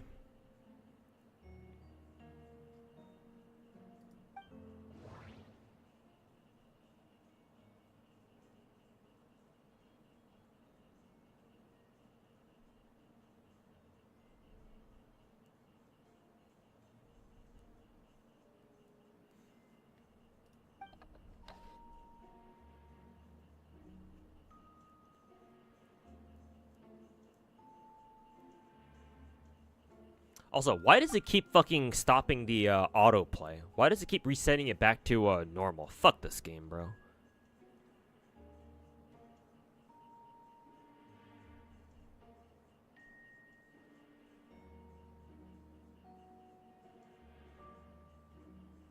When festering forces and a sufficient amount of life energy collide, the two will repel each other, triggering a powerful side effect. Isn't this basically just describing a fucking nuke?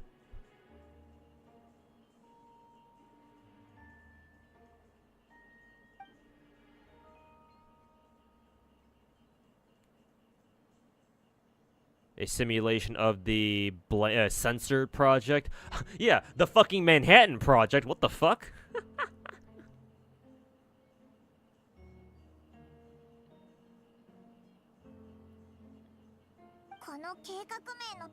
You're watching Fob kind of glaze new Ellen.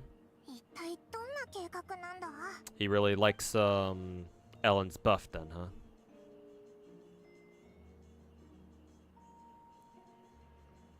It was a little joke after all. Your question reminded me of a personality test. Well, just be aware, lovely Tay, that before we started, I started on this Genshin story chapter.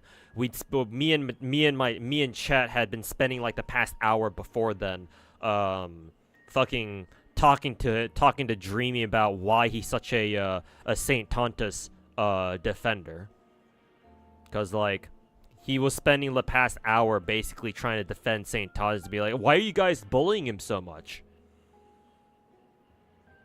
And when I pressed him for answers, he said something along the lines of, you know, oh, like, you know, I care about him a lot, you know? So it's only natural to be parasocial and other weird things like that. So that's the reason why he's asking me all those kinds of questions. So no, you're actually not too off the mark for that. The fact that his questions, what are these maps? The fact that his questions kind of sound like they're all like personality tests. No, he's being parasocial.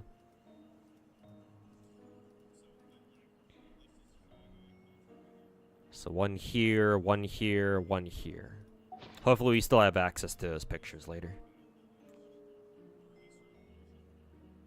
Oh, you were hearing about it on and off while you were in the while you were doing something. Oh, okay. So I don't need to explain it to you further.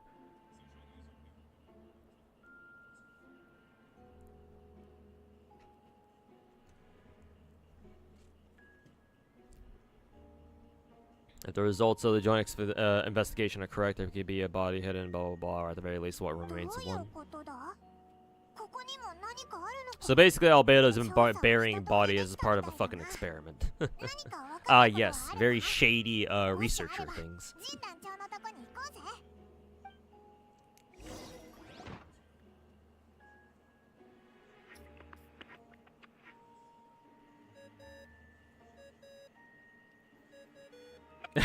That's cute. Oh yeah, I forgot that we had these the Dodoko phones. Because we had these from we still have those from the first summer event, right? The first or the second, whichever one it was.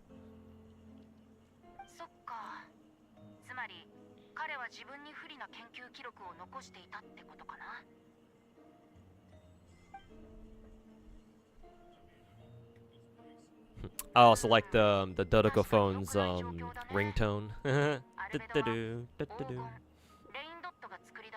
I mean, Dodoko makes sense.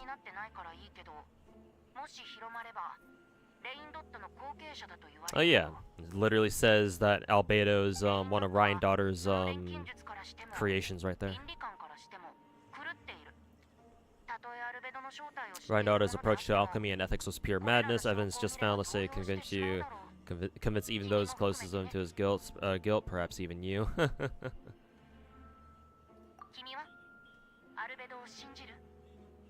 I don't know, but I want to. I don't give a fuck.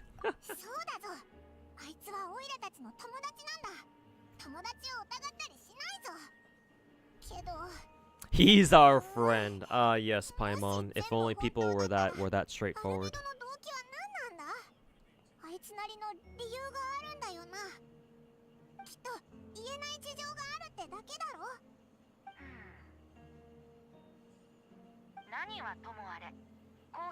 Venti's like, oh, you poor kid.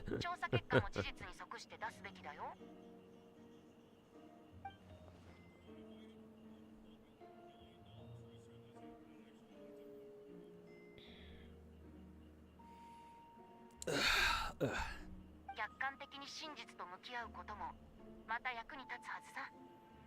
君が感じたことを正直に報告するんだ。君は Wish they made an animation of Traveler holding the device up. I mean, they could, because they already have an animation of like Traveler holding out her hand, and they could just have like the Dodeka phone like just floating over her hand. Yeah, that would have been more that would have been a bit cute. That would have been, you know, cuter. すみません。ドアの向こうから物音が聞こえたので、誰かいるのか中に入って確かめ。Miles is spying on us. たちはジン団長の許可をもらって調査してたんだ。そうでしたか。邪魔をしてしまい申し訳ありません。ちょっと待 He's sus. オイラたちのさっきの話聞いてないよな。正直よく聞こえませんでしたし、意味もあまり。じゃあ聞かなかったことにしてくれ。頼む。ええ、承知しました。He's sus. Time to shank him in the back. 調べてた時に見つけたあの地図、やっぱ気になるよな。その場所に行ってみようぜ。Go to the location. Okay, now we gotta make our way out over there. Let me go use the bathroom real quick. Enjoy a shot of Mona's ass while I'm gone.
Okay, I am back. Actually, let me go grab a snack real quick.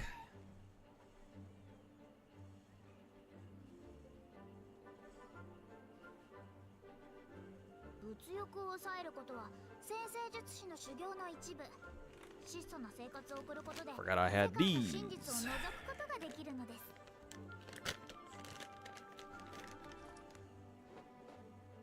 Some good old chili lime cashews from Aldi's. Haven't had these in a while.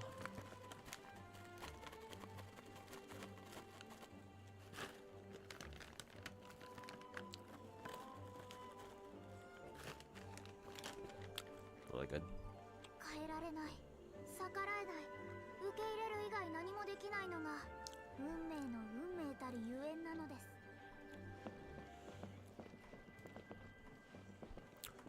It would have really. It would have looked really cute. Yeah. Now that you mention it, I kind of wonder why they didn't bother doing that too. Cause yeah, it is something they could have done. So, I guess that was a conscious choice.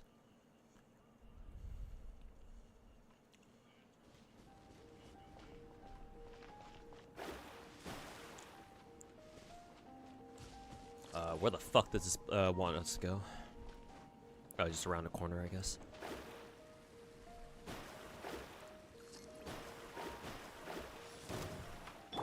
連射をなぞってかかれ。運命よ、水面に映るのです。さあ、働きなさい。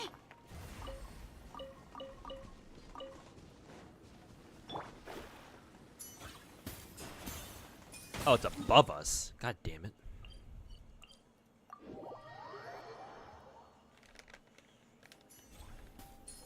They've been doing stuff recently with character models. The best guess is that their old models are coded with limited animations.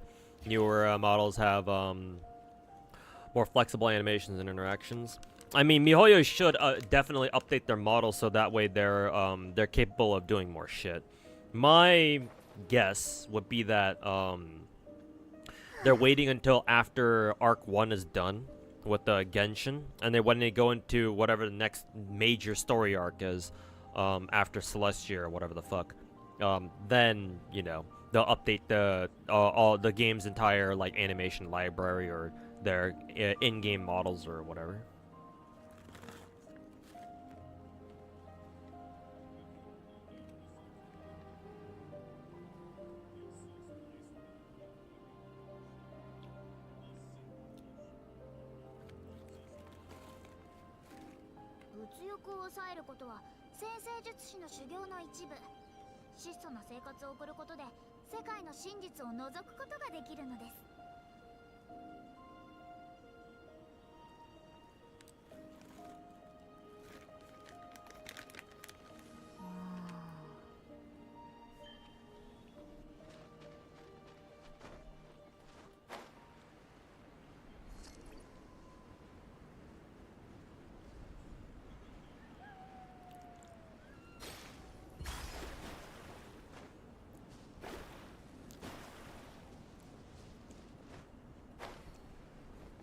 Mona, do you look what advisors you wanted most on release?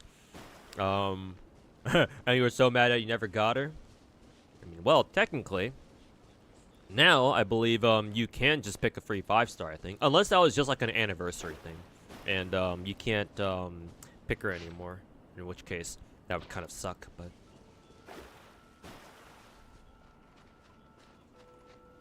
Oh, right over there.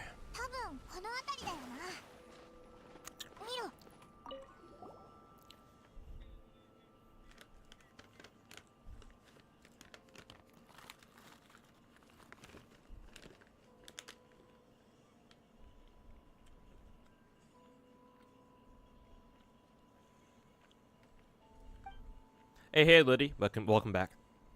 How's it going? Why grab a snack on Mona's cake is right there. Unfortunately, I can't eat my computer monitor. I wouldn't want to anyway, because I'd have to go buy a new one.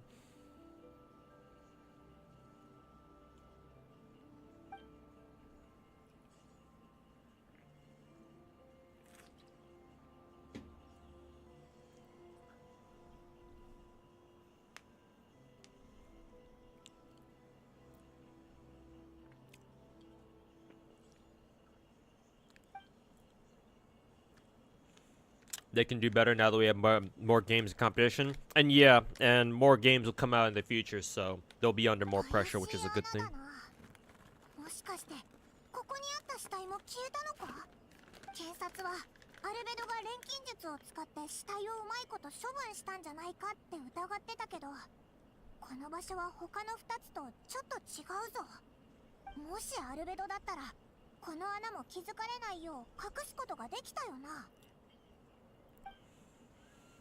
Do you know that Skirk is the first model to have translucent hair?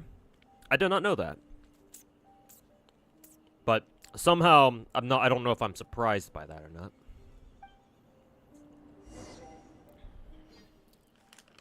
But then again, they did update Skirk's model from the time we first met her in story, right back in Fontaine, to now, I believe, right?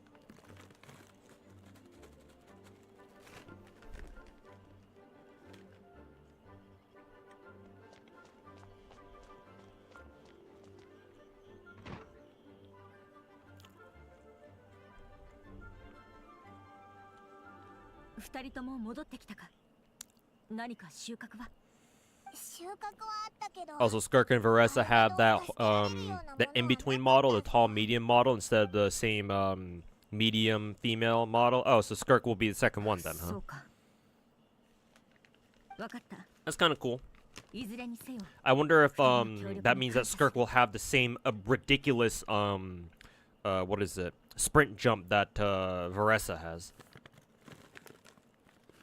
Probably, because sprint jumping in Genshin, or sprint jump distance in Genshin is tied to character models, so.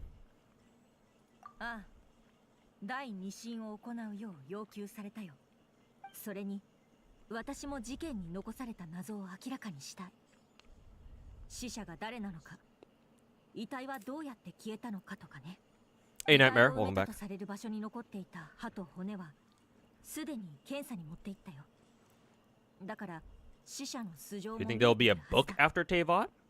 ただ What do you mean? Like somebody might write a book on Genshin or something?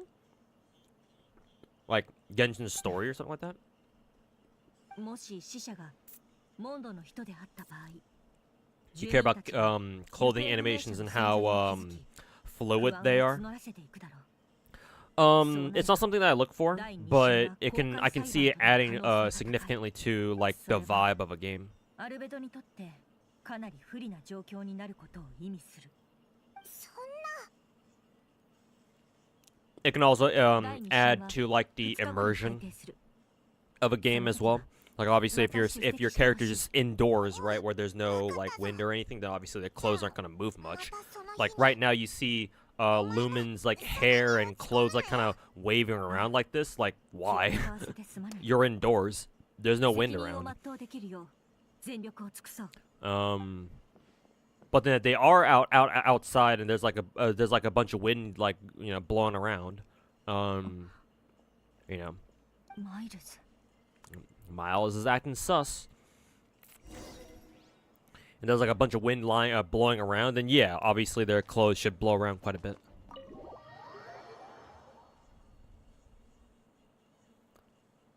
Like a lore book, yeah. Maybe that's what he meant, yeah. But like a lore book, yeah, sure. Maybe they make one. Honestly, I'm kind of surprised they haven't come out with one earlier.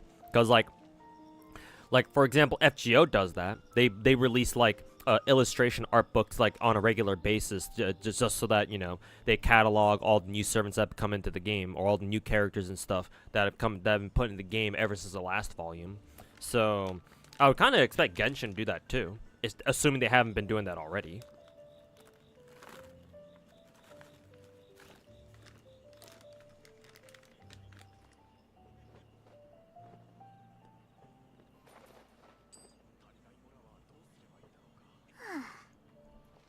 Oh, well,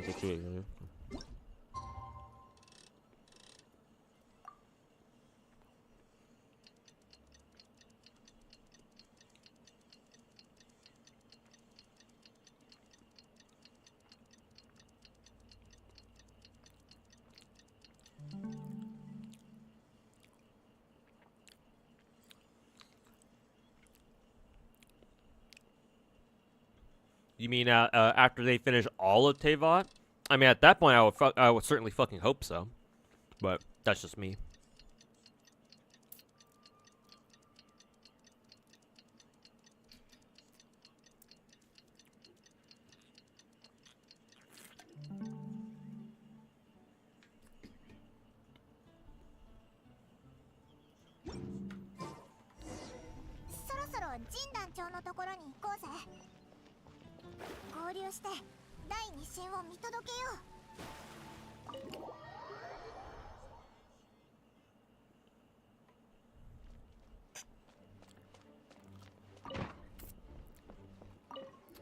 Genshin Part 2 will be in space.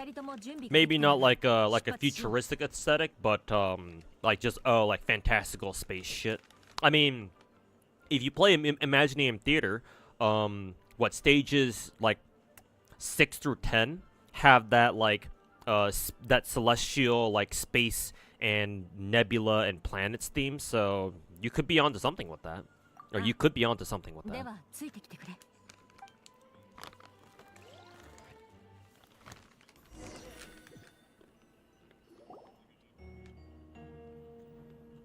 今回の裁判は被告人アルベドによる殺人および死体遺棄事件の第2審だ。前回に引き続きジン・グンヒルドが代わりに進行する。裁判の人員は変わらず、セピロス教会の女裁ダリア氏が裁判員を務める。検察代表ヘルターGenshin Impact 2 Electric 本件 Boogaloo の被告人はセピロス騎士団調査小隊隊長アルベド。裁判の人員は揃った。Skirk's PV, the first thing they show were titties. I mean, she better have some fat fucking tits. Or at least I certainly hope so. ヘルタ合同調査チームに何か新しい発見はあっただろうか。はい。証人が目撃現場から持ち帰った歯と骨を検査すべく教会の医務部門に送ったところ、これは間違いなく人間のものだと分かりました。また調査チームがモンドの人々の状況を調べたところ、何人かが長いこと失踪していることが判明。歯と骨からは死者の年齢や性別などを特定できます。興味深いことに最近行方不明となったモンド人の中に Medium is まさに premium? その Ah, 特徴と okay. 一致するものがあり That's ま fine した。 too. 医務部門は多忙なため検査結果はセピロス教会のロサリアさんが届けてくれました。被害者の名前はハンスマン、職業カリウド、男性46歳独身。 Hopefully they don't end up going the lazy and confusing route of like a plot reset. That'd be hilarious. Yeah, hopefully they don't. それに医務部門の診療記録によれば、この人は3年前ある機械によって大腿骨を怪我しているようね。リルックさんが見つけた大腿骨にもその跡があった。よってアルベドさんが埋めた死体の一つはハンスマンで間違いない。 With how Hoyo loves to make fake worlds within a simulation, it'll be like, oh, Tevat is actually kind of like the Elysium realm, and Lumen wakes up in some sort of pod to see the real sky. I mean, they do go on about this whole false sky shit that we see in Natlin. 魔法か錬金術か、そのどちらも可能性がある。 So you could be onto something with that. これで少なくとも一人の身元が判明しましたね。でも被告人の動機は何でしょうか。被告人の手紙の内容を踏まえると、あえて親族も配偶者もいない人を選んで錬金術の実験対象にしたと考えられます。研究のためにモンドの住民に手をかけるとは実に卑劣極まりない。それと証人はもう一人います。ドンナさん、こちらへ。まずい。あ、どんなってあの花屋のか。今さら出てきてごめんなさい。 Skirk is basically a memo keeper. 実はアルベドさんが死体を埋めている A memo keeper who can also throw hands. 私もそこにいたんです。あの日友達とキャンプに行ってて、夜は山で休んでいました。ただ全然眠れなくて夜中に起きて散歩してたらディルック様を見かけて、私ディルック様とちょっとでもお話できないかなと思って彼の方へと歩いて行ったんです。そしたら崖の下で誰かが死体を処理しているところを見ました。すごく怖かった。その人に見つかったらどうしようって思った。その場を離れてからも毎日恐怖で怯えてました。 Donna's the flower girl, right? もしディルック様に片思いさえしていなければって考えるようになって、 She's starting to fucking lose it. 話をしようとしなければこんな怖いことにはならなかったと、そう思うようになってしまったんです。その恐怖のせいでこれまで証人としてここに立つことを拒んできました。ただ今日はヘルターさんに説得されて申し訳ありません。なるほど。ドンナさん、君が立ち上がったその勇気は褒められるべきものだ。法廷を代表して君の勇気と公平な心に感謝しよう、ドンナさん。はい、ありがとうござ I've い been ます。 hearing that Honkai Impact hinted at Genshin. 二人の証言もあるし間違いありま Like せんね。 Honkai Impact's lore 残る問題は遺体をどうやって implies that what 私はやはり Tevat is technically part 手 of 紙に書かれていた Honkai 錬金 Impact. 術と関係があると思います。 I mean, 被告人はモンドで指 Honkai 折りの Impact 錬金 is 術師 Daoi's favorite game. It's Mihoi's favorite game, so I wouldn't put it past them that everything will like relate back to Honkai Impact at some point.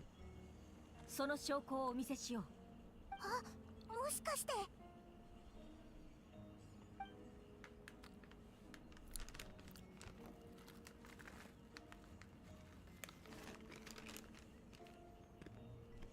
これらは被告人のアルベドが使っていた騎士団2階の執務室から見つかったものだ。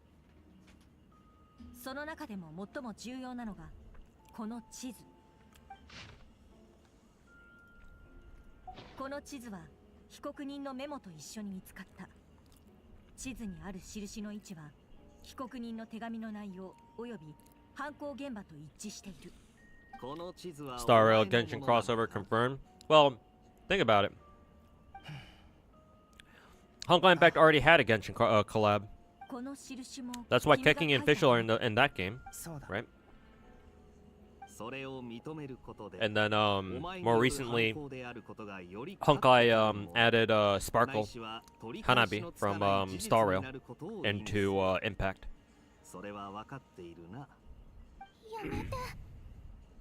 僕のデスクの隠しスペースまで開けられたんだ。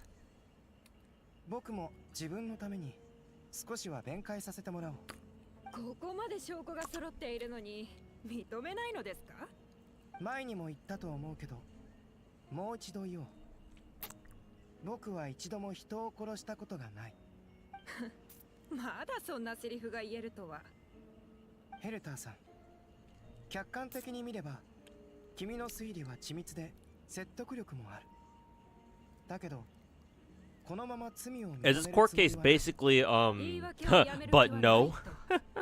無実の者が身の潔白を証 No, 明す you. るためにあらゆる手段を尽くすのは言い訳と言えない。それに僕は今ただ木を待っているだけだ。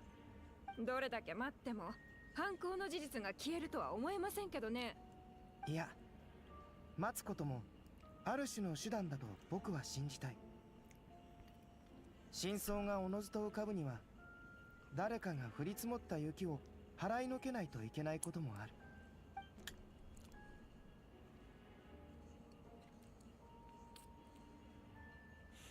You just want Hoya to add a skip button? Yep, that'd be the single biggest thing. That'd be the single biggest way to bring players back. But you know, it's fucking Hoyos, so who knows if they will.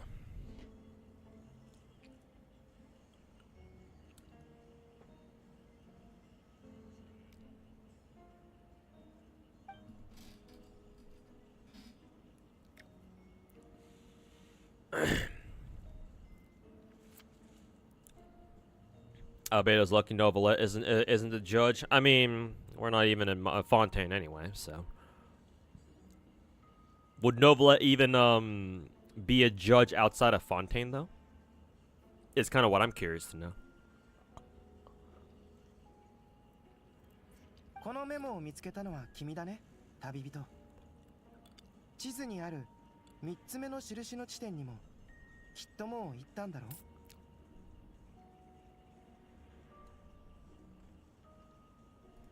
その場所の様子を教えてもらえるか。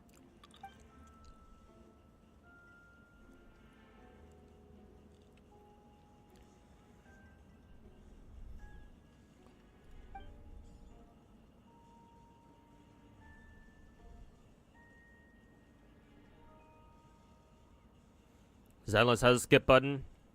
It does, but it's not a true skip button. It only skips part of the story, and you still have to left click past everything else. Now, to be fair, Zenless' story goes by pretty quickly anyway. But, you know, strictly speaking, it's not a true skip button.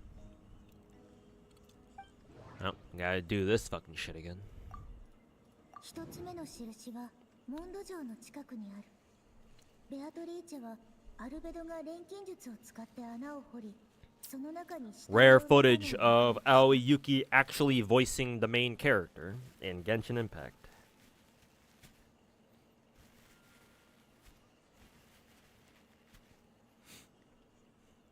近くの茂みには片方だけの靴と小さな布切れ。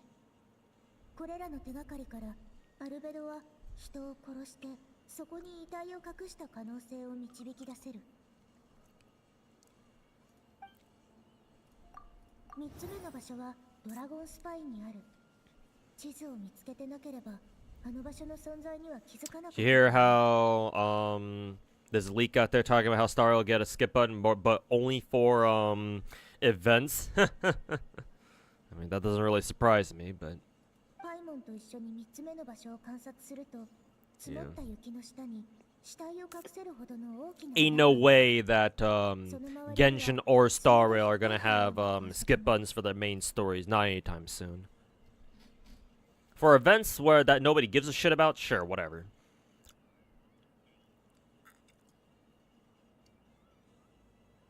But yeah, during main stories, no. Like I said before, MiHoYo takes their Genshin and Star Rail stories way too fucking seriously.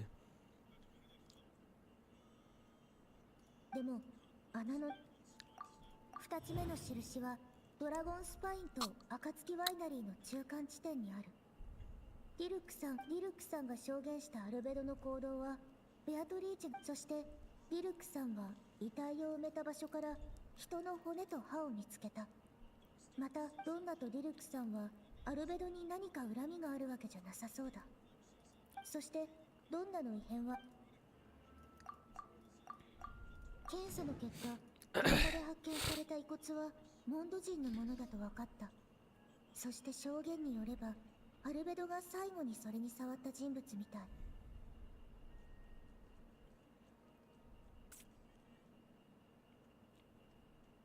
錬金術で死体を腐敗させたけど、骨だけがわずかに残ってしまった。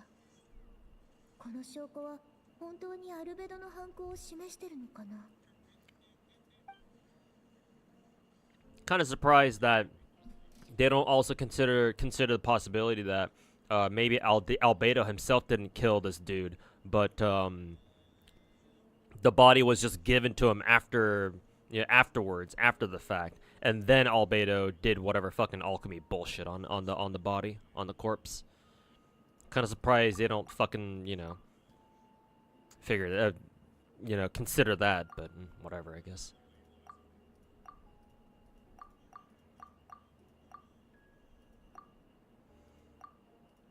What was this again? Can I replay this third mark location thing?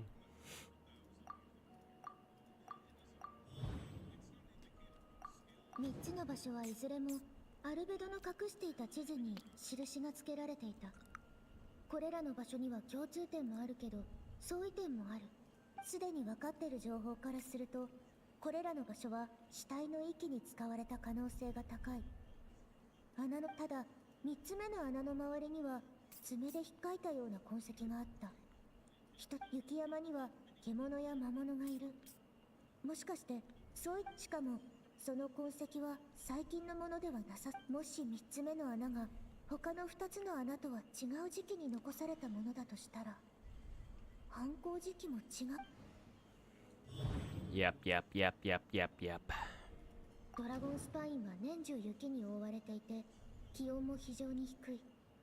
それでもこの山の寒さに耐えられる動物や雪山の奥深くには奇妙な生命、魔竜ルリンの残骸がある。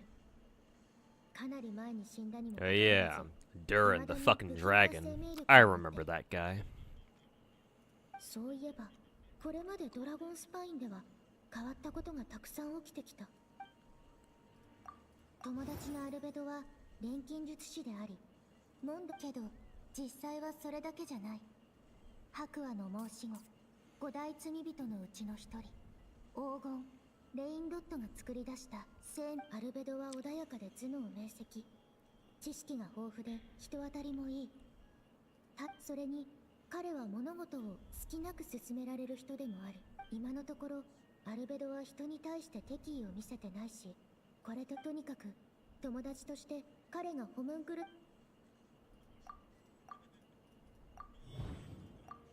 確か雪山にはアルベドと顔がそっくりな存在がいた。 This calls back to the that one event we had like 3-4 years ago where we met Albedo's evil twin brother, or evil clone, twin clone, or whatever the fuck.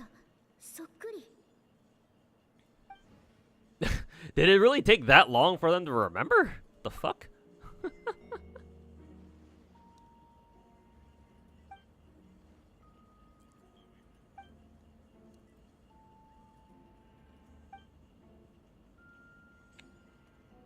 ちょっといいかな。ジン団長に渡した調査結果だけど、Oh, that's rare. Lumen's actually fucking voicing a line 前 here. 回の裁判で言及された2つの事件で被告人は死体を消した後錬金術で地面を元通りにしたってされてるけど雪山で見つけた3つ目の場所はそうじゃなかった。穴が掘られた時の土はそのまま周囲に盛られてて何かを掘り起こしたようにも見えた。もし犯人が同一人物ならどうして他の2つのように隠蔽しなかったのかな。それと3つ目の場所にあった痕跡を見ると最近できたものじゃなさそうだった。つまり前の2つの事件とは時期が異なるってことになる。この2つの点が解き明かされない限り今回の事件にはまだ疑問が残るよね。真実を全て解明した上で公正な判決を下すべきだと思う。君なら気づくと思っていたよ。確かに疑問は残りますが、これだけは断言できます。 Doubt it's a code issue only. Even if it was, then they can figure out a workaround. Because that's what they managed to do with the whole remember the problem that Genshin story used to have, where if like a character who was critical for a storyline in Genshin was like technically off doing something else, the game wouldn't even let you start that quest until you finish whatever other quest that they were already taking part of. Like now they just made it so that oh you can just like yeah they more or less fixed that issue probably.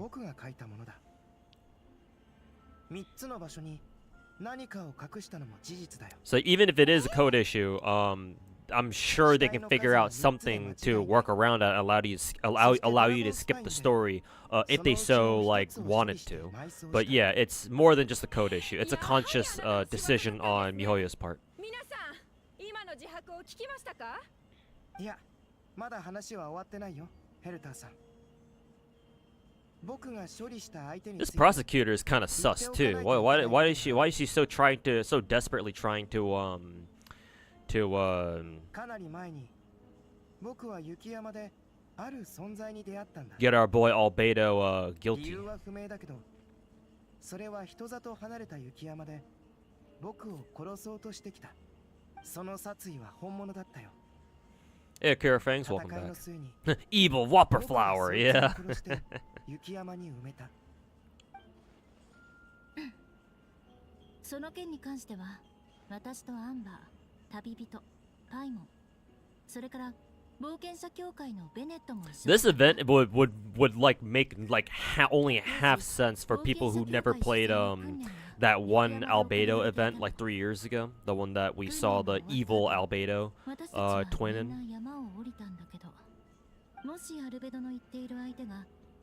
Too bad Genshin doesn't do event reruns. That would be nice. 私たちが下山した後に起こったんでしょうね。一つ目と二つ目もあなたがやったんですよね。なぜ罪のない人を。いや、それは違うよ。発言が支離滅裂になるほど恐怖に震えているようですね。さっき認めていたでしょう。ヘルターさん、どうしてそう結論を急ぐんだい？ If you would let me finish. Oh, so Miss Hertha here is acting like Saint Tontus, huh? 雪山で僕を襲った相手は淡い金髪と青い瞳を持ち、身長は僕と大差なく。 Blue eyes, but Albedo has green eyes. Well, they look green to me. つまりアルベドとウリ二つってことか？ウリ二つ？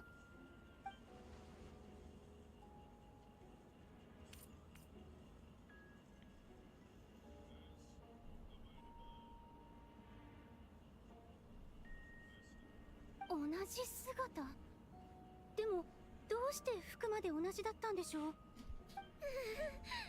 どういうこと？もう帰りたい。でも今議論すべきはあなたが雪山で殺人を犯したことですよね。その通りだよ。あの日、僕は自分と同じ顔をした存在を殺した。でも人を殺したとは一言も言っていない。Dun dun dun. そういうことか。僕の証言を撤回する必要がありそうだ。I like how they just go along with it. 連れてきたぞ。待って。おい、今入ってきたやつ Also, was that guard's name literally just Note? どういうこと Can't believe you do Hertha that dirty. どうして私と同 Sorry, じ my 顔をしてい apologies. るのこんにちは。見ての通りセピロス騎士団の広報勤務隊長のヘルターさんだよ。 Yeah. そういうことですか。先ほどの供述も Dun 反応を dun 認めたのも dun. このためだったんですね。 Amogus. 私に矛先を変えたところでこちらが提出した証拠は変わりませんよ。私がここに立っているのはモンドの正義を守るためです。静粛に。ここ数年僕はよく雪山に泊まりながら魔竜ドゥリンの研究をしていた。数百年前東風の竜トワリンとの死闘に敗れたドゥリンは風神バルバトスとトワリンによってドラゴンスパインに封印された。ドゥリンは錬金術によって作られた人工生命の中でも特別な存在だ。死でさえも消滅させることはできない。未だにドゥリンの心臓は Hertha? No, Hertha. Very similar 時 name. 間とともに There's an extra H at the end before the final 息を A. 吹き返している。 Or before the A. 雪山であった僕に瓜二つのものは Kinda sounds like Hertha though if you say her name if you say your name fast. ホムンクルス計画の失敗作だ。ホムンクルス私をホムンクルスだというつもりですか。それとも入り口に立っている者こそあなたが雪山から連れてきたホムンクルス、つまり偽物だと。自分の怒っている姿を見るのはなんだか不思議ですね。私が偽物ですって。それはこちらのセリフですよ。最近大活躍みたい But じ what ゃ if ないですか。 this Hertha is the real one? Or is the fake one? あなたなら見分けられますよね。長年あなたに付き添ってきたんですから迷うこともないでしょう。 We're technically getting Heritage and Genshin soon with Alice. 話し方や表情を見るに先ほど入ってきたものの方が本物だろう。その発言に責任を持てますか。こんな理屈が通るならアルベドさんこそ疑われるべきでしょう。ここにいる彼が本物だって証拠は実は偽物 Got で your その正体は got た your だの hopes up. 殺 Yeah, 人 no 鬼かもし worries. れません。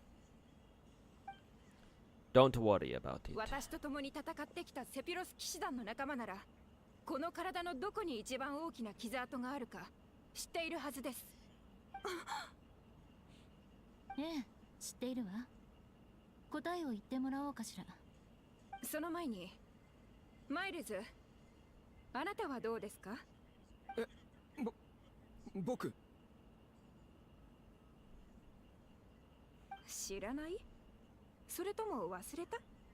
最近めまいがするとか具合が悪いとか言っていましたよね。もしかしてそのせいで忘れてしまったのでしょうか。あの戦いで一番近くにいたのはあなた。 You forgot how Lumen sounded like? 僕は頭が割れそうだ。 She did have a few voiced lines a little bit earlier. ここです。顔がこわばっているね。こんな展開になるとは想定していなかったのかな。I like how they have to use a still image because they can't animate the NPC like rolling up their sleeve. アルベドさんはあなたたちのような存在について研究をしているんですよ。自分が本物だと言うなら腕を見せなさい。慌てることはない。傷跡をつけるのは今からでも間に合う。ドゥリンの生命力から派生した君。いや、君たちなら。 Kind of late. Can you give a short summary of what's going on? Basically, Albedo's on trial because he's been accused of murdering a fellow Mondstadt citizen. But it turns out that it's at least from what I'm getting here, it turns out that this may be just an elaborate ploy to expose a couple of sus bad actors within Mondstadt.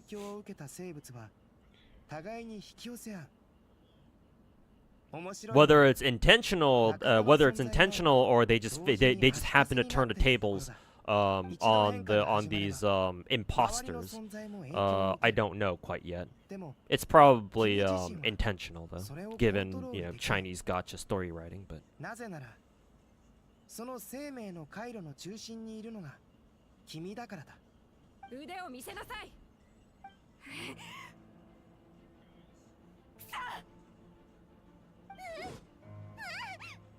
逃げてください。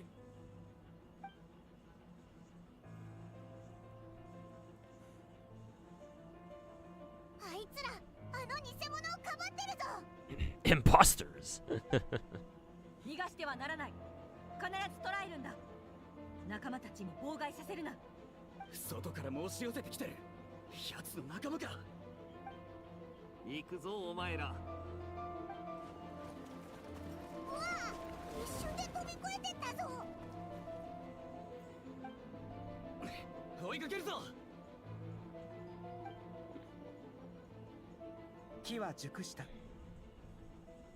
総員、これより作戦開始だ。 I do wish that they animated this a lot better, but you know, やっと君たちと話せるね。 typical Genshin こ storytelling. こ数日の出来事は後で詳しく説明するけど、先に2つだけ。1つ、僕は人を殺していないし、錬金術の実験で死体を利用したこともない。2つ、裁判に出席した騎士団のほとんどはこの作戦を知っていた。 Yeah, all part of the plan. リルックのように鋭い人は Actually, we planned this all 違 along. 和感に気づいていただろう。あ、ついてきてくれ。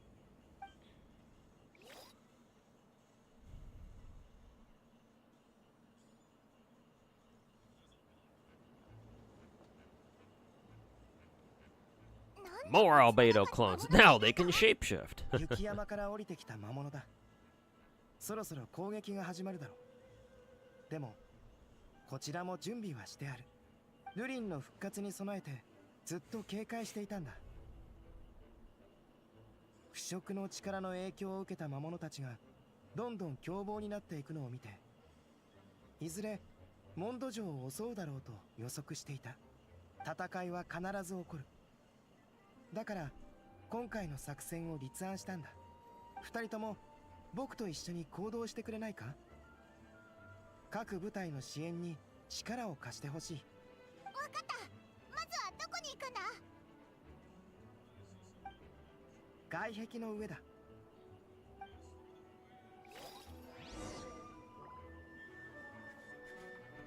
Alright, finally we get to run around beating the shit out of people.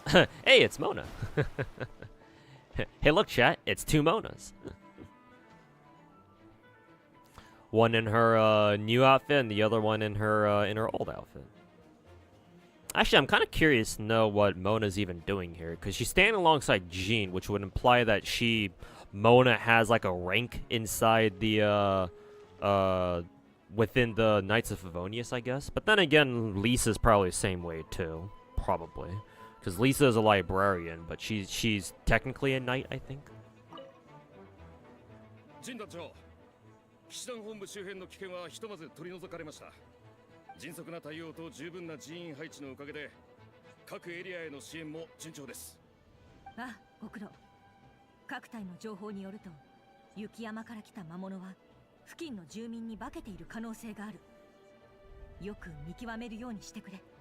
占いによると魔物ではない、謎の力の影響を受けている人もいるようです。そのような人を見つけたら暴走しないよう見張ってくれ。決してむやみに傷つけてはならない。もし戦うとなったら Still hate how they force these censored outfits for the story. Well, yeah, but can't really do anything about that. Wish it wasn't that way either, but it is what it is. At least, you know, they don't force us to use the censored costumes. We can actually use the old ones still, but... Because remember, that's what Chinese gachas would normally do. If they censor something, then they wouldn't even bother giving you a choice.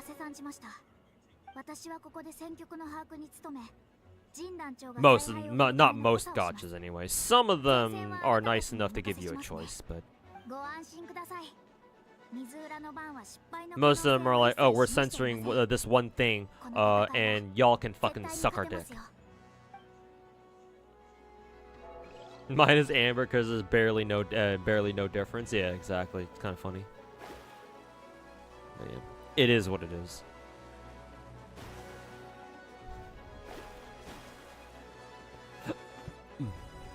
Oh, speaking of which, I should probably change my team. Oh, guess not. I guess we're not changing our teams. この辺りの住民はどうも様子がおかしいので、くれぐれもお気をつけを。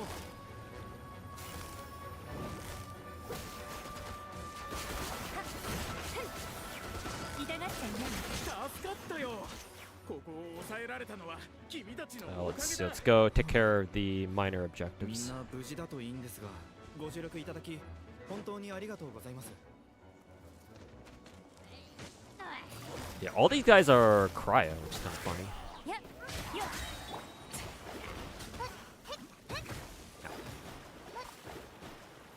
Okay, those guys are good. Let's see, let's go take care of these guys over here first. And we can swing around.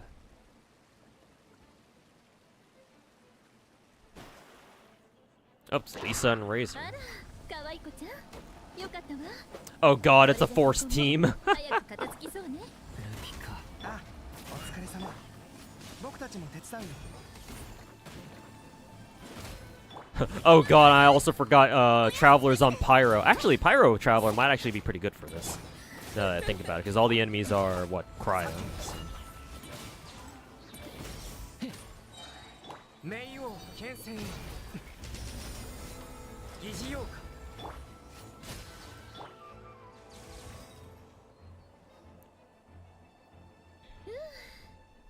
ウィンドブルーム祭中にこんなにビリビリしたのは久しぶりだわ。師匠、昔はよくやってた。ビリビリを Some people whine about Genshin and Wuwa having women with revealing outfits / swimsuits for some weird reason. In my opinion, they're just reaching for excuses to talk shit, basically.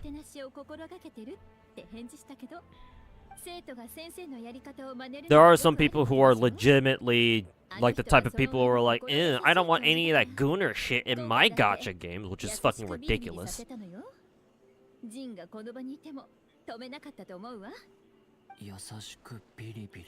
But I would say that for most people who like try to talk shit on other gachas by bringing up how slutty some of their characters look, they're only saying it just to talk shit. And they would never say that about like gacha games that they actually enjoy or that they're actually fans of. But again, there are some people out there who legit are like, ew, I don't like any gooner stuff, like, at all.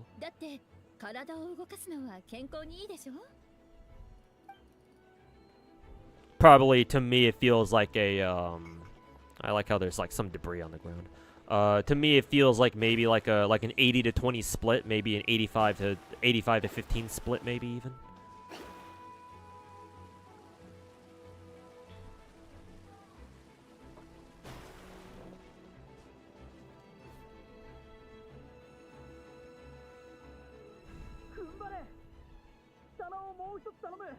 Parsley? What do I remember that that name? That's special. この声は旅人さんですね。 Funny how the dude was pointing a dagger at D-Luke and he was like, meh, well, to be fair, it is D-Luke. Dude brought a dagger to a claymore fight.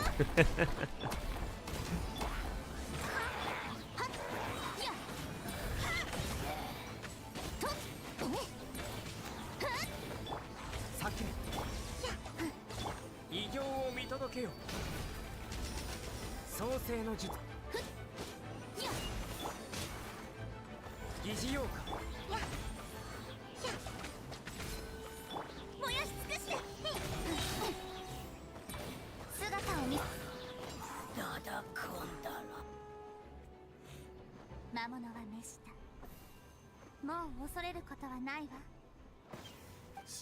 Favorite part is that the people complaining about Gooner shit is that they wouldn't be seeing shit like that if every guy was running around running around in nothing but a speedo. Yeah, likely not. 本当にありがとう。ところで、そちらの大きな鳥は喋るんだな。びっくりしたよ。おっと、私はお嬢様の従者、魔物ではありませんのでご安心を。皆様に害をなすことはありません。あ、いや、そういうつもりじゃ。失礼なことを言ってしまったな。まあ。気にしないでいいわ。我が従者よ。 The number they add and the fan service for them is never equal, and it sucks. Unfortunately, the brutal reality, if you want fan service for the guys, for most gacha games, is if you're looking for that sort of fan service, you're usually gonna have to go to like games like Love and Deep Space, which is why lads being so successful is really important, because that's how we get more games like that. It's just a shame that it does still perpetuate the idea that, oh, if you want male fan service, male character fan service. Oh, am I forgetting another? I'm forgetting another sub objective. Where's this next one? Look for the objective in the area. What the fuck? Maybe we have to go to the tavern.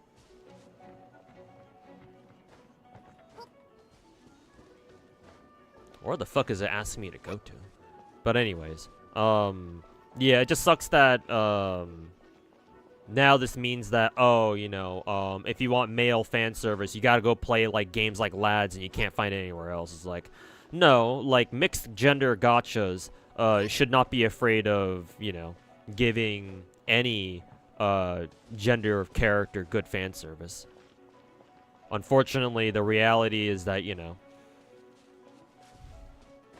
it's probably not that easy.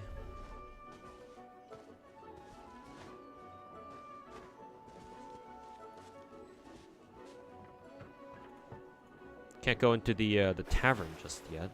Where is it asking me to go then? I have no idea.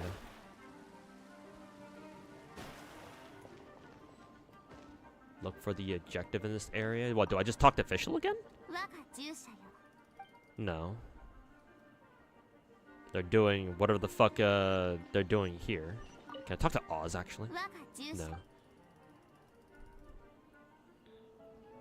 People hate Carlotta's skin. Yeah, there are some people who don't like her skin. For some reason. Fucking retards. Let me guess, they don't like Carlotta's skin because it makes her look like a fucking whore. Is that it?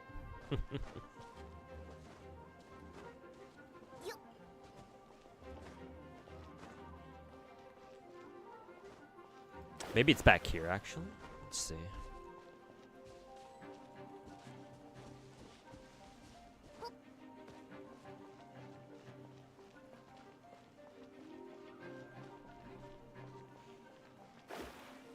Yeah, I have no idea where this fucking sub-objective is.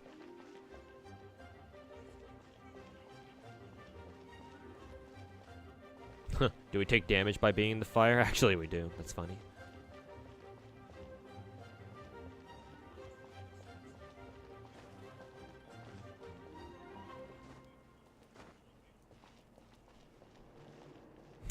Surprisingly, Wagner's forge area is completely fine.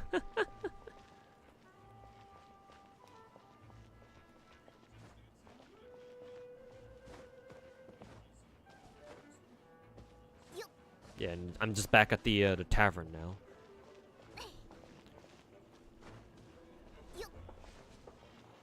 Maybe a set quest is on the roof? Yeah, maybe. We got a good point. I didn't think about that.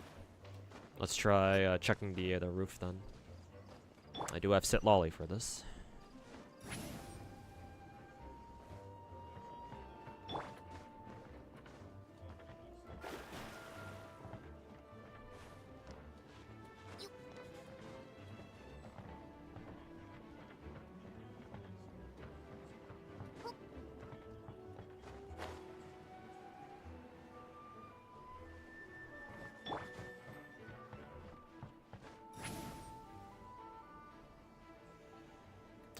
No, I don't see anything on the rooftops here unless I'm just missing it.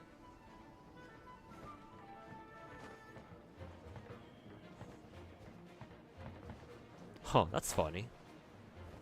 Who's that? Oh, it's Sucrose, no wonder. I thought it was the usual dude. Oh, this was the sub-objective? That's funny, okay. I guess it was just Sucrose. Why was the sub-objective marker, like, nowhere near her, then?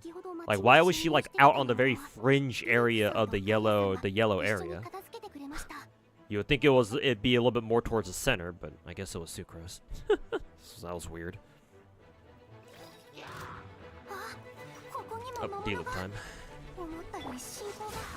ほう、あいつらにも騎兵隊があるのか。とりあえず片付けよ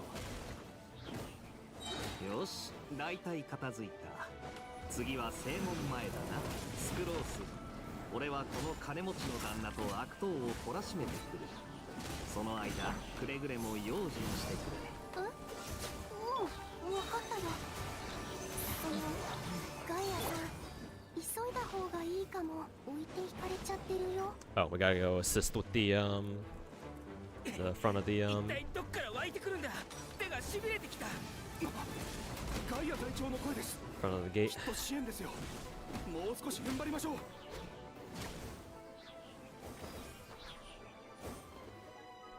二人ともご苦労さん。よく守ってくれたな。 That's how you know gacha games have gone mainstream, I guess. Yeah, maybe. Mainstream Twitter attention, probably. 僕は大丈夫です。ロレンスこそその足。スワン、ロレンス。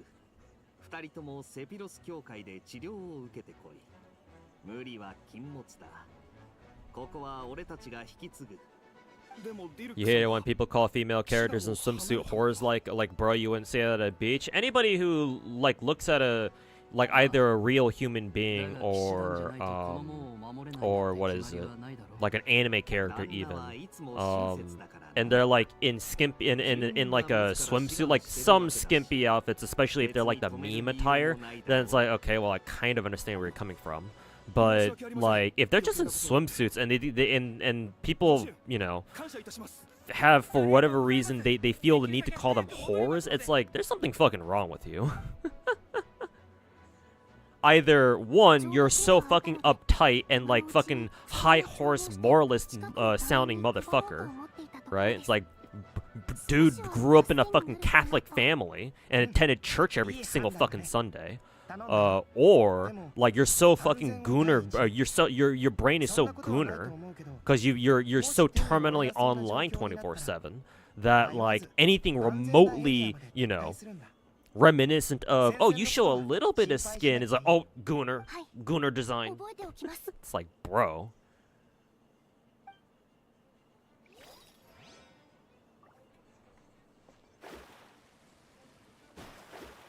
So are we fucking serious right now?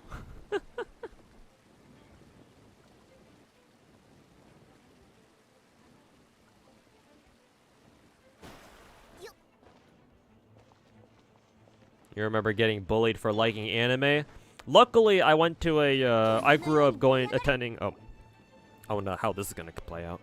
I remember, well, not I remember, I grew up going to like a school district where we didn't really have bullies per se, luckily. At least not most kids. Like, anime wasn't like mainstream, but like, you know, people could watch anime without, you know, worrying about like the upperclassmen like picking on them for, oh, you like that cringe anime shit. Most of the time we didn't have to worry about that. But yeah, anime is certainly a lot more mainstream nowadays.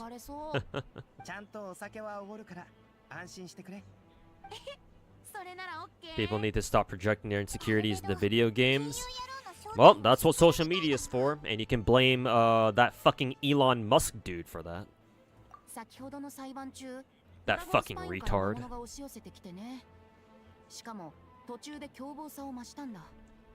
おそらく魔物たちの中核が君たちの作戦で危機に陥ったからだろう。でも魔物がこんなに早く進化するなんて。進化は敬意を払うべき現象だと Still can't get used to Grace's new English voice because she doesn't sound like an obsessive soccer mom. Oh, does she not anymore? そういえばアルベドが描いた地図と3つの穴 That sucks. But yeah, the whole obsessive soccer mom is kind of perfect for Grace considering what she's like. But 目撃されたのは事実だよ。でもそれにはもちろん事情があった。僕が雪山を観察しているとあることに気づいたんだ。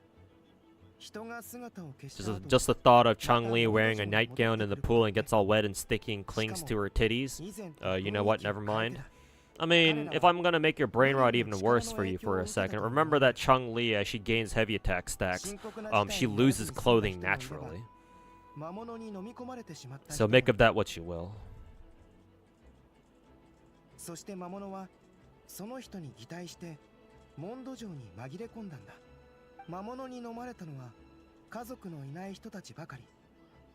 その方が周りに気づかれにくいからだろう。奴らの狙いは Change the demographics and you'll see the change in designs too. Yeah, typically that's how it works. It's just that, you know,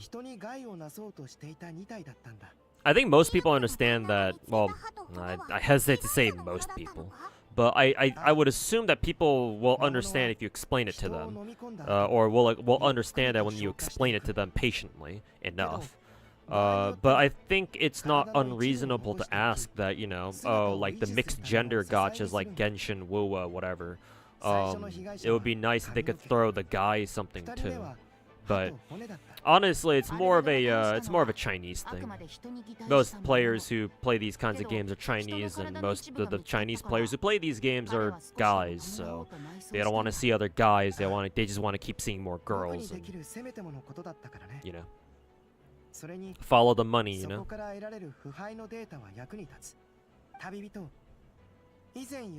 Luckily for us, Chinese developers usually don't really give a shit about, like, you know, social politics. They do care about real politics and actual politics, but not social politics usually, especially not Westerner shit. They usually, the thing they care about most, other than, you know, not pissing off the CCP, is what is it? Is money. 僕は2号の息の根を止めて雪山に埋めたんだ。君たちが見つけた穴はその時のものだよ。でもここ最近、ルリンの活性化が進みつつある。その影響を受けた魔物たちは操られるがまま。Love being the token lesbian in gacha, and you just want to see pretty women. To be fair, there's a lot of female streamers, VTubers too, who are like that.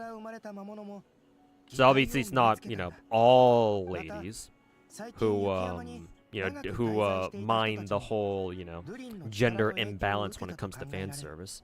But you know, in general, it'd be nice if you know, fan service for both/all genders were a little bit more equalized.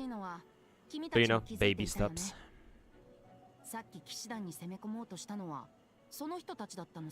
VTubers are big on Nikke. Yeah, that's true for some reason. And Nikke is nothing but girls, pretty much. Well, not pretty much. It is nothing but girls. Well, with the one exception of Anderson, I've seen a handful of lady VTubers go crazy over Anderson.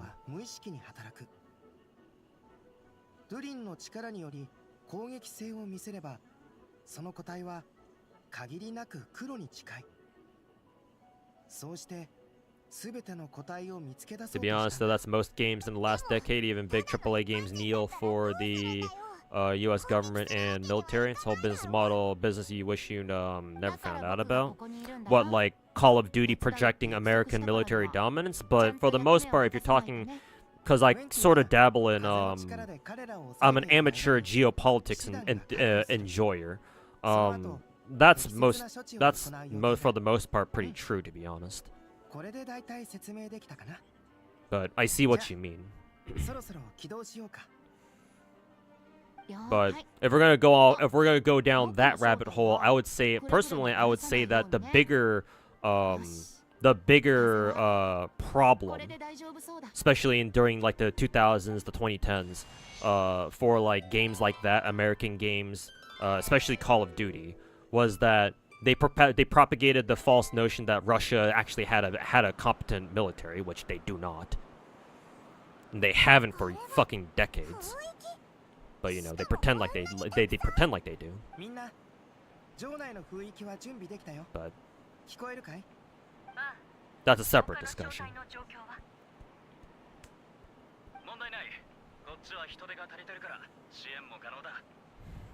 Finding out that U.S. military funded a Fortnite tournament. Oh yeah, the Air Force likes to sponsor like a whole bunch of stuff. I've seen U.S. Air Force ads for like fighting game tournaments, for example. Because to be fair, the U.S. military has not been meeting their recruitment goals for like many years now.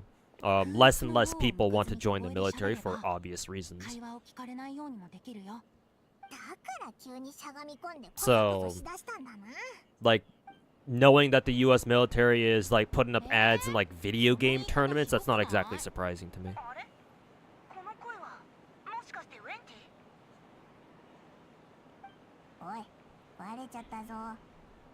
Oh yeah, can't forget about entertainment guy, yeah. Mustang, yeah. Entertainment.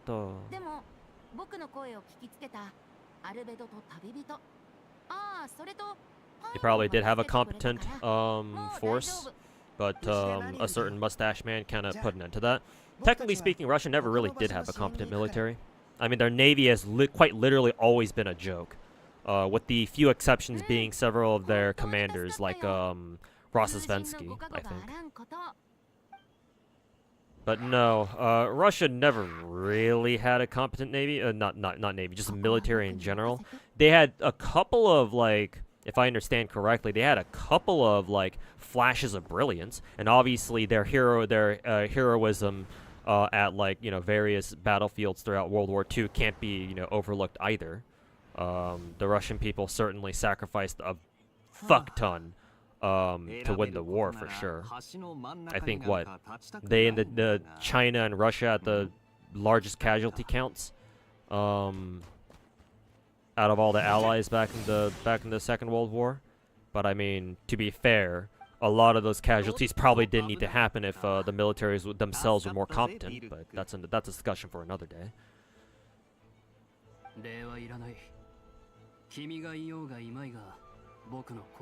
Recent military ads are actually decent. Yeah, I know on Twitch they've been running, like, the National Guard's been running a couple of ads.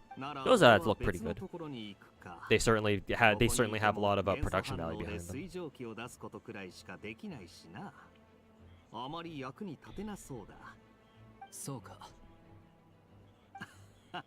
Allegedly, Modern Warfare 4's campaign is gonna take place in Korea, between South and North Korea.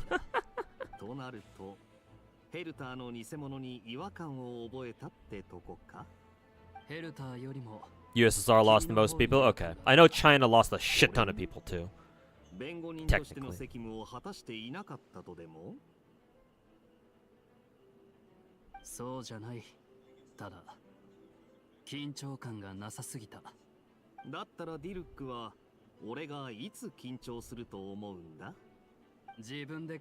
That was a cool zoom around. Oh, the zoom around that they did in like the middle of Mondstadt.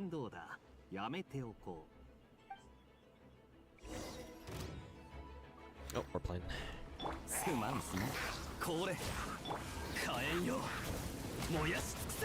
Man, it's been a while since I last heard who is it, D-Luke use these voice lines. Because I always play D-Luke with his skin up.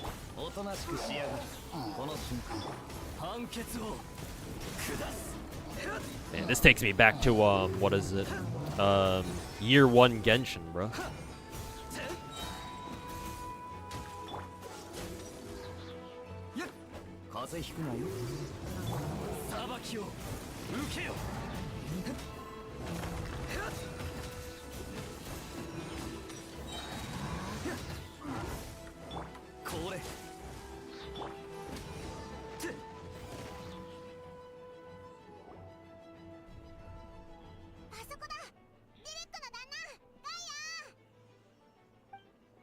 Move to Star Rail, Kaya. 他のエリアはそれほど緊迫してないってことか。お前たちを心配して駆けつけた。 Genshin holding your beloved Kaya hostage in their game. 主要ルートを抑えれば戦闘の主導権を握ったも同然だ。君たちの判断は正しい。状況はどうなんだ？ああ、心配無用だ。ここは俺 Yeah, it has to. If Modern Warfare 4 does take place in Korea, it has to be modern day. Yeah, Modern Warfare. Yeah, it's a sequel. Didn't Modern Warfare 3 end with, I believe, spoiler alert, for those of you who care anyway. I believe Modern Warfare 3 ended, new Modern Warfare 3, not the original one. Ended with, who was it? Makarov, I think it was? Makarov shooting Soap in the head, killing him, and then he still escapes, and then Modern Warfare 3 ends with, what? Modern Warfare 3 ends with Price. Was it Gaz? Did Gaz survive? I think he did. And then Ghost? Yeah, those three spreading his ashes over the cliff or whatever. And then Price goes in and assassinates that Shepherd, I think it was, right? And it ends on that. I guess it sort of makes sense that Makarov would escape to, what, North Korea, I guess. But I don't know why he would do that permanently, knowing what the North Koreans are like.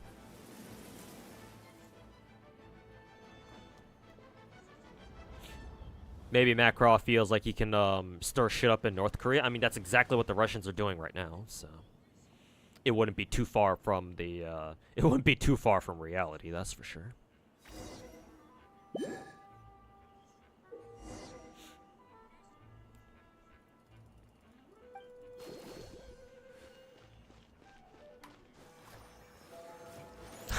Rare footage of Barbara actually using her her skill properly, or as intended. This is actually kind of cool. I didn't expect them to give you an objective like this. はい、これで大丈夫だよ。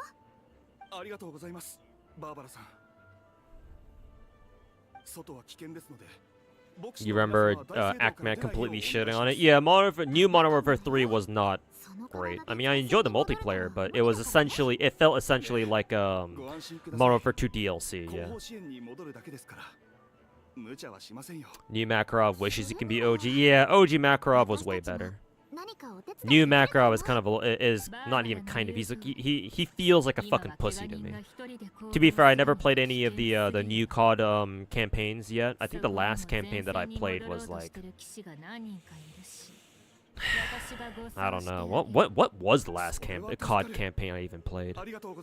Maybe, oh, Black Ops 3 I think it was. Yeah, I think I played Black Ops 3's campaign last. I think I even did it on stream too. Like way back when. You know, Ackman, while I'm aware of him, I know that he's a pretty big content creator. He's like a shooter, like a video game critique. He mainly focuses on, I believe, shooters, I think it is. Yeah, his videos are usually titled stuff like "Why is X game?" like "Why is this game so awesome?" or "Why is this game so trash?" or whatever the fuck. And yeah, I'm aware he likes to talk shit on COD a lot, which isn't surprising.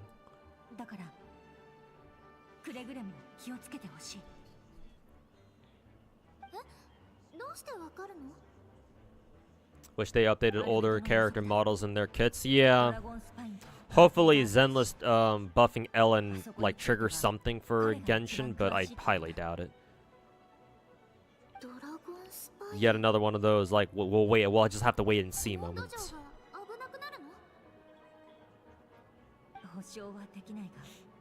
Maybe they should add an extra skill. I share that opinion, Lovely Tay. I think that Genshin, when they start buffing characters, I think they should add, they should give the characters they buff a second skill, so that way their kits become a little bit more, a little bit deeper.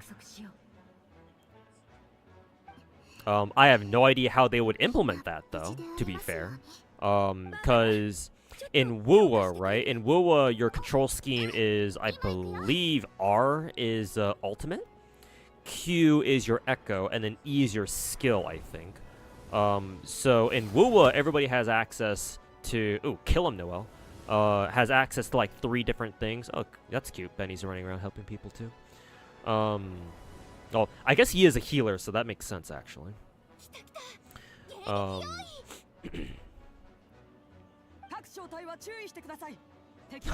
Mika being Overwatch with Ambers is quite fitting. But yeah, I think that if Genshin ever does buff characters, they should give buff characters 2 skills. Or a second skill that they can use at any time alongside their first skill. I don't think that it should be a situation where, oh, characters can only pick between one of 2 skills, basically, and that's it. Oh, this is funny. We actually get into a shootout with these guys. Headshot. Headshot. Rare footage of Amber actually being able to use her her headshot passive unironically.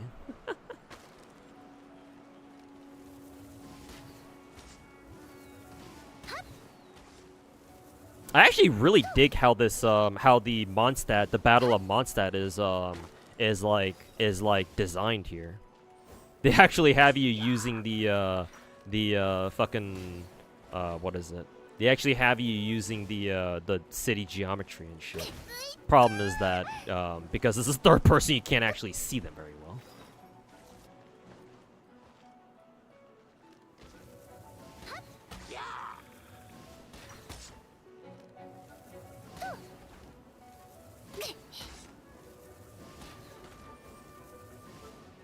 Also, how strong is this Amber anyway? Can we check her stats real quick?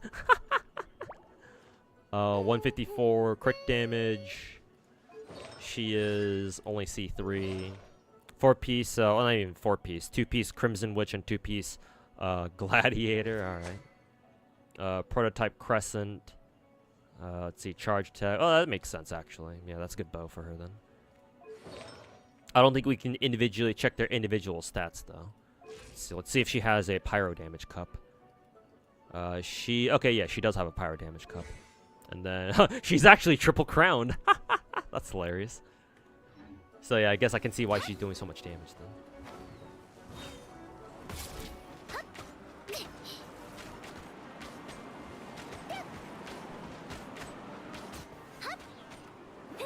Let's see, can we do this? I think it has to be a full charge hit, right? Yeah, there we go.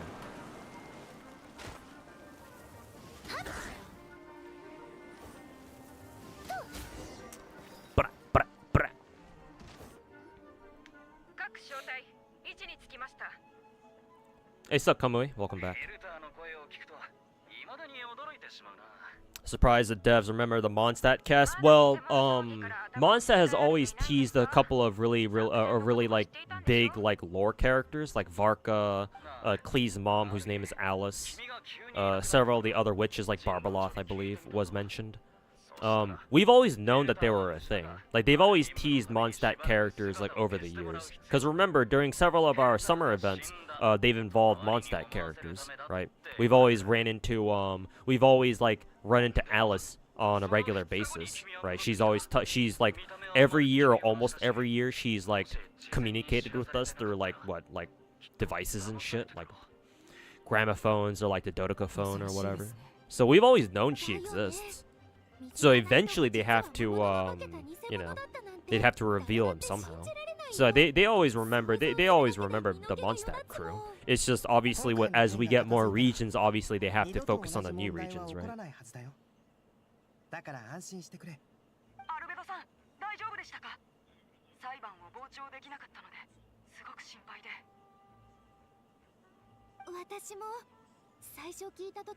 モンドで本当に殺人事件が起きたのかと思ってすっごく驚いたんだよ。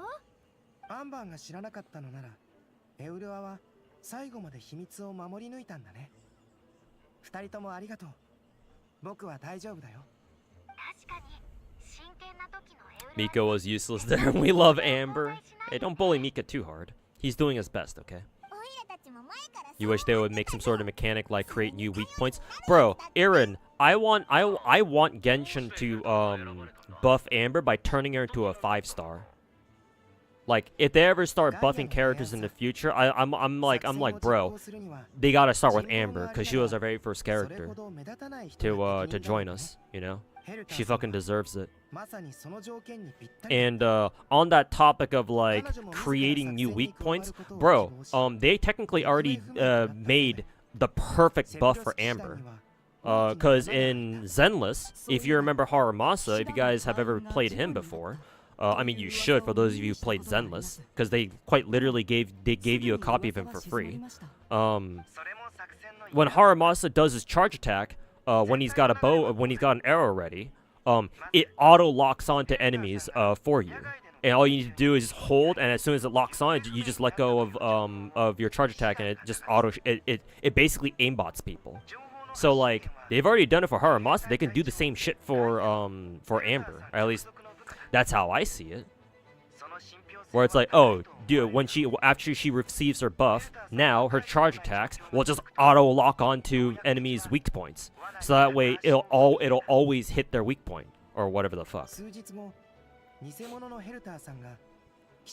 Yeah, that's how I would buff her. Easy.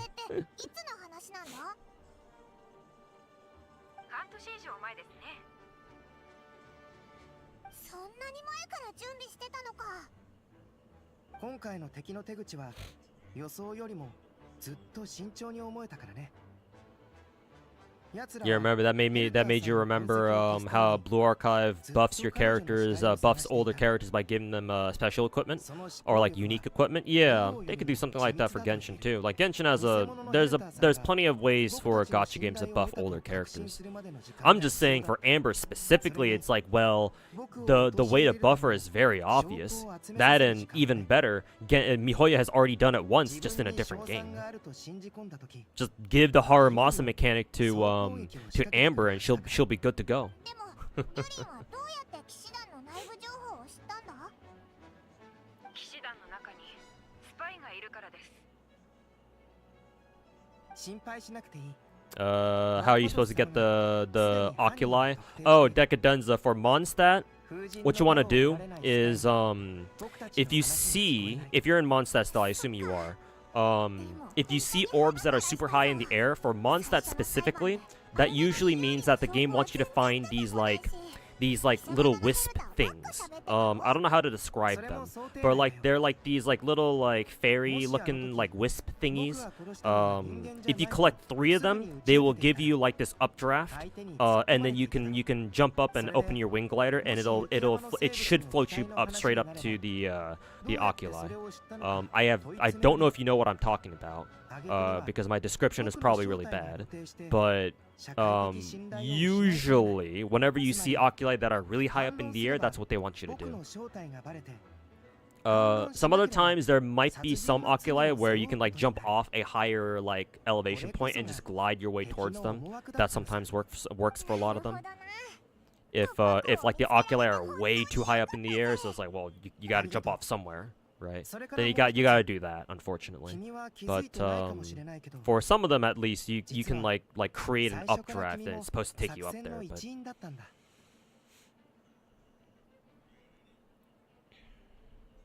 you've been doing that, but when you touch the ring, it keeps shooting you down. Oh, I'm talking about something else, but I guess you're talking about like these like the air rings or whatever. Yeah, those rings, they usually not usually, some of them actually send you up too, but I guess the ones you're talking about, they just shoot you straight back down. That means that you have to go, you have to approach that oculi from somewhere else. Likely, you might have to like find a point where where you can jump off and you can just glide your way towards that oculi, I think. So yeah, you just have to find some high ground and then jump off and glide towards it.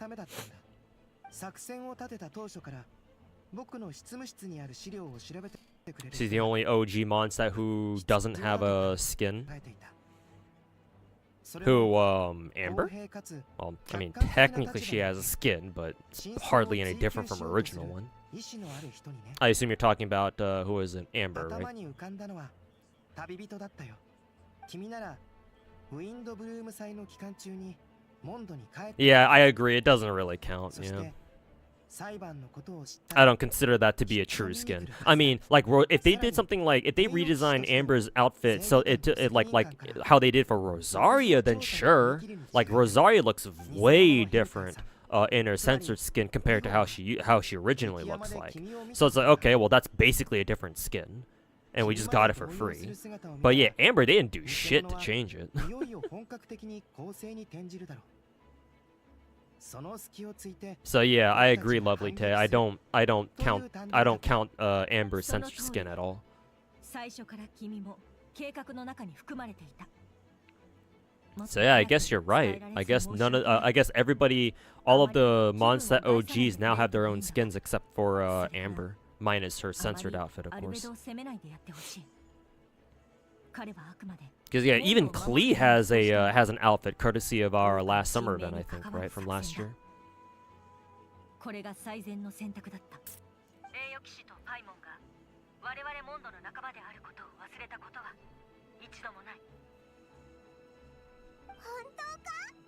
With Amber, they did cover up her ass cheeks. You can see that difference between the two versions. Yeah, but, you know, other than that Gunnar detail, what else did they change about it?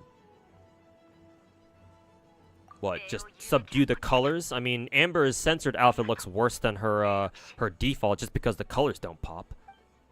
Like, they gave Amber some, like, super subdued fucking colors and shit. I can actually check my own Ambers and double check real quick. Let's see. This is her original. This one's her new one. Yeah, they probably did it to censor her fucking ass cheeks back here. Yeah, you can tell because her shorts are a little bit longer. They added that little bottom section, I guess. I don't know what that's called.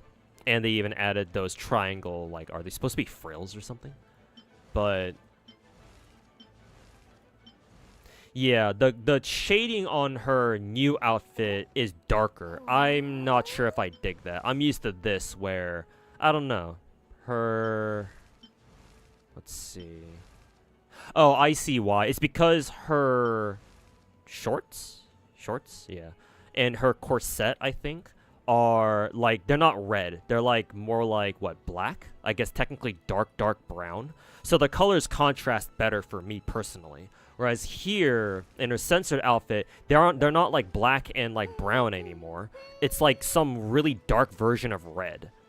I don't know that exact shade of red personally, but to me this looks worse because now it just looks like she's just dressed in all red. The contrast is nowhere near as good. Whereas here it's like, oh, she wears red, black, brown, and then more red, and then white for stockings. It's like, okay, now her default outfit pops out a little bit better, as opposed to this where it's like, well, now all I see is just fucking red, white, red, more red.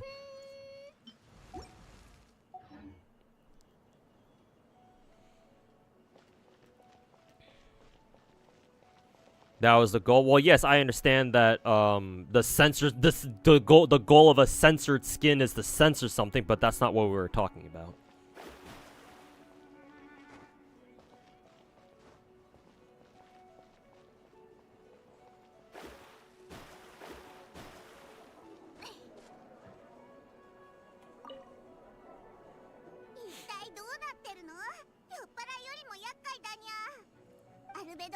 Oh, it's Diana. Okay. もし助けを必要とする人を見つけたら、キャッツテールに来るよう伝えてくれる？ここは私が必ず守るから、絶対安全だよ。助かるよ。ありがとう、ディオナ。You want so many modern Amber skins, but you know Hoyo will never make them real. Sometimes, you know, you just gotta take matters into your own hands. If Mihoyo won't do it, well, you know, can't expect God to do all the work. Where am I going?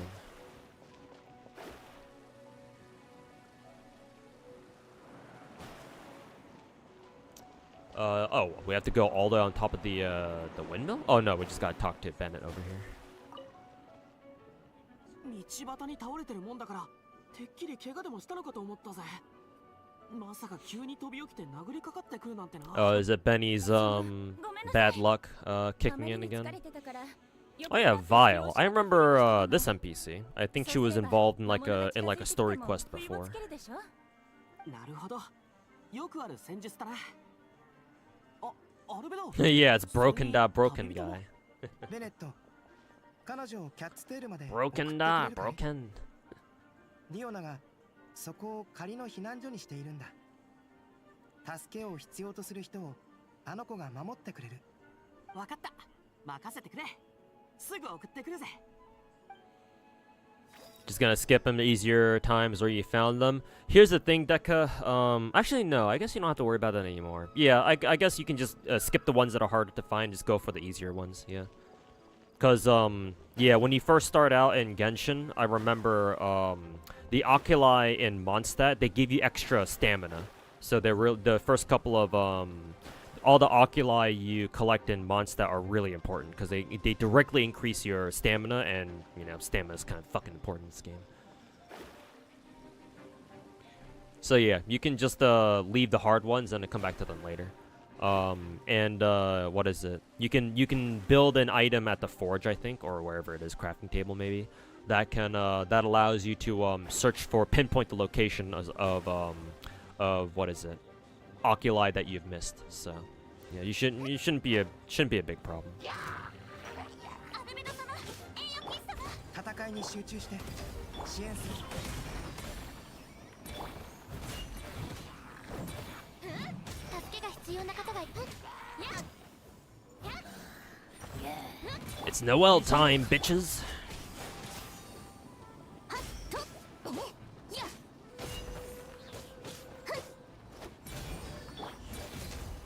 綺麗にしませんと。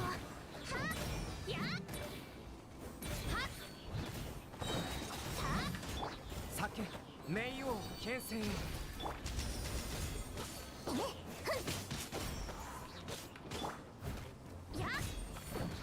疑似妖か。灼熱閃光、酒の明星。戦場のお掃除の時間です。岩の重さが安心できます。お二人ともありがとうございます。おかげで戦闘が想定より早く終わり、私はこのままここに残り、皆様のお力になりたいと思います。どうかご心配なさらず。 At least they didn't do anything to Benny's abilities. Well, they can't nerf characters. If they nerf characters, then they would piss off their players, so that's not an option.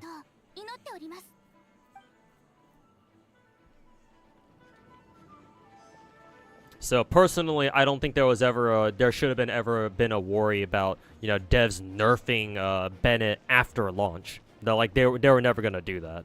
Maybe MiHoYo could have like considered nerfing him, but no. Like, especially back when people legitimately thought that Bennett was like underpowered and like he was like the worst character in the game or some shit. Maybe they could have gotten away with that, gotten away with nerfing him back then.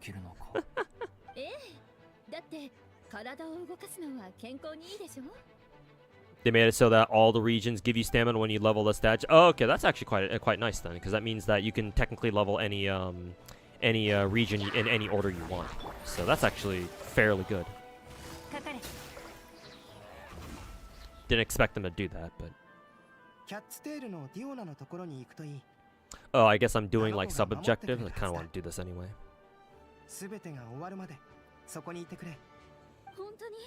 Reminding how poorly the OG characters have aged in 5 years. Only Bennett and Fischl have stood the test of time. I mean,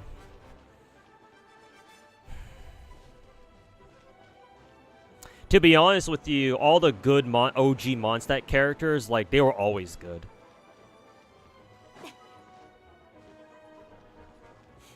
Like, characters like Razor, it's like, well, he's mainly physical damage and, you know, did we, like, physical might have been okay in the beginning of the game, but, like, remember, Genshin is a game about elemental reactions. And guess what? Physical damage doesn't react with shit. So, what did we expect? You know?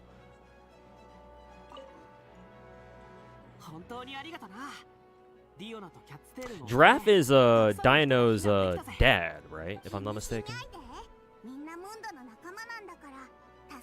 Pretty sure it's also straight up technically it's not illegal, but I'm sure people could like twist it in a way where it becomes illegal. リオナもくれぐれも気をつけてくれ。俺も手伝うよ。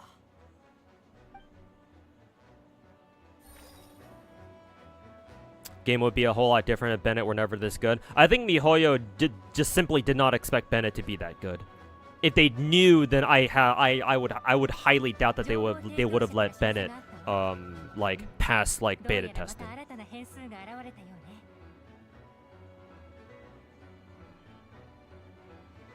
Like, there's a good reason why they haven't added another character quite like Bennett in like years. Like, I was sort of expecting them to make like Mawika or whoever the Pyro Archon was going to eventually be into like basically a 5-star Bennett with the option of doing damage herself or herself, but clearly they didn't go down that route. So like MiHoYo does not want to put out like yet another Bennett. Like they've tried they kind of like skirted around the idea, right? Because we have characters like Ian-san and more in the past, who was it, Sarah, who kind of worked the same way, but obviously they're nothing like, you know, they're nowhere near as strong as fucking, you know, our true Pyro Archon, Mr. Benny.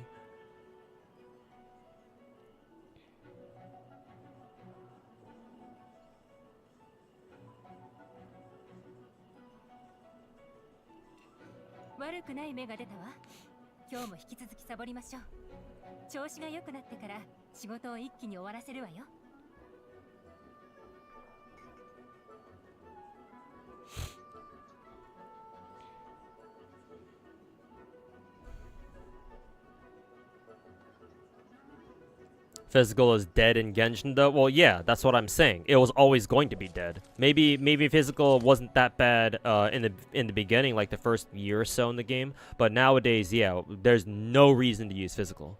And like that was always kind of going to be the case because again, Genshin is a game about elemental reactions. The whole point is for you to fucking combine like 2 or nowadays even up to 3 elements together.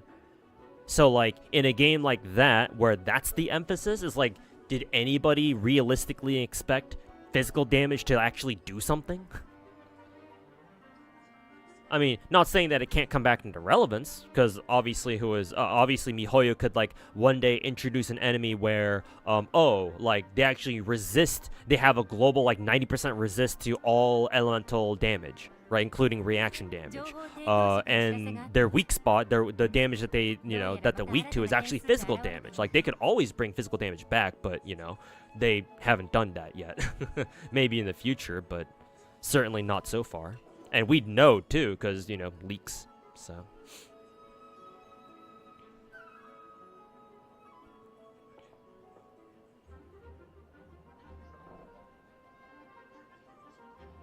Poor Eula, yeah, and how much they wanted to focus on like Eula doing like nuke physical damage and shit.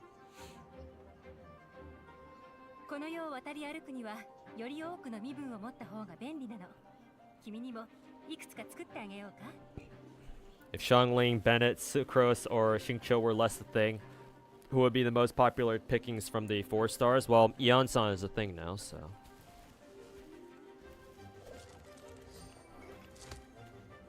Don't forget about Sarah, because Sarah's whole point is that she's supposed to buff, Electro characters. Well, actually, I think she only buffs, Omega buffs Electro characters at C6, actually. But those 2 are also attack buffers, so you take what you can get.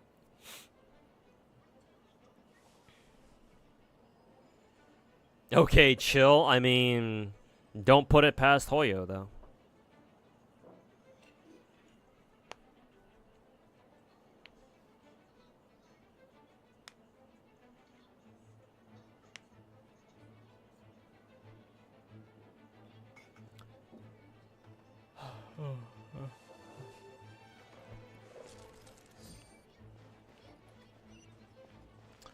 Did I finish all the side quests?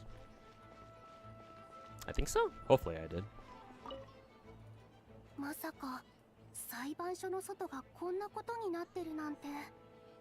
Dahlia hanging out with Sucrose, that's interesting. 本当にビビリだな、私って。そうですか。結構メンタルは強い方だと思ってましたけど。だって Dahlia is a guy, right? In universe? Why is his voice so goddamn high? 驚かせてすみません。君を守るようにとロサリア I mean, I get that he has a, I get that he usually has what, female voice actresses, but like 君は一人になっちゃうだろうってね。女の子を一人にさせるわけにはいかないでしょ。お守りするのでご安心ください。ありがとう。まさかロサリアさんが私のことを femboy deacon. Yeah, I guess if you're a twink enjoyer, then yeah, he's perfect. アルベドさんをずっと監視してましたからね。よく一緒にいる君のことを忘れるなんて難しいでしょう。そうだったね。そういえば今回の一件でモンドの上層部の人たちはアルベド先生の正体を知っちゃったんじゃないかな。聞くところによると、アルベドさんは裁判が始まる前にすでに騎士団の親しい同僚に正体を明かしたそうですよ。They still show Capitano sitting on the frozen throne with breathing animations. I mean, I guess you know now how Signora fans have been feeling this past what, 2-3 years? だってほら、君も知ってるし、私も知ってる。別に He's basically Genshin's Astolfo. True, actually. I didn't think of it like that. The comparison should have been obvious, because, you know, femboy twink with pink hair.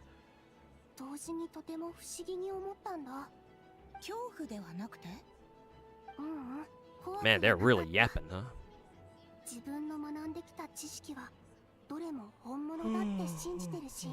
Also, has it been explained who the imposters were from the courtroom from the very beginning, like an hour ago? Oh, right, they're supposed to be like the shapeshifters who were born from what is it? The Durin's power, I think.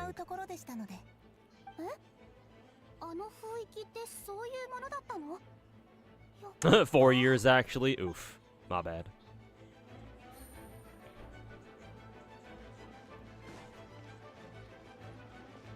Hopefully there isn't anyone else I can talk to.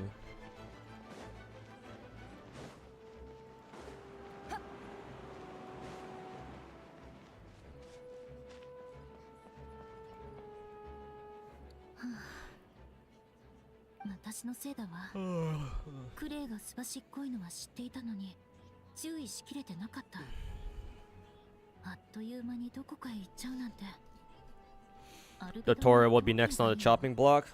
Not so fast. I believe I heard a leak about. What's Eulip so surprised about?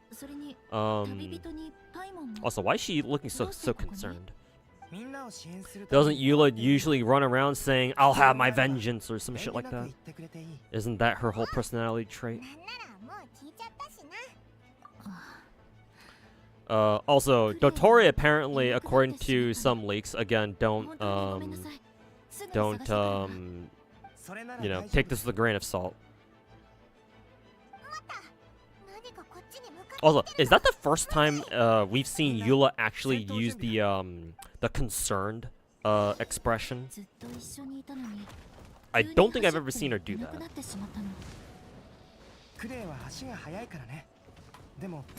あの子も騎士の一人だ。あまり心配はいらないよ。みんなここにいたんだ。クレイも手伝うよ。ほら。Oh, there's Clay. 足が速いって言っただろ。I like how Clay's providing close range fire support with her Humpty Dumpties, with her fucking Dodeka bombs.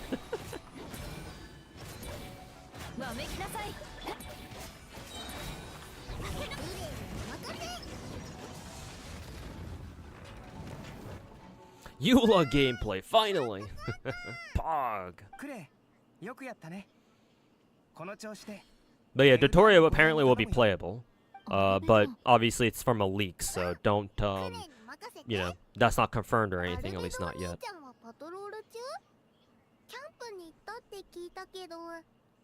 帰ってくるときに They left her vengeance behind after her story quest because it's barely brought up. To be fair, maybe she's kind of over it now. Character development. But yeah, maybe she doesn't really, you know, maybe she doesn't really care about it anymore. Could be the case.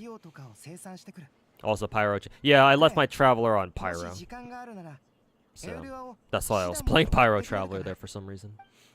Not that it really matters, but... Gacha God, how do you make time to play multiple gacha games at the same time? Well, first of all, I have a lot of it.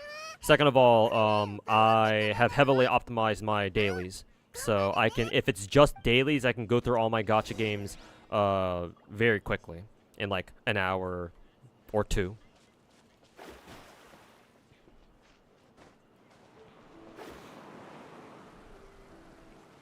Not only that, but every single account that I have for all my gacha games are either caught up or close to catching up on current content. So it's really easy for me to, like, whenever new content comes out, it's like, oh, okay, new content, alright, cool, I'm on it, boom. And I get it done.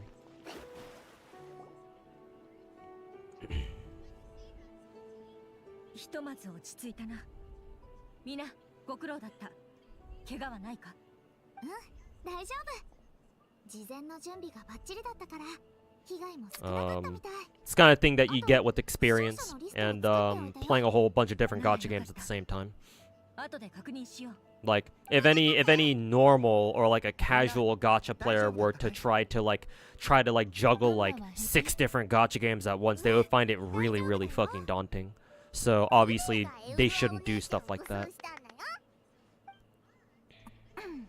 Most people can only handle, you know, well, it depends on the person, obviously. Depends on how autistic you are about gacha games. If you're very autistic like me, then you can obviously you can handle more. But, you know, most people aren't that, so, you know. I've said before that most casual players, most people who play gacha games casually can, like, at most handle, like, 3 different gachas before it becomes too much for them.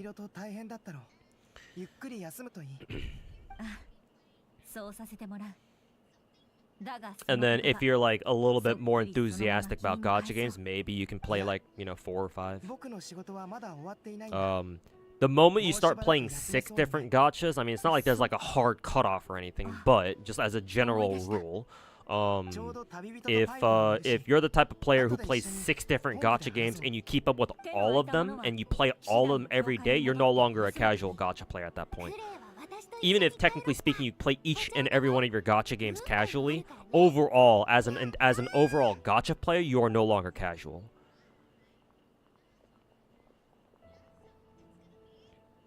Normal high scene, yeah.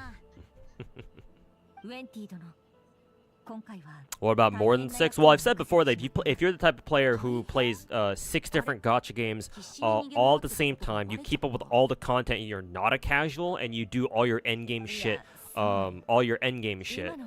in every single one of your gacha games, you're basically a god, just like me. So, you know, if you want to call that cooked, then, you know, go ahead, but I prefer calling you a god, just like me.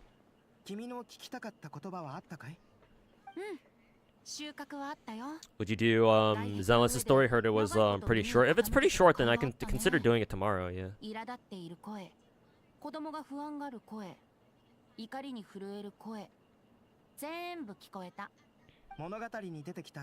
2号の感情を吸収したことで、ルリンは孤独であるにもかかわらず、 You mainly started playing Nikke like 2 weeks ago. I feel like 4 hours a day is enough to catch up to current content in a month's time span. The game's always storing like side stories, archives, world events, campaign, etc. Well, here's the problem, Multi. You have to feel, if you feel like you have to play 9 hours if you want to catch up to current content. Here's the problem. Even if you wanted to, Multi, you physically cannot do that. Even if you do play for 9 hours a day, Nikke is a gacha game that's designed so that you have to take your time. Nikke is an idle game, IDLE, not idol, that's something different. But there's a specific subsector of gacha games called idle games, where technically speaking you don't have to farm, anything in those games, because the game kind of like auto collects resources for you, and all you have to do is just like, you know, make sure you redeem the resources that the game's collected for you while you're like offline or something. Every once in a while, just make sure it doesn't, you know, overflow, or just make sure it doesn't get full and, you know, you start wasting resources because of that. So technically there's no farming in Nikke. So what they do instead to limit your progress is they progress gate you. If you're trying to grind through story, then eventually, no matter how hard you grind, you will eventually hit a point where you simply cannot get past like a certain part in the story because the enemies there are too tough. Right? They have too much stats for you to overcome.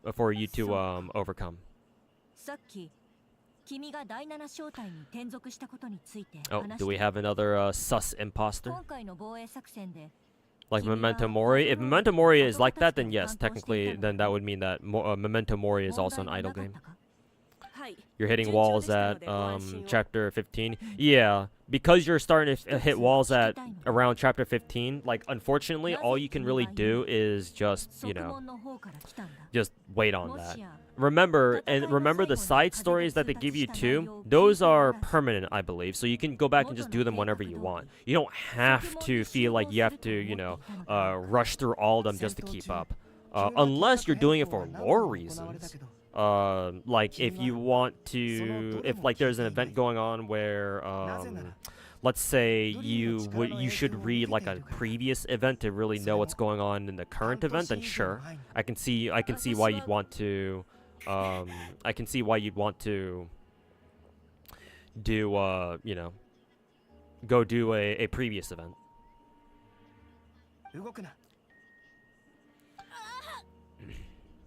She's sus.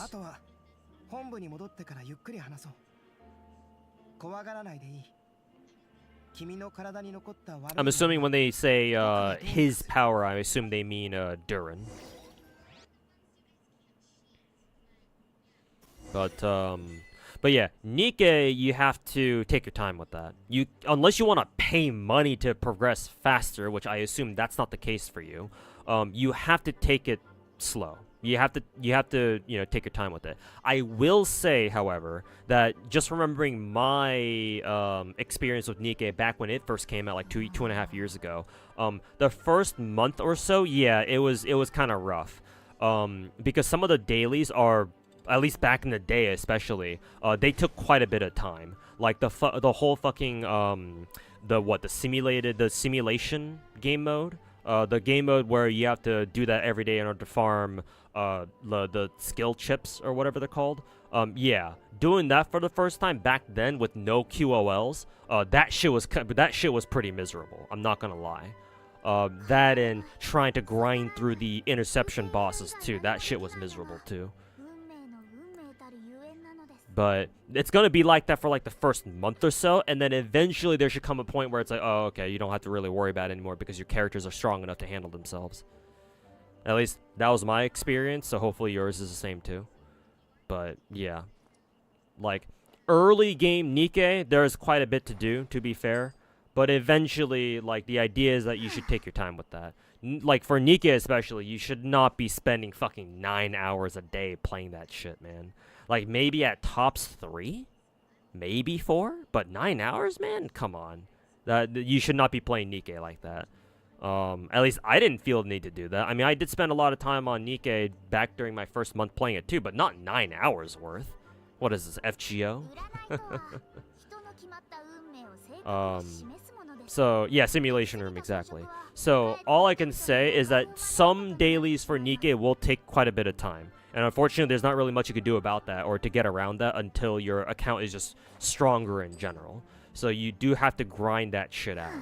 But, like, having to play Nikke for 9 hours a day, I don't think it's quite that bad. Because, again, you were including other, like, side content, like the side stories and, like, the previous events that you can redeem with, like, tokens and whatnot. And stuff like that. You shouldn't have to do that.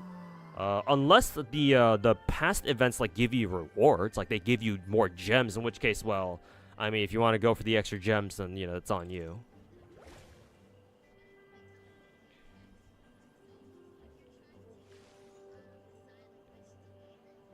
Watch my most popular clip. I was screaming in happiness like a pigeon. What was well, which one was that? You played like 7 hours straight one time to do Lost Sector and then push a hard campaign and tower. Well, hard campaign you can just take at your own pace, to be fair. And in tower as well, it's like, well, if you want to rush it all in one go, then that's fine. But like eventually for tower, for tribe tower, you will also hit like a stat gate as well. So like, you know, realistically, you just need to do tribe tower one floor at a time and just take your time with that. Unless, of course, again, you need to rush those gems that tribe tower gives you with every floor.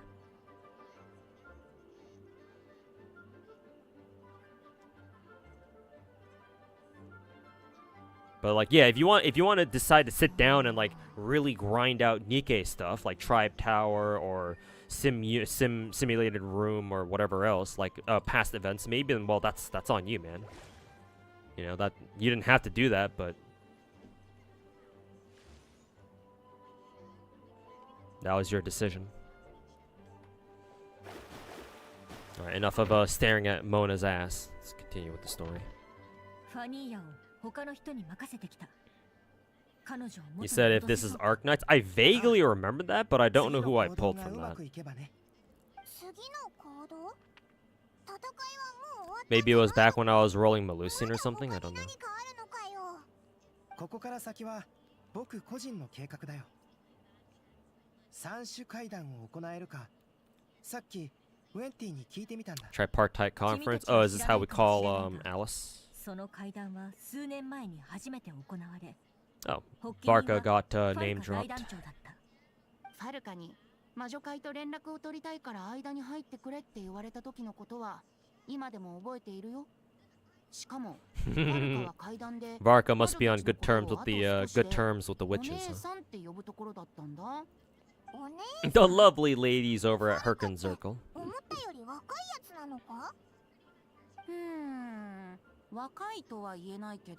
Not young, but he's not old either. Yeah, maybe like in his like what, late 30s, early 40s maybe. Who the fuck knows? We don't even know what Varka even fucking looks like, so he could be a fucking Shota for all we care.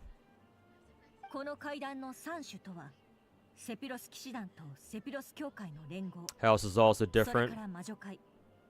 Oh, that was from like several years ago then. Did I drop Nikkei, by the way? No, I still play. Just because I don't have it up right now doesn't mean I dropped it. No, I still play Nikkei, man. Though I did forget to watch their tune into the stream earlier this morning though, when they gave more details about the Stellar Blade collab. But I do know that it's coming, and I've been saving my shit just for that collab. As soon as the mermaid event ended, I started saving everything for the Stellar Blade collab. Excuse me. That would piss everyone off a lot, yeah, probably. Yeah, Eve, Raven, and whoever the 4-star girl is. We're calling Alice now.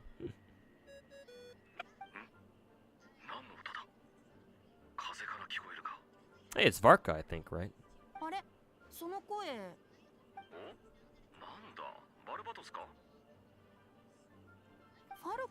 Varka even refers to Venti as Barbados. Wrong number! That's funny.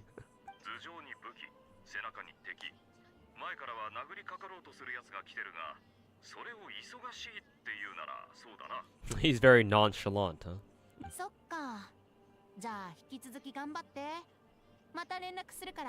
Varka the absent father. Yeah, he's still off to find his milk and cigarettes.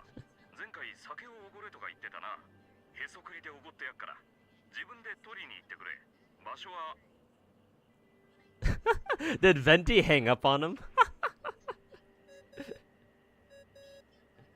Varka strikes me as like a what is it? Like a what, Cowboy Bebop type dude? Or like a Vash the Stampede type guy.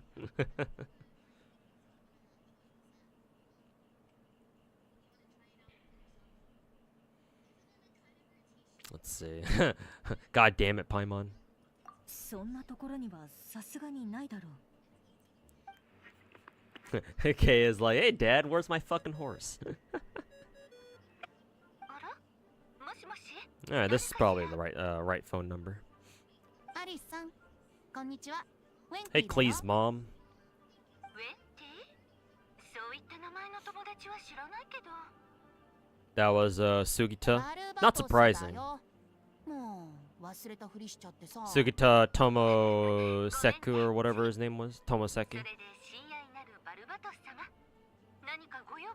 Varka is adventuring. Damn, I didn't hear adventuring at all. It must be because Sugita must be using a much deeper voice for Varka. But not exactly surprising. Also, Varka is Solomon too. Oh, that's cool. Hey, they even localized Alice as auntie. Nice. So what Finkel said, or whoever was saying earlier, that Albedo is Alice's like nephew or whatever because of Rhine daughter.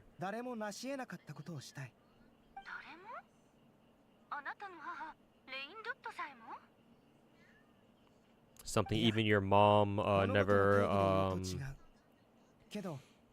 accomplished. Is Rhine daughter dead? どういう意味だ?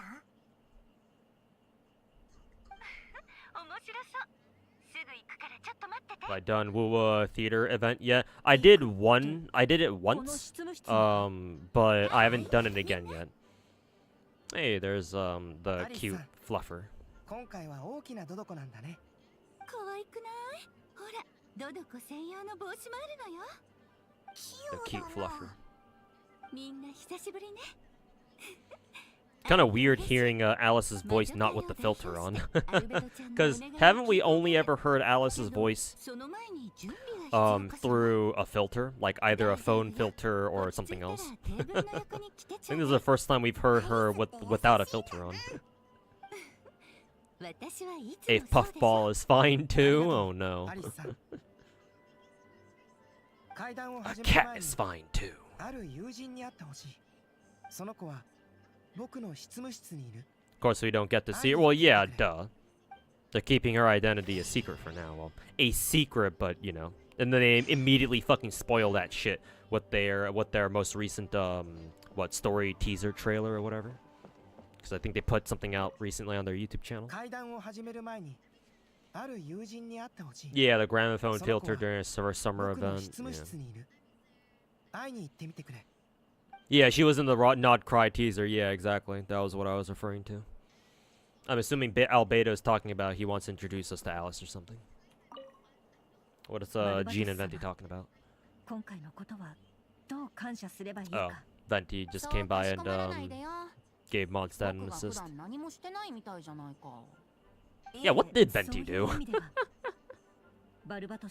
Yeah, what the fuck did Venti even do anyway? What, just fly around doing shit? Alice looks insane. Well, I mean, we already have her daughter as a playable character, and she's been playable for the past 5 fucking years.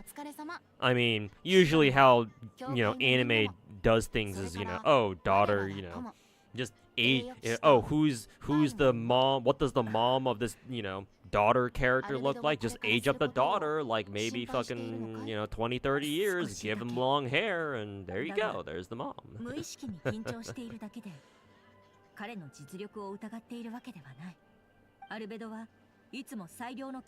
Like, quite literally, just like have an artist like take Klee and just turn her into an adult, and voila, you have Alice. It's usually how it goes. But hey, you know, MiHoYo could still surprise us.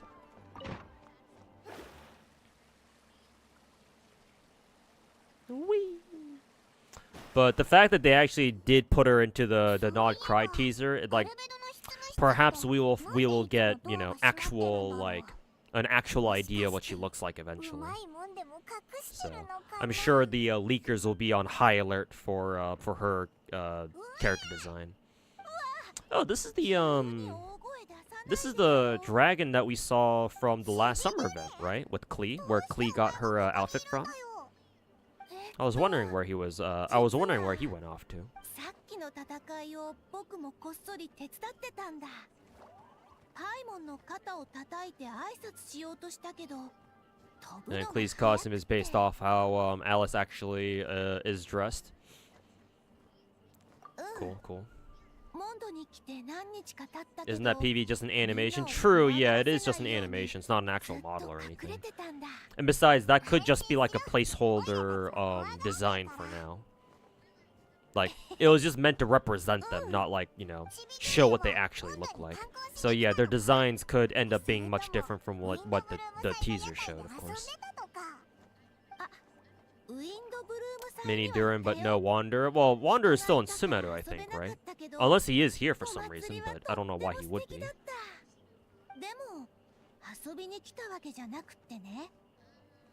Favonius HQ second floor is now open. Yeah, I guess so. Maybe it's just for the story, but yeah, I thought that normally you can't access the Favonius HQ second floor, yeah. But for this story quest specifically, yeah, they let you go up there. I don't know if it's going to be accessible from now on, like after we finish this whole Paralogism story, if they'll let you go back up there again, but for now we can. Could just be another Herta situation, yeah, exactly. Bigger version, bigger hat. I mean, yeah, Herta, exactly. Herta herself is, you know, you can consider her to be like a witch too. Pretty much. I mean, she dresses like one. Big ass dress, big ass hat.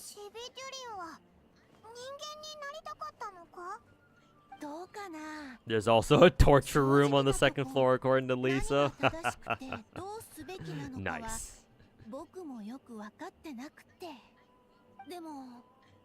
Ah, yes, one of my favorite things, torture.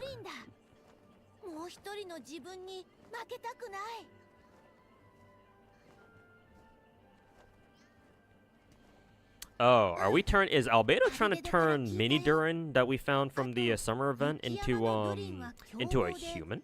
Interesting. Yeah. How to human your dragon? I guess that's what Albedo must be referring to then. Interesting. That'd be hilarious if Mini Durin turned into a playable character. Or am I giving Mihoyo too many ideas?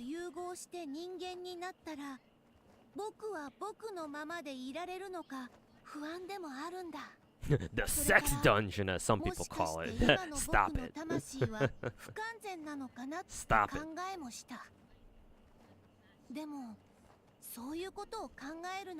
Wonder where the courthouse is canonically. My assumption for now, unless Finkel can explain with his Genshin lore expertise, where exactly it is. My guess is that they probably like repurposed like a conference hall somewhere, like some imaginary conference hall in Mondstadt, into a courthouse because they might not have a courthouse just, you know, by default.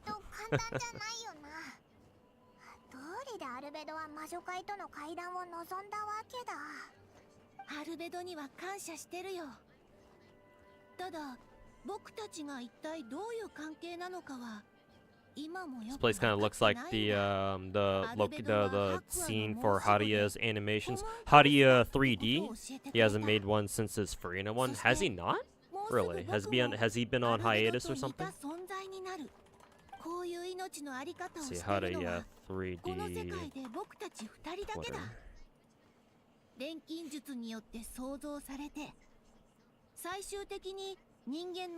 Let's see.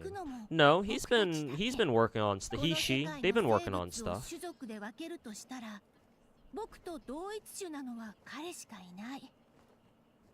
Oh no, I just noticed the date, June 11th, 2024. So yeah, that was his last post. Yeah, he's been gone for a year. Oof.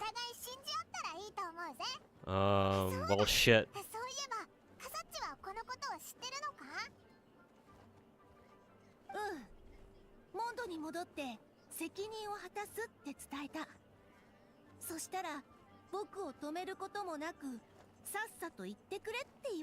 Well, pour one out for the homie then.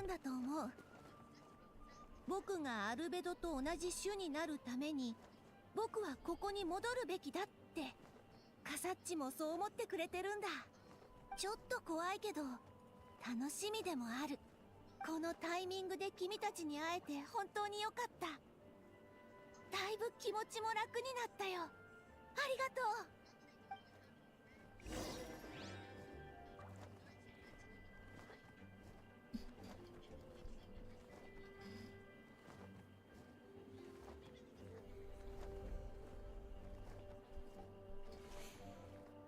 To be fair, sometimes people do just kind of disappear like that. I know that some Japanese artists can like just disappear into thin air at sometimes. I know like one or two like I know a couple of Japanese like hentai RPG maker game makers who were like in the middle of working on a game and they just fucking disappear. And they never update their shit ever again. Hopefully nothing bad happened to them. Yeah, hopefully not. If they're Chinese, well, yeah. I don't know. Because like, y'all probably know what happened to Shirakami. Because yeah, Shirakami got fucked. And you will never see him again, most likely. So if Haruya is also Chinese or he's a mainlander, yeah, he's probably also fucked too.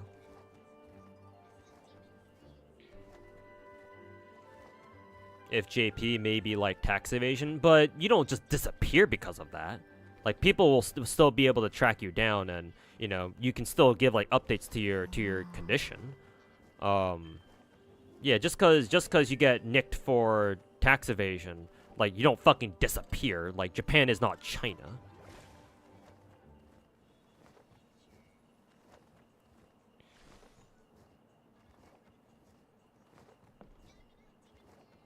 Merlin FGO RDC like disappeared and you're still mourning over it. Yeah, it definitely can happen. Just one day, just people just disappear. You never hear from them again. And you'd never know you'd never know like, you know, what happened to them, you know? こんな気持ち初めてだよ。なんだか不思議。心配しないで。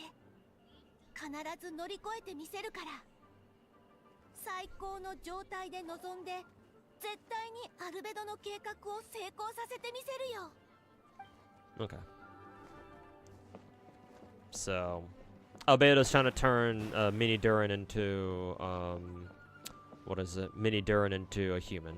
I wonder where the torture room is actually. Maybe here, maybe one of the other rooms over on the side. Go to the location indicated by Alice. In the library?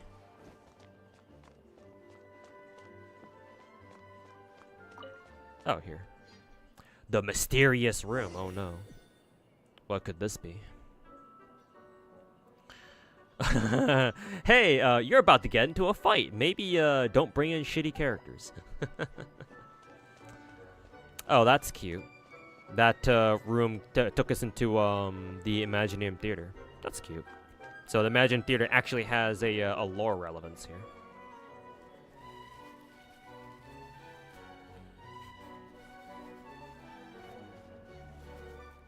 If that's the case, actually, shouldn't that mean Spiral Abyss also should have some sort of lore connection as well? Finko, do you know if the Spiral Abyss gate is like related to lore in any way? Now that I think about that, now I'm kind of curious. Or do all signs point to the Spiral Abyss gate just kind of being its own thing?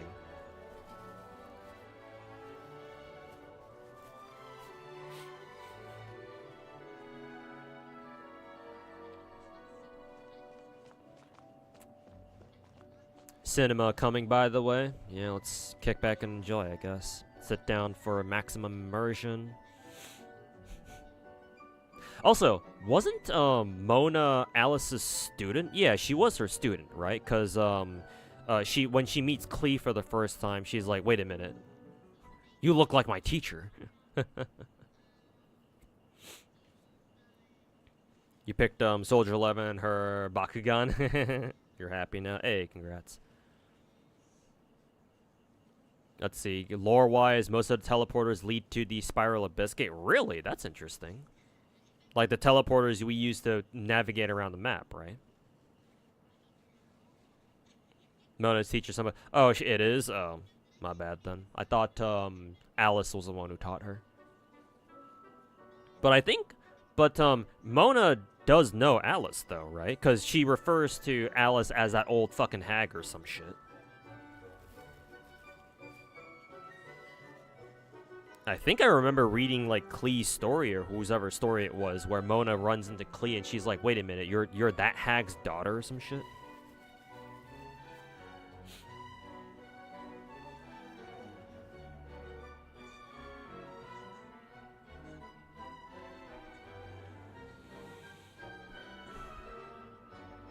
Who's Shirakami? Shirakami was a hentai artist. Mainly he did she. They did, what is it? 3D animations. Some of the best ones at the time, too. The level of quality that he put into his 3D animations were far beyond most other artists at the time. He was most active during, like 2021? I think up to 2022. All the way up to whenever that whole, that Italian Tifa, incident happened. Alice doesn't send hag vibes to you. Well, her voice is admittedly pretty high, so yeah, you wouldn't get those vibes from her just listening to her voice. Besides, we have no idea what she looks like too, so or at least not for now. She learned some things, but she actually learned on another witch mainly. Okay, so I guess she knows Alice from whichever witch she learned from, I guess. Oh, whenever she says old hag, she means her own master, and it's not Alice. Oh, all this time I thought there was like some sort of correlation. I guess Mona doesn't have any direct correlation with Alice then, huh? Unless you count, you know, her shenanigans with like Klee, maybe.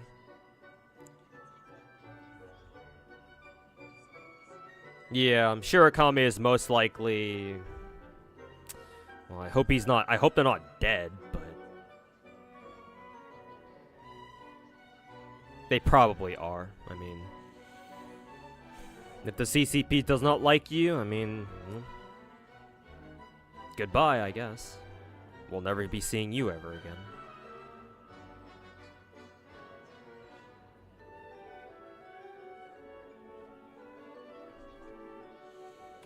Anyways, let's get this done. みんな好きなところに座って適当でいいの偉い人の席に座っちゃったらどうしよう多分誰もそんなこと気にしないから大丈夫よ肩の力を抜いてちょうだいバルバトスところでジンさんは来ないのかしら今日はモンドでいろいろ起きたからね騎士団を仕切る者がずっと離れているわけにもいかないだろうそう残念あの子をお茶に誘いたかったのにそれでアルベドちゃんあなたがなそうとしてることって何かしらああ How do we go from this to the whole chessboard weekly fight anyway?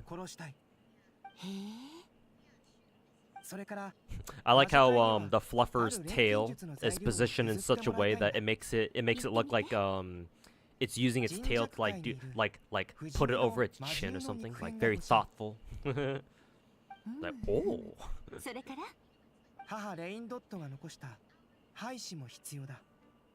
Hold up. This feels pretty interesting, so I want to actually pay attention. Let's see. Albedo wants to kill the evil Durin and Dragonspine. We'll also like to request some alchemical reagents from the Hexen Zircle. Which ones? First would be the flesh of the emerald monster from the Mara Javari. Oh, from Sumeru, right? Mara Javari. That's the that should be from Mara Javari. Yeah, that should be a Sumeru thing, right? Is it in the region that I didn't finish exploring yet in Sumeru? Probably. Other is the portion of the embryo left by Ryan daughter. I don't know if I'm pronouncing that right, by the way. Also the raw material that she created for Monsters for the Past, not much of it left. Oh, it's Natlin? Oh. Just based off the name, I thought it would have been a Sumeru thing, but I guess not. 竜の血肉片廃止これが欲しいってことは生命を創造しようとしてるのねああ魔竜ドゥリンが死んだ後その心臓は未だに動き続けている数百年数千年時間さえあればいつか復活するだろう長年雪山を観察してきた僕はその危険性をよく理解している She's all ears, literally. Gee, I didn't know they put Miyabi into Genshin Impact. もし完全に復活すれば、その被害は火を見るより明らかだ。ドゥリンの血と無限の生命力がもたらす災いを断つには、その命を Out of curiosity, is there a reason why China has a hate boner for anything even slightly lewd? Oh, the main thing is that remember that the Chinese players are insanely parasocial. A lot of them are. And so if a Chinese developer gives like a character like a super revealing skin, then how some of the Chinese players will react is that they'll see, for example, oh, their favorite waifu got a super slutty looking skin, right? Super skimpy skin, swimsuit skin, whatever the fuck. And they see that, and their thought process will go, you know, how dare you defile my waifu like that, right? My waifu isn't this fucking shameless slut that would wear these sorts of, you know, outrageously, you know, whorish outfits and shit like that. And they fucking throw a fucking fit. So, that's the main reason why. They tolerate it more for characters who aren't Chinese, by the way. But if Chinese developers try to give a Chinese character like a super slutty outfit, oh, that's not gonna fly. There will be riots. Somebody's headquarters will start to burn.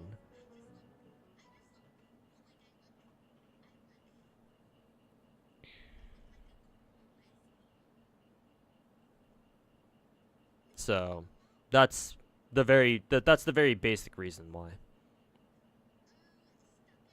Obviously not all Chinese players like this. Obviously Chinese players, well, most of them, are just as big, if not even bigger gooners than us. But there are some fucking unhinged weirdos out there who take, you know, gacha games way too fucking seriously. I mean, you find people like that everywhere. It's not just China, obviously. But in China, remember, what the people there can do is they can accuse each other of being non-patriotic, or if they want to, they can escalate a problem that they have to like a fucking patriotism like issue or level, right? And if a company does something that enough people don't like, for example, putting out a fucking super skimpy skin for a popular character, especially if they're Chinese, what enough people can do is what people can do if there's enough of them is they can directly report the company to the fucking government. And obviously most companies don't want to fucking deal with that. So they just take the safe route, just don't even bother.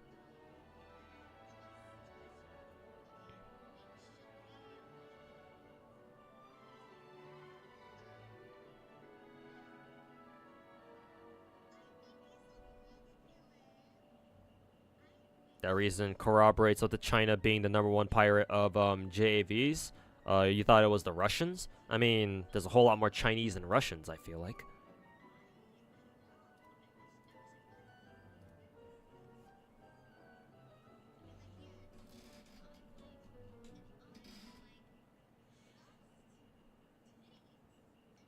There's actually a really extensive historical reason why that still exists in China. It's because mostly of a movement from a past dynasty trying to get rid of the arts as a whole.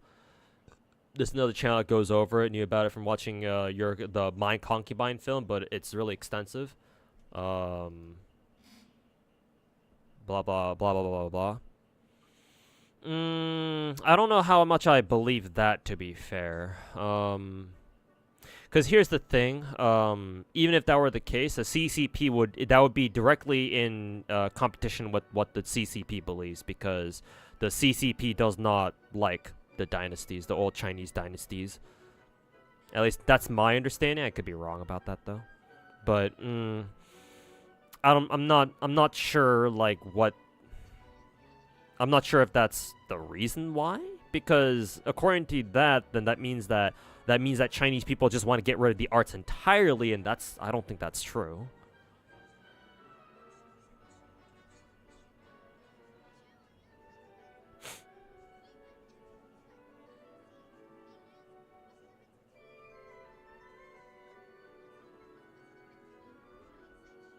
Maybe learning Mandarin? Well, even if you learn Mandarin, you still wouldn't learn the cultural aspects.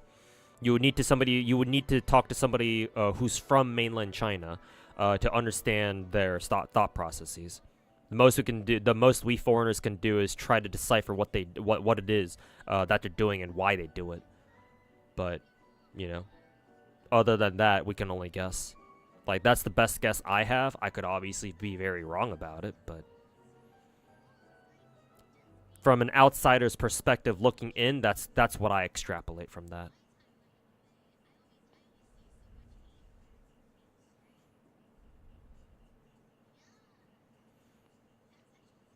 The arts leads to free thought, which leads to revolution. Well, clearly they're not bothering to get rid of all art though.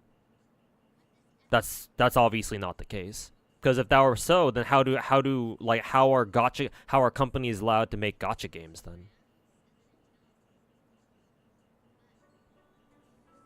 But, you know, I do see where you're coming from. That's why all of the AI models in China right now, they can never evolve into like actual like what the AI models that the West has, because China, the CCP wants to control AI or AI development in their own country very, very closely, so that way, you know, they don't have rogue AIs running around spouting anti-CCP shit. But so like, yeah, I get where you're coming from with that, but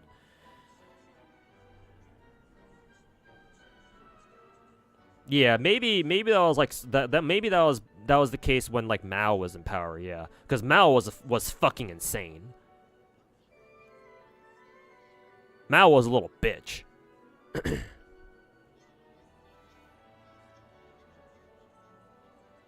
Mao can fucking burn in his fucking grave, wherever the fuck that is. Yeah. After Mao, who was the premier after Mao fucking offed himself? Deng Xiaoping, I think. Yeah, Deng Xiaoping was like, yeah, no, Mao was a fucking was a fucking, you know, idiot, and he was fucking crazy. And so under Deng Xiaoping, they loosened up quite a bit because they realized, yeah, a lot of his shit was kind of not great, so yeah.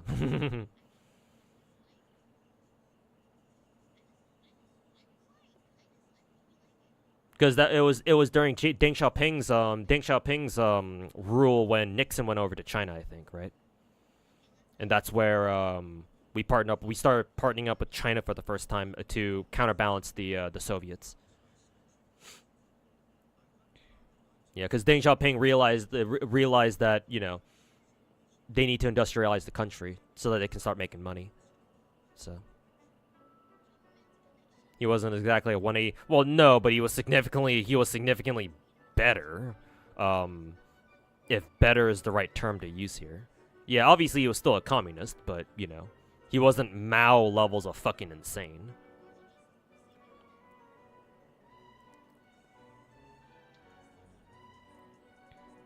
Nixon met Mao for ping pong? That's hilarious, actually.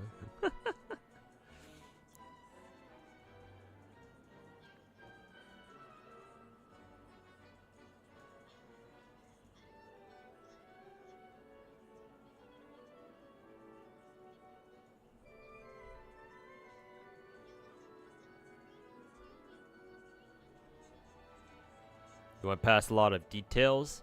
It's less about the arts and the expression of it.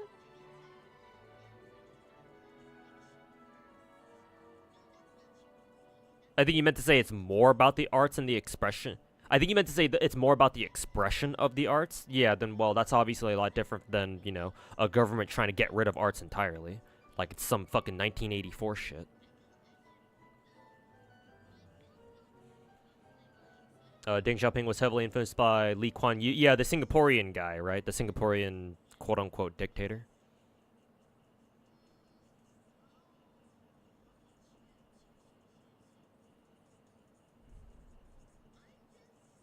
You've never heard of ping pong diplomacy? You know, now that you mention, I have heard of that term before, but it's escaped my memory. So it only you mentioning it just now, made like fucking flipped the switch in my brain. But it's like halfway there because I forgot what fucking ping pong diplomacy was. I remember reading that term in my history books, history books though, growing up. But it's been years since I last saw that term like actually written out.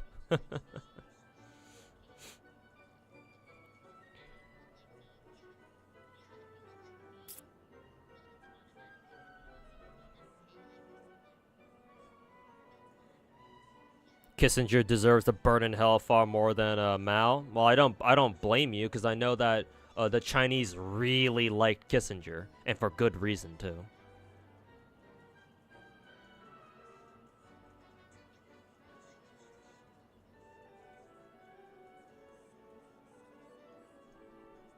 Hold up, BRB. How can I start the how can I go through the rest of the story without Finkel?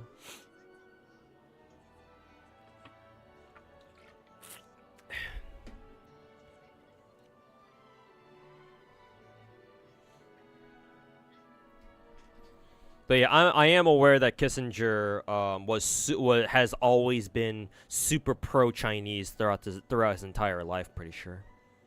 Because when he died, what, a couple years ago? I forget exactly when he died. But when he died, I remember seeing shit on YouTube or whatever about how the Chinese were mourning his death or whatever. Like they even gave him a full-ass obituary and shit. And they like changed our whole official CCP website on the Chinese internet. To like black and white to mourn for Kissinger. So like the Chinese fucking love that fucking dude. So if they loved him that much, it's like, Now why did they do that? Why did they like him so much? But I don't know the details, unfortunately. Maybe I should do my research.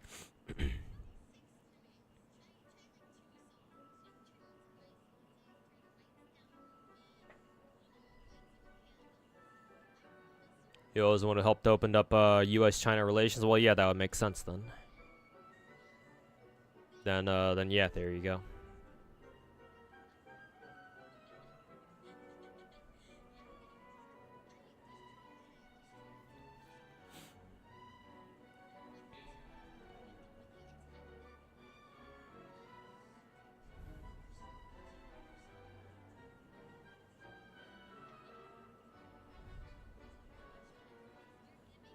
Like, I mean, to be fair to Kissinger, unless he's done some other horrendous shit that I'm not aware of at the moment. To be fair, if China was never communist, then it's like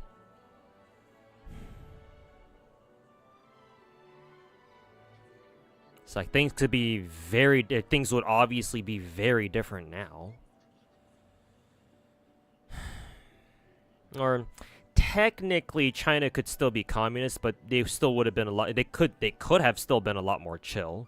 Like Vietnam's technically still communist, but they're far more chill than, you know, fucking China is. Like geopolitically, we Americans would rather fuck with the Vietnamese far more than the Chinese at the moment. Where do we fucking begin? Oh, I'm sure. I mean, he's a fucking politician, so yeah, he's got a skeleton full of those. Hey, Finkel. Okay, welcome back. All right, we can get on with the story now. Let's see. Just make sure I haven't skipped any important lines. He already posed considerable threat to Mondstadt at less than half his original strength. No telling how dire consequences would be if he ever regained his full life force. Hence, if we want to be free of the dangers posed by his blood and limits of vitality, we've got to find a way to eliminate Durin entirely. Okay. あの竜が消滅することはないし、いつ蘇るともわからない特殊個体だ。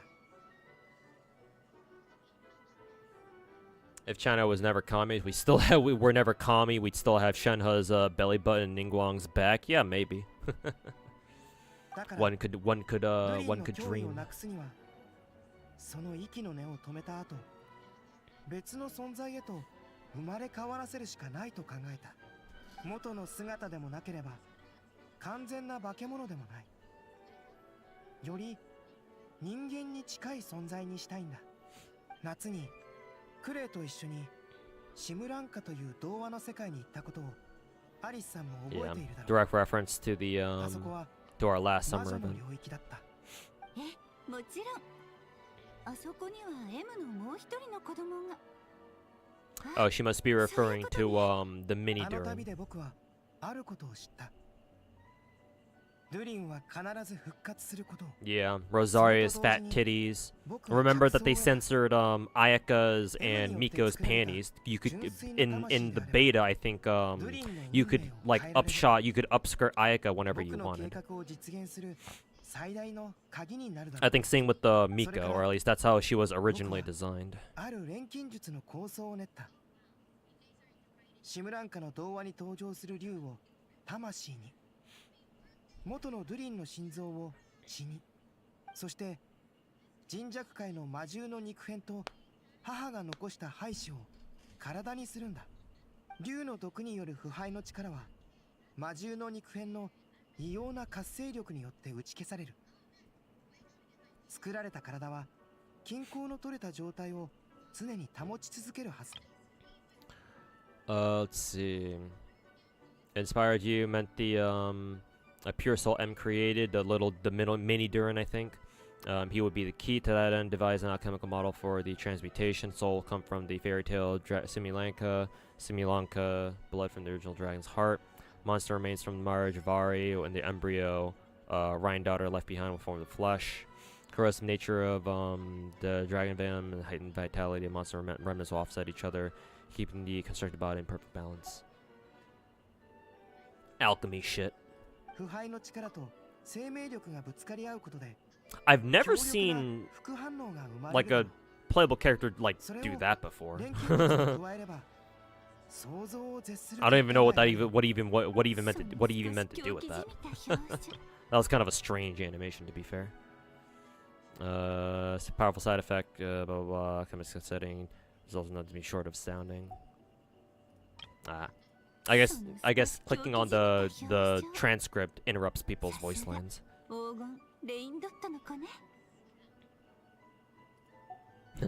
Both Ryan daughter and Albedo are both mad scientists.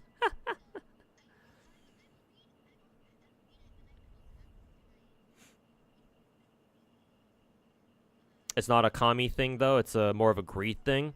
If they just changed the game rating, they could have changed. They didn't have to change anything. Maybe not, especially in light of recent events with Azure Lane and Blue Archive and other gacha games recently taking like hits to their age ratings, I guess. So you may have a good point there. However, they still had to censor what Jean, Amber, Mona, and the others, unless those are unless you consider those to be related to like the age ratings as well.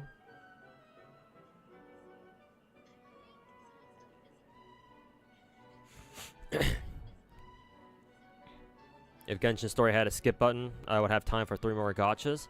I mean, I'd still have time for them even if Genshin never got a skip button, though. Alice-san はこれを良くないことだと思うだろうか。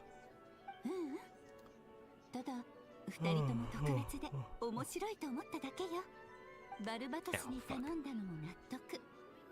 あなたが必要とする材料はとても貴重で、少しでも扱いを誤れば大惨事になりかねないもの。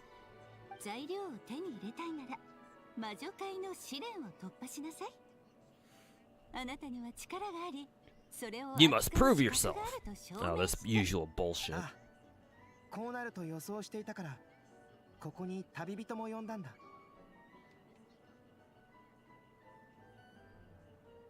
褒めてほしいのかい？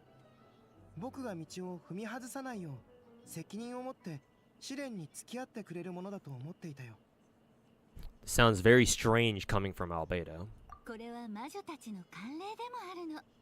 アリスさんは賑やかなのが好きで、友人同士が助け合い、一緒に成長する姿を見るのも好き Would な you の。 say Zenless has fast dailies?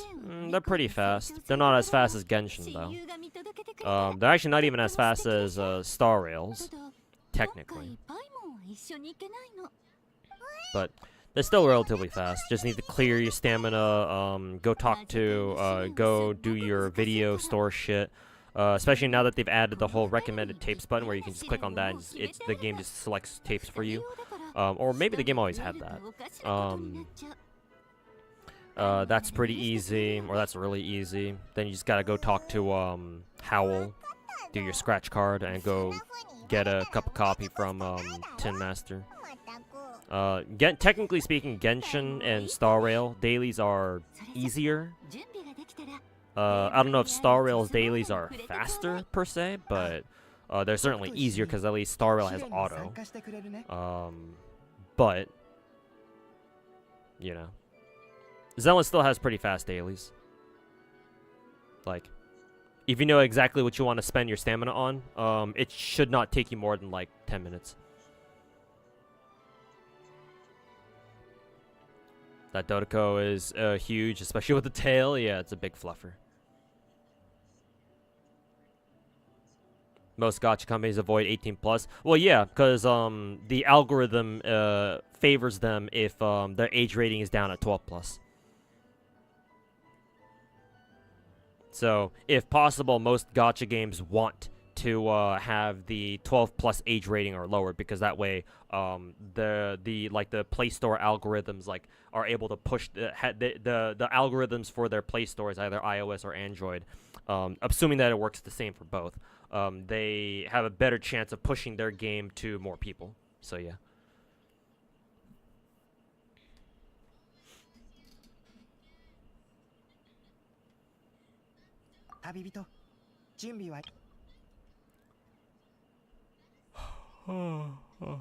Well, you're for 2 participants.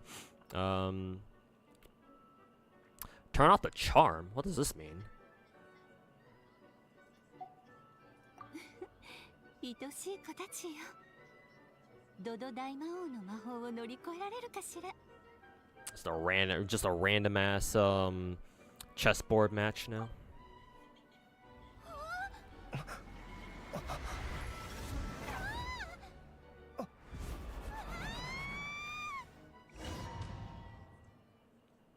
That was cute. That was a in-game rendered. That's a cutscene. That was a cutscene rendered in-game too.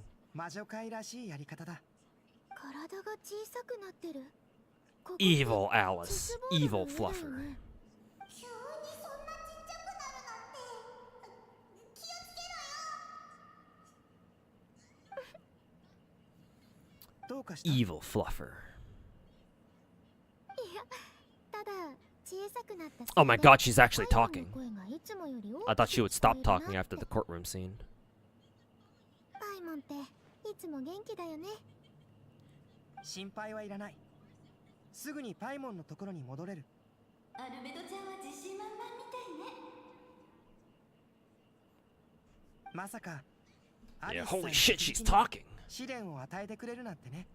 あなたの母のレインドットは立場的にふさわしくないでしょ。となると、あなたの実力を試せる人は誰かしら？ Since Ryan's daughter had to recuse herself? What the fuck does recuse mean? I've never seen that word before. Recuse? Recuse.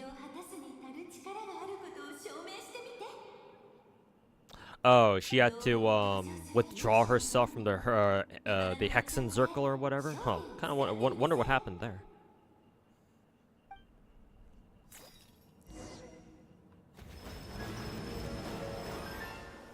Alright, come here.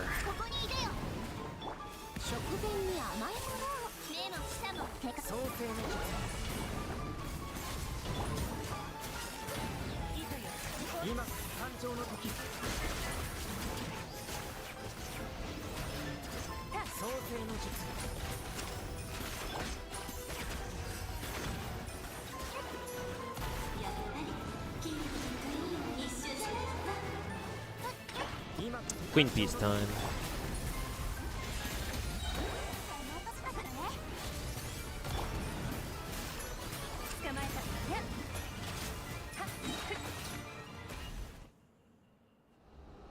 I want to play a game. How about we play a game? Or what does Jigsaw say during the Saw movies? Do you want to play a game?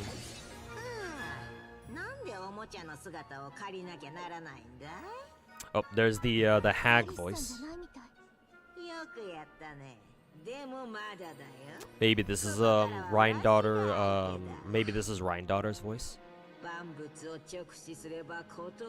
Or actually, the leaks were talking about Barbaloth. So no idea. Different hat though.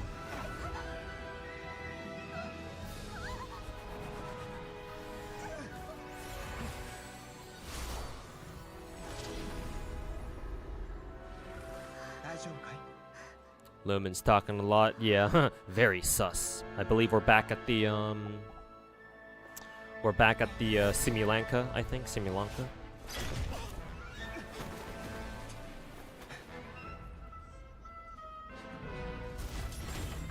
I just realized that Lumen, like, she like slid to a halt using her hand along the floor. That's gotta hurt. I mean, for a normal human, anyway.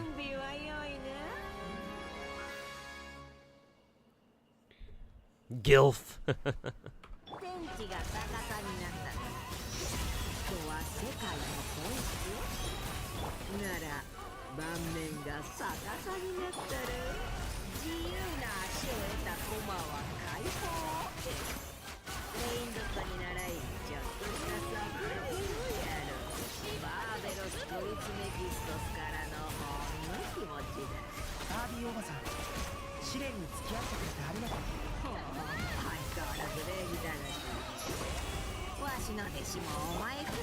Yeah, it is Barbaloth. So not Ryan Daughter, that, but this is Barbaloth.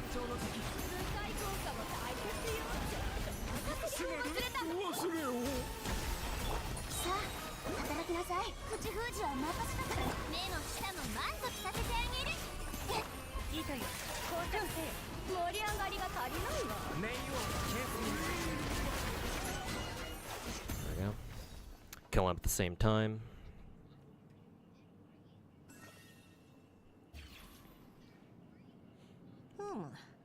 A lot of cool cinema this chapter. It's about what I'd expect from Genshin. I don't know. I mean, the vibes are cool, I guess.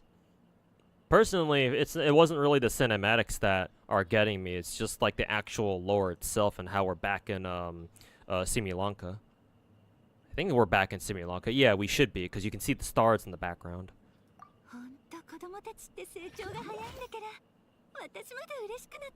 Oh, she's back to being Alice again. Oh no, Alice is occupying a different fluffer.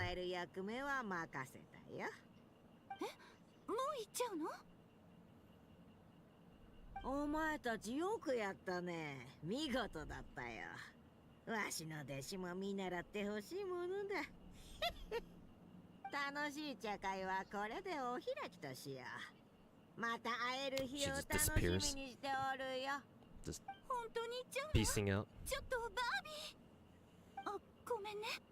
バービーはいつもこんな感じでそそくさとどっか行っちゃうの。秘密主義だから次に何をするかも教えてくれないのよ。 All of a sudden, I've got the Barbie song playing in my head. きっとお散歩に行ったんじゃないかしら。とっても健康的よね。バービーはあなたたちの合格を認めてくれた。もちろん私もよ。おめでとう。さあ、こっちに戻ってきてちょうだい。 They got the big dog and Shiyu again, or is it just you, or does impaired not give you any indication? You can impair the dog boss? やっと戻ってきた。お疲れ。うまくいったみたいだな。二人ともよく無事に乗り越えたね。お疲れ様。少し休んでちょうだい。ありがとう。 You wanna fluff that tail? ドラゴンスパインに行こう。 ドゥリンを倒すんだな。ああ、なるべく早く対処した方がいいからね。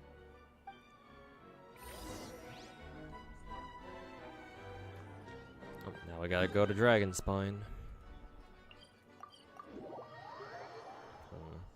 Actually, how much longer do we have in this chapter? Because I want to say that was supposed to be like the, what is it? The fucking finale, like the final battle thingy, but could be wrong. 随分久しぶりに来たけど、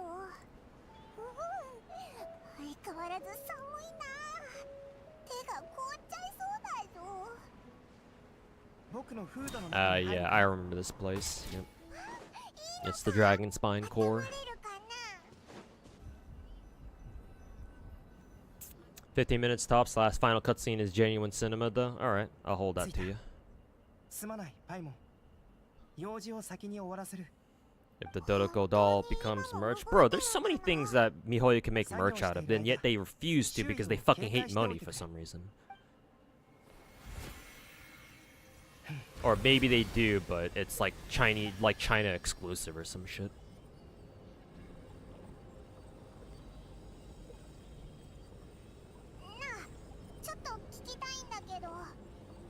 Shut up, Paimon. アルベドにとってマリュウドリンは同族なのか？それとも竜、人間？もしくは動物とか魔物なのか？錬金術の観点から言えば、僕もドゥリンも人造物だけど、生物学の観点から言えば、僕たちの間には何の共通点もないし、決して同族じゃない。 You do see Zenless has some figures, but it's for Lycaon. Yeah, especially that the adult version of him with his red rocket out, I think. And give it time, people will start making garage kits of Zenless waifus if they haven't started doing that already. Oh, I didn't read the last one. It's not so much a matter of preference, rather as things stand, you'd say he belongs to humans, albeit a unique category thereof. But then again, most life forms in this world possess some unique traits. Yeah, perhaps the most unique among humans, that he's the only one of his kind. But soon there will be another just like him, assuming this alchemical project becomes useful, or proves successful. あの子はマリュウ・ドゥリンに取って代わろうとしている。僕と話した後、あの子は人間になりたいと思うようになった。確かに興味深くて挑戦的なことでもある。No one will stop me. The scalping will. If he puts in his pre-order fast enough, then I'm sure he can beat the scalpers. 今回の計画は広い意味で過去と未来に関わるもので、多くの人にとって重要だ。計画を遂行する最大の意義もそこにある。そして Is he mimicking Tribby? Maybe. I don't know enough about Tribby to really make a judgment call on that. Oh, I didn't read that last one. Helping Minnie Durin, who he wants to be, secondary consideration, though still a meaningful one.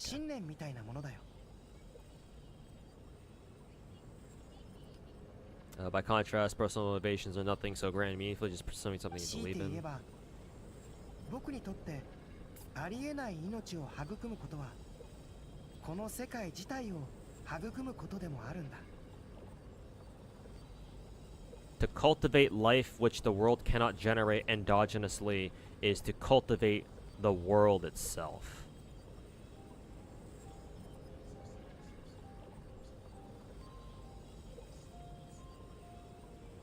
Yeah, this is that Chinese gacha story writing coming into play. Basically, this is talking about a fucking god complex. At least that's what I take away from this. より完璧な形で命を誕生させる。それは世界をより良くすることとも言える。なすべきかどうかではなく、そうしたいかどうかだ。錬金術師の目的は、さまざまな知識を吸収して理解すること。僕はずっとこの道を歩んできた。もちろん今回のことを実験だとは思っていないよ。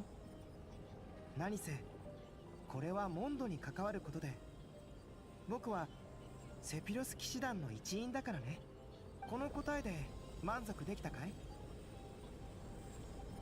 Is he high? No, he just likes to yap.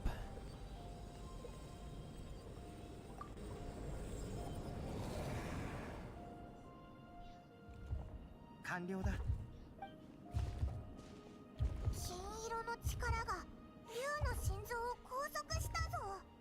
ドゥリンの心臓は大きいし、その全てが必要なわけじゃない。コアの部分だけを回収した。これでもう心臓が動くことはないだろう。今回ドゥリンの肉体はようやく死ねるはずだ。そういえば町にいる偽物のヘルターはどうなったんだ？それに他にも影響を受けた奴らがいたよな。騎士団が見張っているよ。新たなドゥリンを創造することは彼らの受けた影響を取り除くことと同義でもある。これで錬成人は完成する。一連の厄介な問題も解決できるだろう。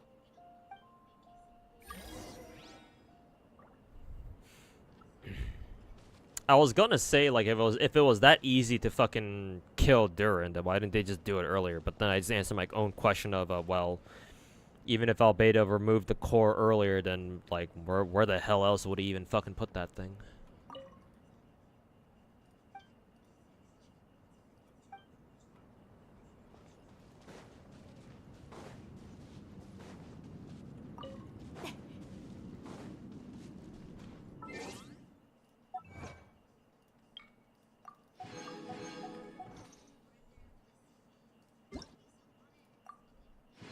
Oh, it's Escoffier's birthday today. Interesting.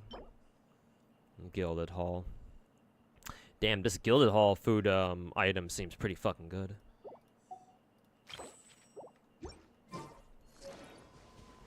I would imagine some people are gonna really like that one.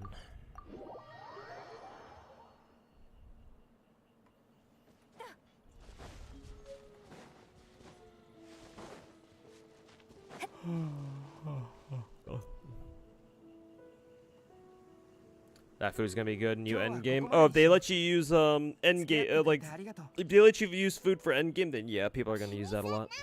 オイラたちもすごいものを見せてもらったし。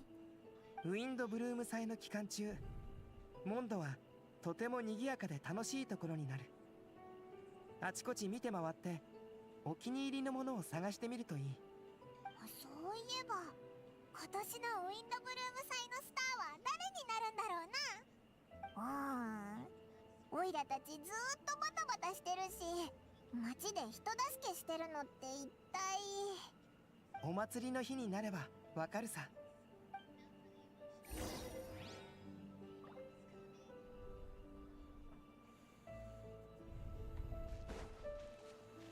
Actually, you don't think they'll let you use food unless you have it on the MRE slot thing? Oh, really? That's kind of funny.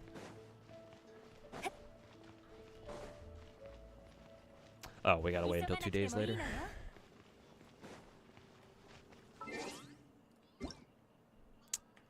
Fair enough then.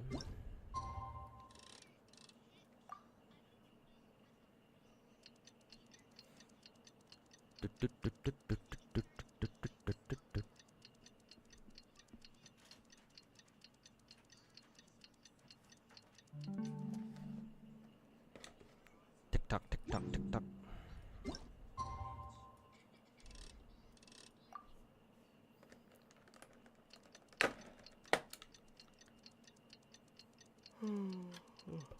Cookie time.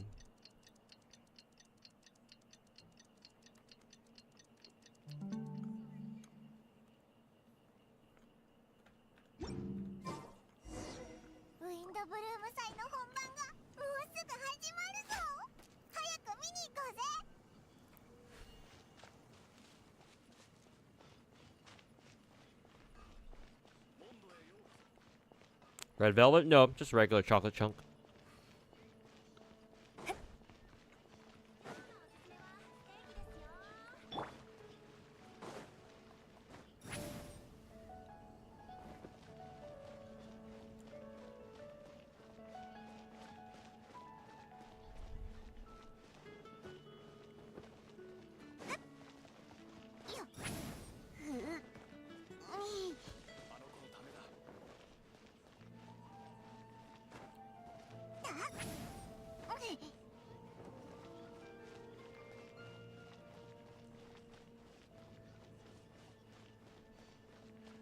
Go to the place. Where the hell does it want me to go?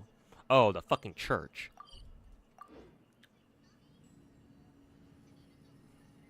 Could just done this.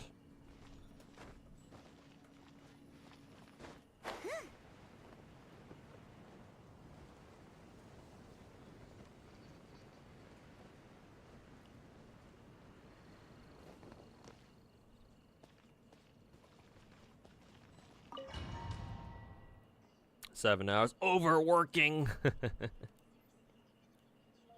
皆も知っての通り、今年のウィンドブルーム祭は困難に満ちていたが、我々は一丸となることでモンドに侵入する敵を撃退できた。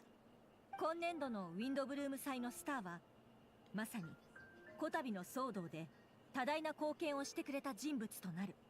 彼は屈強とは言えない見た目だが、戦いの流れを読むことと人々の心を Oh, 眺めること are に they 長 gonna け give て this いる。 to Albedo? 自分なりの方法で皆をサポートしてくれた。では今年のウィンドブルーム祭のスターに to Venti. 銀融詩人の I keep forgetting the people on Mondstadt don't realize he's Barbados. 本当に僕でいいの？何を言う。ウェンティ殿こそ適任だ。うん、わかった。じゃあ堂々と酒場に入って飲み物をねだっちゃうよ。ああ、ウィンドブルーム祭のスターからのお願いを断る人などいないだろう。It's like nobody looks at their statues and they're like, this Vendi guy looks awfully similar to the our statues of 僕の気 Barbados. 持ちはこの歌で送らせてもらうよ。さあ、最高の銀融詩人のショーが始まる。聞いておくれ。All right, cinema time. According to Finkel.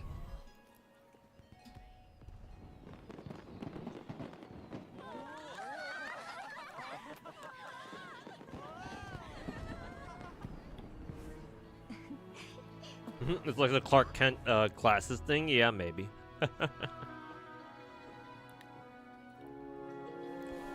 All right, it's time for Albedo to do his thing.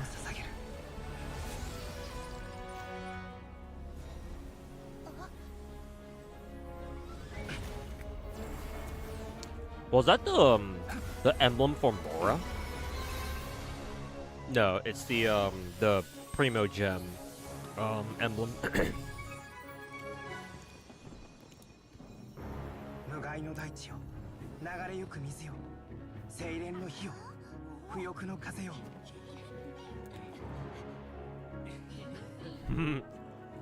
I like how Miko was chasing after what was it? 18と世界、そして20のパスを通り。Miko was chasing after Eula.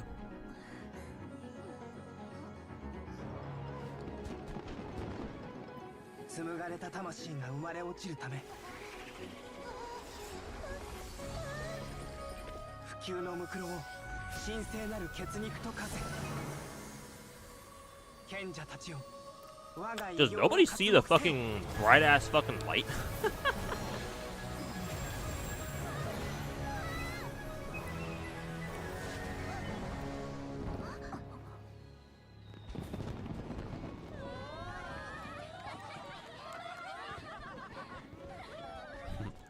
He's that bone.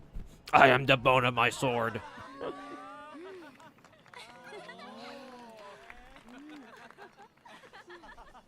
どう？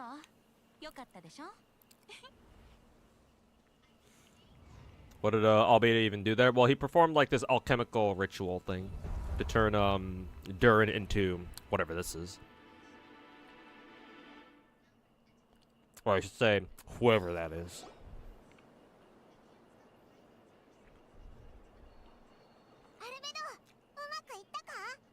ああ、すべて終わったよ。じゃあチビドリンはもう人間になったんだな。うん。でも構築されたばかりの体はまだ不安定だ。 Femboy Durin, yeah, しばら seems く like そ it. っとしておいてあげよう。ありがとう。今回は確かに大事を成した。今どんな気分だ？望んでいたことをやり遂げ、More like an incubus. 悪くない。 I mean, he does have wings after all, because, you know, dragon. きっといつもと違った表情を見せてくれるだろう。彼女？ Hey, Othesia. Welcome back. 僕の師匠にして母の黄金レインドットさ。もうだいぶ前だけど、彼女が僕をモンドに向かわせた時、ある大きな課題を与えたんだ。世界の真相を探せというね。僕の推測を確かめるのに少し時間がかかったけど、結果は予想通りだった。Finding the truth of the world basically meant getting a life. 世界の真相につながるんだ。That means something a little bit different in modern vernacular, but 全く難しいことじゃないだろう。 I get what he means by that. でも僕のような存在からすると、それは多くを意味する。自分を知り、世界を知る。自分を理解し、他人を理解する。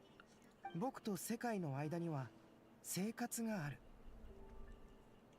本物の人間であるなら、それがなければならない。だからホムンクルスが生活を見つけられたとき、それはある程度世界を知ったことに。つまり There was no Enfield for Summer Games Fest or Future Games show. Ah, shit. I thought they would show something for Enfield, but I guess not. ただ生きるだけではなく、生活を理解したときに。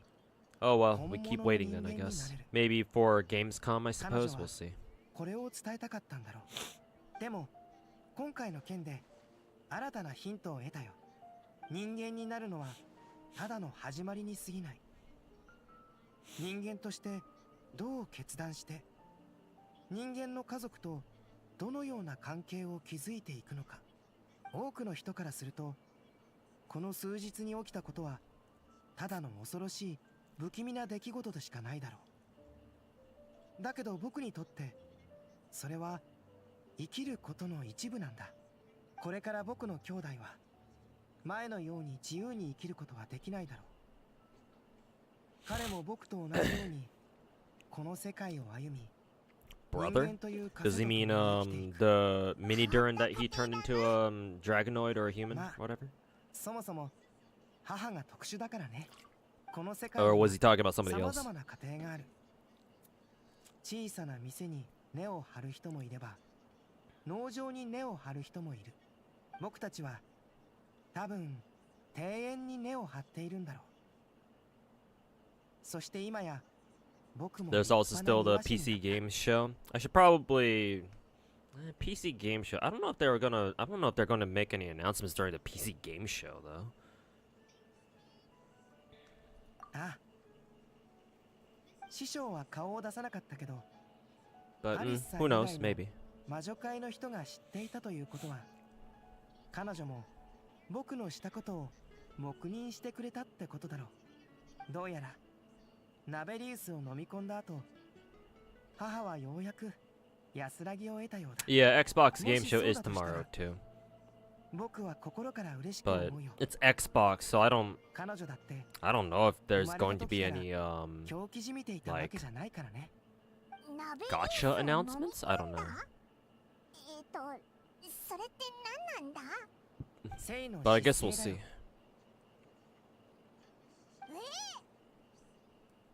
この間アリスさんが教えてくれたんだ。けど正直 Waiting for a new Xbox controller. 驚きを感じていない。師匠は遅かれ早かれそうしていただろうからね。それにナベリウスは完全に消えたわけではなく、彼女と融合しただけに過ぎない。 She and Naberius are now one. Kind of reminds me of when kind of reminds me of in Mario and Luigi Superstar Saga. I think it was Cacletta like consumes Bowser, or maybe it was the other way around. No, I think Cacletta like consumed Bowser or something, and it turns him into Bowletta.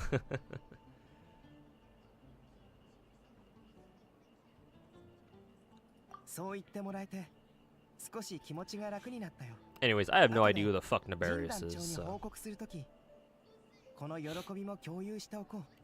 騎士団本部に行くのか you were watching a YouTube streamer coping for an Enfield ad. I thought they would show one during Summer Games Fest, during the Summer Games Fest live stream, but yeah, I guess they didn't. They only showed like a small snippet of Wuwa and Genshin. しかもウィンドブルーム祭の期間中にだなんてびっくりだぞ。 And like basically nothing ウィンドブルーム else. 祭のスターが決まったけど、今年の風の花って何になるんだろうな。パイモンは何だと思う？金曜やろう。用事は終わったのか？風の花を教えに来てあげたよ。今年はセシリアの花さ。 Cacletta was turned into some smoke form. Oh, right. That was what happened.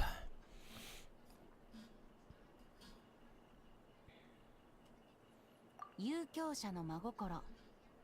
情緒あふれるこの言葉は、まるでこの季節の風のようだ。 What was entering mainstream, as many say? I mean, I would argue technically it already has, but still not to the same extent as Genshin 君と though. アルベドが魔女会の試練に無事合格して、魔女たちは大喜びだったよ。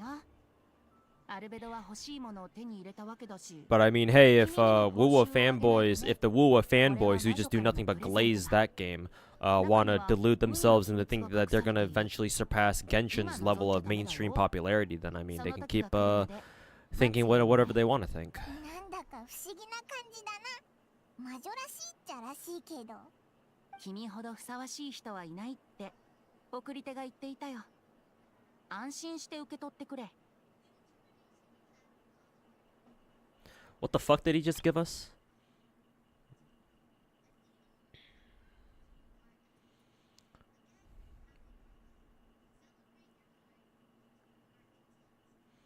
The witches sent us this. Contains something entirely of one of a kind, secret sorts. It will reserve stuff to you. Blah blah blah. Sure. Okay, whatever. What does it look like? どういたしまして。ま、僕はただの使い走りだけどね。でも、僕も人助けをしたわけだし、ご褒美をもらってもいいと思うな。 Wuwa cosplay gatherings. Yeah, I've been told that Wuwa cosplay gatherings are nowhere near as big as Genshin ones.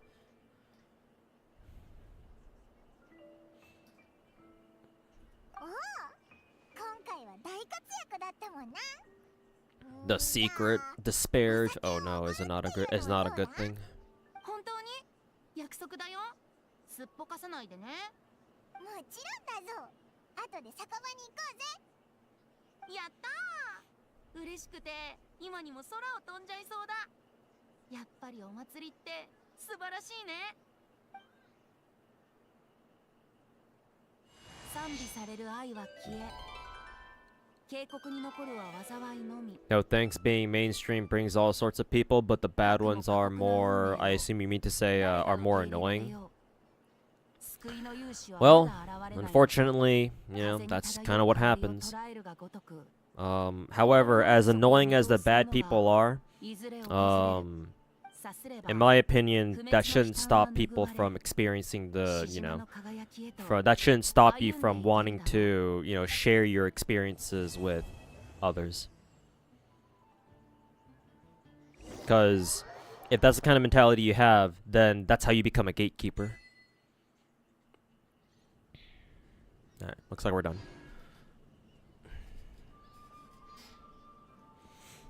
You love playing your niche games without any fuzz online, like Arknights? I mean, that's fine and all. I guess if you just want like specific games to not go mainstream, I suppose that's okay. I guess that's fine. But Enfield will definitely be more mainstream than regular Arknights. So if you care about playing Enfield, then, like, sorry to say, but Enfield will also have a lot of the same, like, bigger gacha problems that you see Wuwa and, like, maybe some of the Hoyo games to a certain extent also have. So if you plan on playing Enfield, like, you gotta prepare yourself mentally to have to deal with that shit too. Unless you have no plans to play Enfield, in which case I guess you don't have to worry about that at all.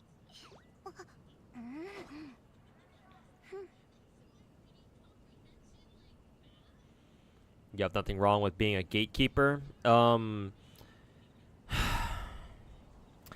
Me neither, but only to a certain extent. We need to gatekeep the bad actors, but let in people, but you know, encourage people who are genuinely curious about gacha games into the fold.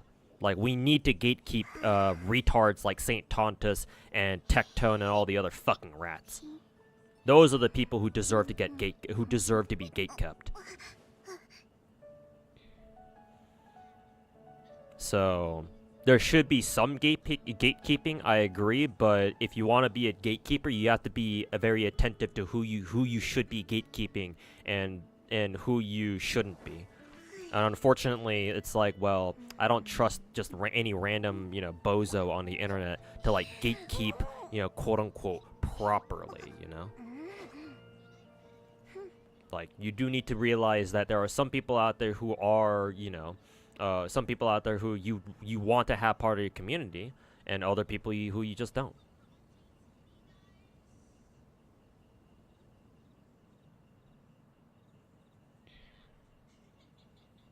You're not so sure about the new fan base for Gacha, how they'll react to Enfield. Maybe Enfield is definitely a weirdo. It's definitely gonna be very weird when it comes to like bigger gachas. That's for sure. Maybe you're right. Maybe it's not going to be as popular as, say, like Hoyo, or not Hoyo, Wua. We'll see. It depends a lot on how Hypergriff wants to set up their game. So. We'll see how much of a marketing budget they have allocated for Enfield when it comes time to, you know, launch the game at some point this year, assuming that it's going to come out this year. So, I would say don't write off Enfield just yet, but chances are you're probably not wrong. Chances are Enfield will not be as popular as, like, Wua, for example, just because of how out there it is. But we'll see.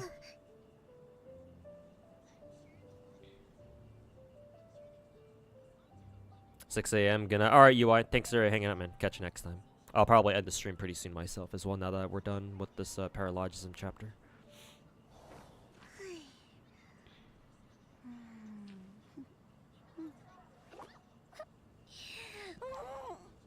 Enfield being a team-based action turn-based hybrid is also very niche.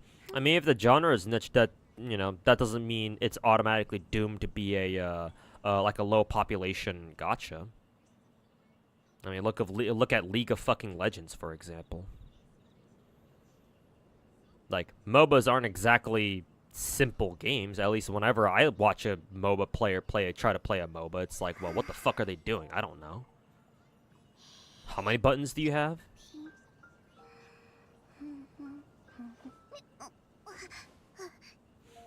And yet, you know, here we are with League being one of the most, you know, mainstream motherfucking video games on the fucking planet. Like, there are ways to convince people to play your game, even if the genre it occupies is very, you know, niche. Like, there are ways to do that. But that assumes that you actually do it properly, but, you know, obviously most companies don't, so... Same difference, I suppose.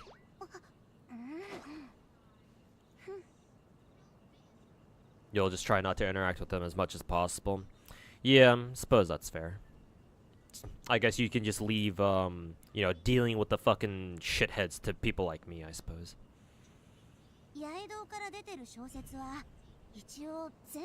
Yeah. You're exactly, that's a perfect example of these, yeah. Yeah. I still remember back when, like, Dark Souls was, like, this, like, oh my god, it was revered as, like, the video game series where only true hardcore video gamers play that shit. And then, you know, once Elden Ring came out, oh, well, that was history.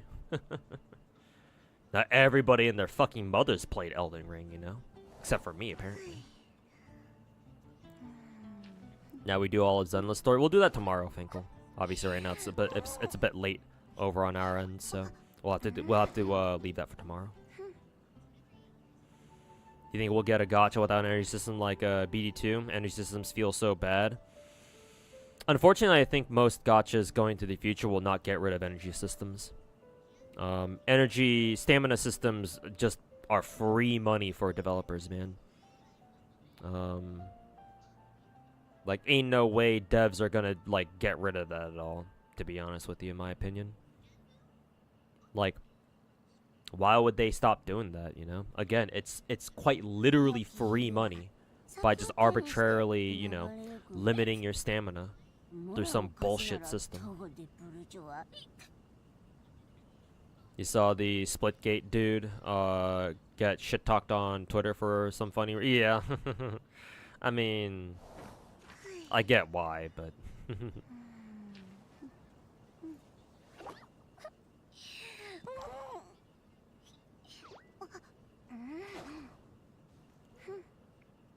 you didn't specify new age gachas, but gachas that rely purely on resource management like GFL 1 and Kantai. Azure Lane 2 to a certain extent.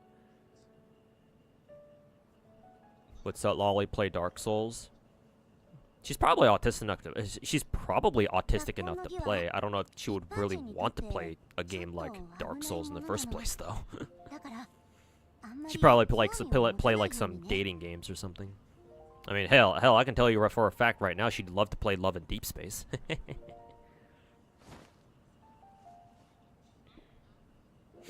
When you play a lot of gachas, you don't mind the energy systems? No, well, in my opinion, Akira, I still mind the gacha systems, even for me. And I play 13 different gacha games, I still fucking hate the energy systems that all those gacha games have, if they do have one.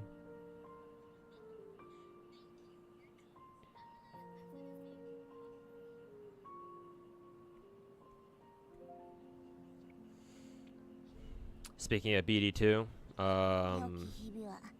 we're still waiting. Oh, you're still waiting for me to pick up BD2?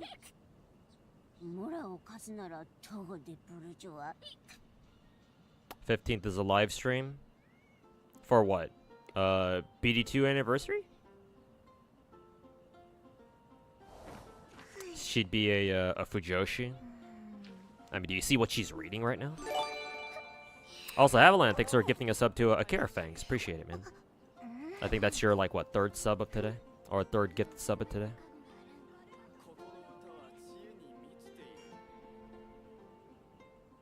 Oh, then you know about the Splitgate dev said something like, we're not like Call of Duty. He said something along the lines of like, you know, we don't wanna, you know, play a new Call of Duty fucking every day, every year or some shit. And then yeah. And they show gameplay that's basically like fucking Warzone, so yeah, people are giving him shit on Twitter. Saying stuff like, yeah, he's part of the problem and shit. Yeah, second anniversary is gonna be fucking peak, man. Ugh, do I want to pick up BD2?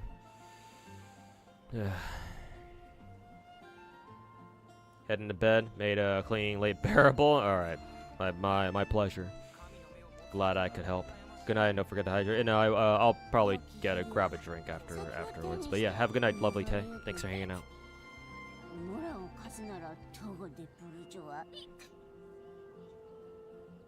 Still mad about X Defiant. Yeah, I know that Ubisoft X Defiant was Ubisoft's like COD clone or whatever. I saw people like Scump play that a couple times. I'm assuming it must have went under. Because fucking Ubisoft.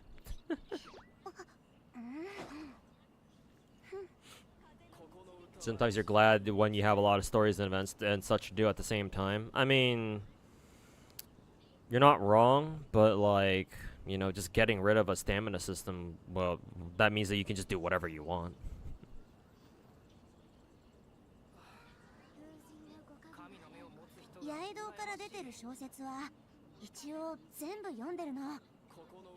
Shit is hella free to play friendly. Still though, like always with any other gacha, beginning slow, but once you get a character or two, it's to carry you, it's all uphill from there. Oh boy. Ugh,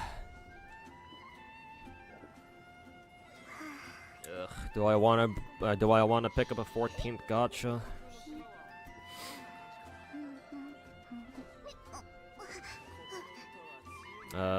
They announced EOS for it months ago, and they shut it down finally recently. Okay.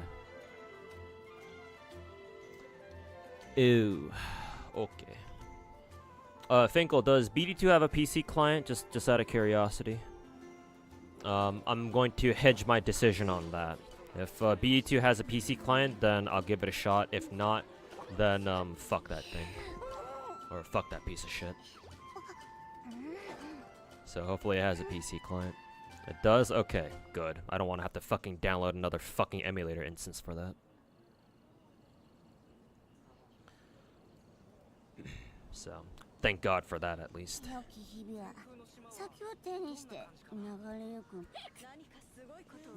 Oh, Iris is having a new outfit reveal. Oh, she's got like a maid outfit now.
The client is in Discord. I have to join their fucking official Discord just to download a fucking PC client? They don't have a website for this?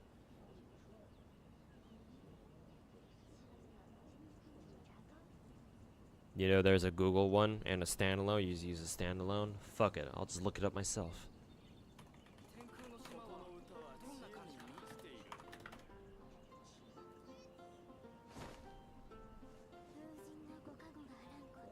Yeah, I can just download off their website. Yeah, download PC version. Though the text is kind of fucked.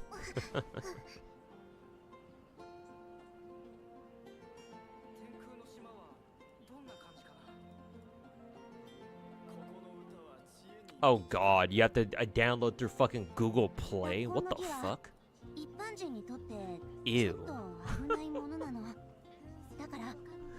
It literally doesn't have. What the fuck is this game, bro? Holy fucking incompetent Korean devs, man. That's the wrong one. What the fuck?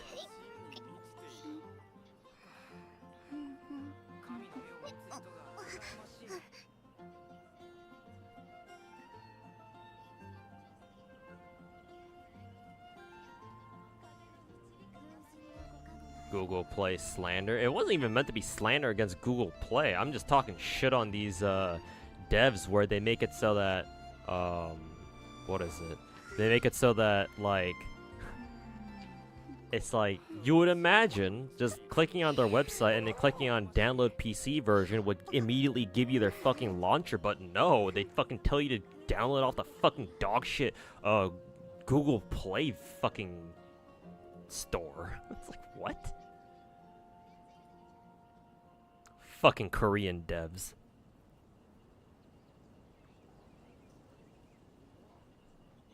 八重堂から出てる小説は一応全部読んでるの。別におかしくなんてないでしょ。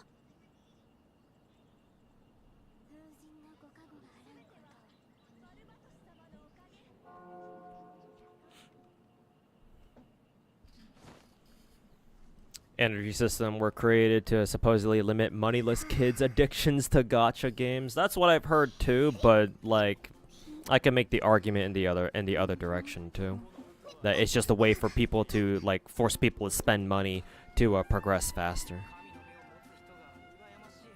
So whoever says like, oh, stamina systems are actually good because they don't make you play the game as much. I just sit here and be like, yeah, go fuck yourself, fucking retard.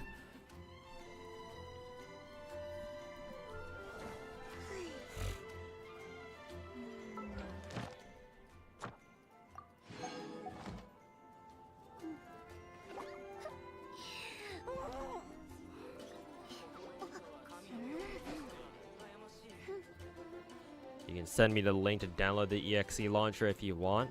The fact that it's not readily available on their website already makes me not want to play the fucking game. Like, to be perfectly blunt. I suppose you can send it to me through Discord, I think, if you're part of the Discord, and you can send me messages directly.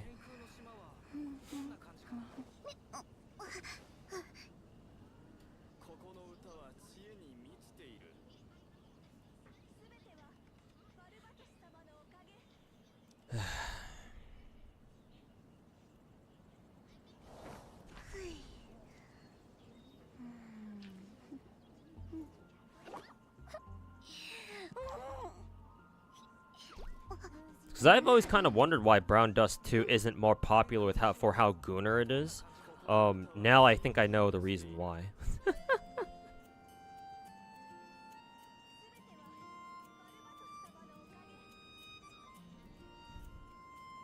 You can get people to spend money on making skins, easy as crazy tech that not enough devs are putting on. I mean, some gacha games still do put out, you know, skins and other content like that on a regular basis. Like Nikke does that all the time. Just, you know, not as often as some people would prefer, because Nikke has a ton of characters, but they at least put out skins on a regular basis that people can buy if they want to. But yeah, a lot of the big production gachas like Genshin, Star Rail, you know, Zenless. Yeah. They don't want to do that because, no, it's got to be important to the lore or whatever the fuck.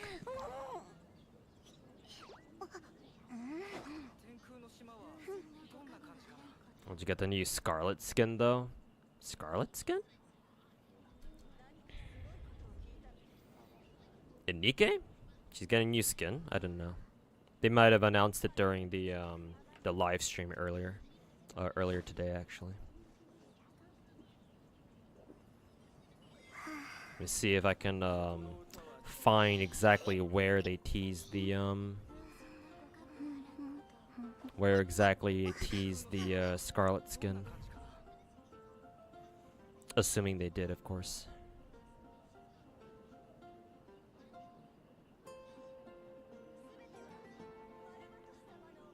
Ah, I think it's right here. Is this another Black Shadow skin?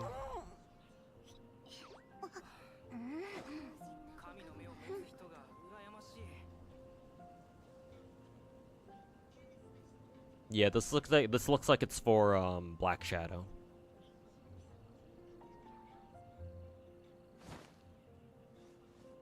No, it's OG? That does not look like OG at all. The fuck? Where's our hat?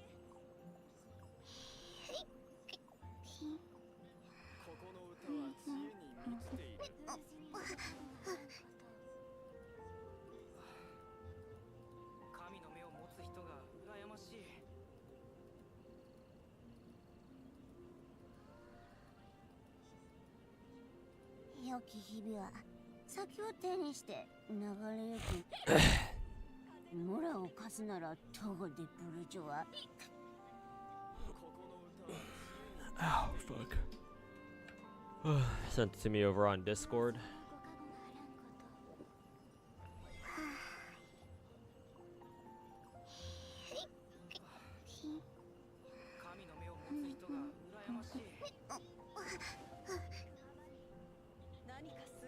All right. Thanks for the link then.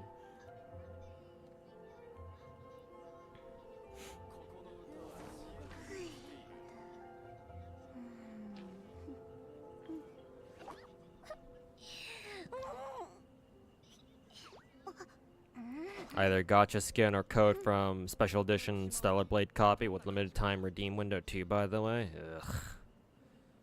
Fucking Korean devs.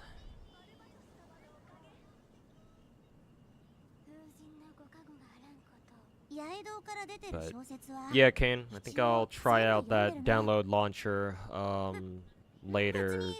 I don't know when I'll do it. I don't know if I'll do it tonight or later. Whenever I feel like it. I'll let you know if it works or not, I suppose.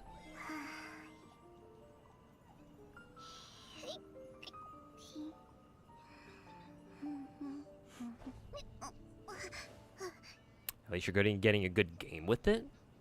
Which game? Which one are we talking about? BD2 or BD2 or Nikkei?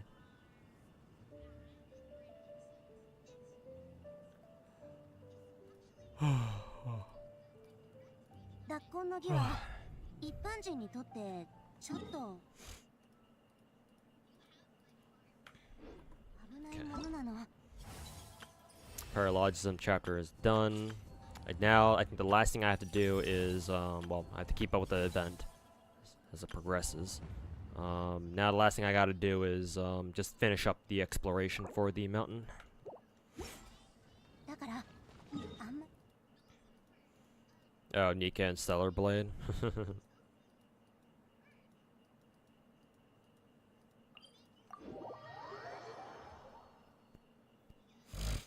Excuse me.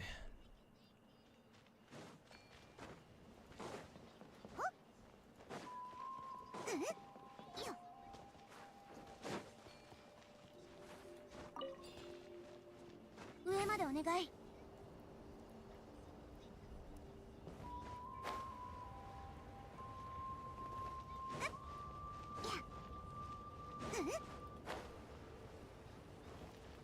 煙のように舞い上がれ。 Oh yeah, that NPC's back. Well, actually, it's technically a different NPC.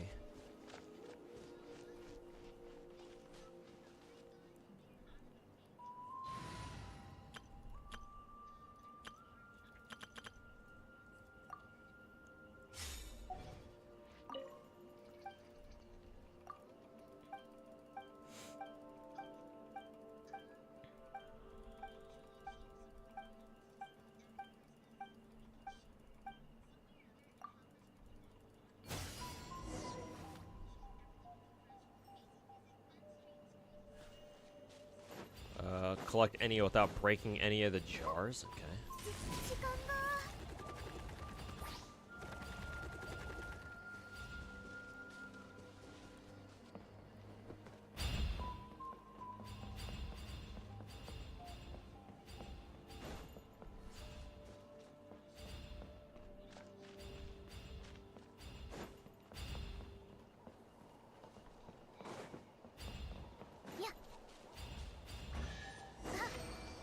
Oh yeah, there's the first NPC that I saw before. キラキラしてる。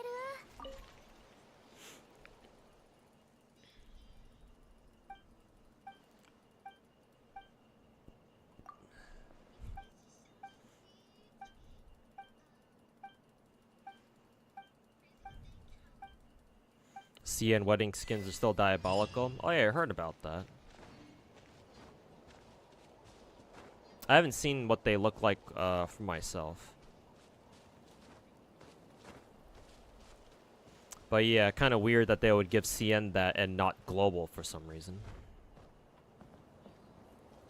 Chinese money really does speak volumes, huh?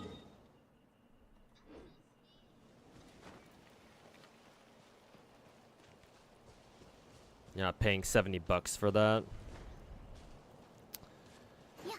Yeah, I'll have to decide if I want to fucking fork out the money for that too. I don't want to, but we'll see.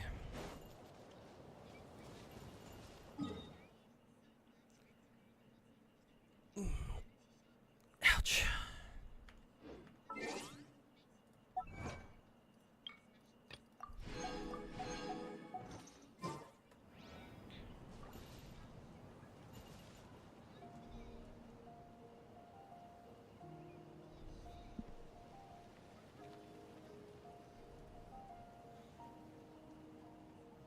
Yo, Kenzel, welcome back.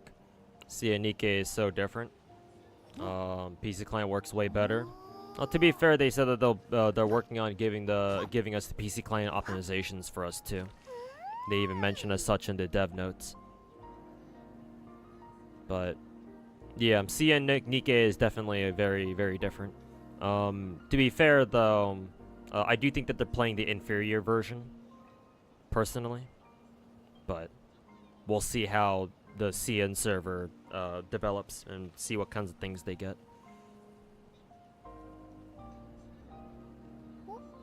Been an honor to Beta test for CN.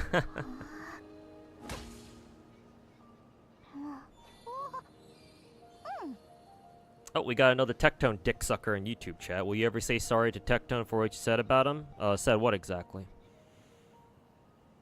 He was saying I was talking hella bullshit about him? Yeah, what kind of bullshit?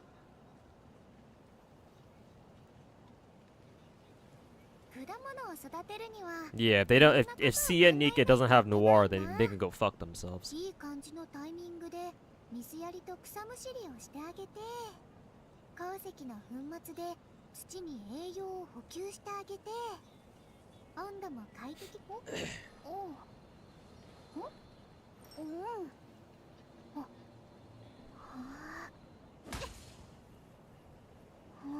あ。うん。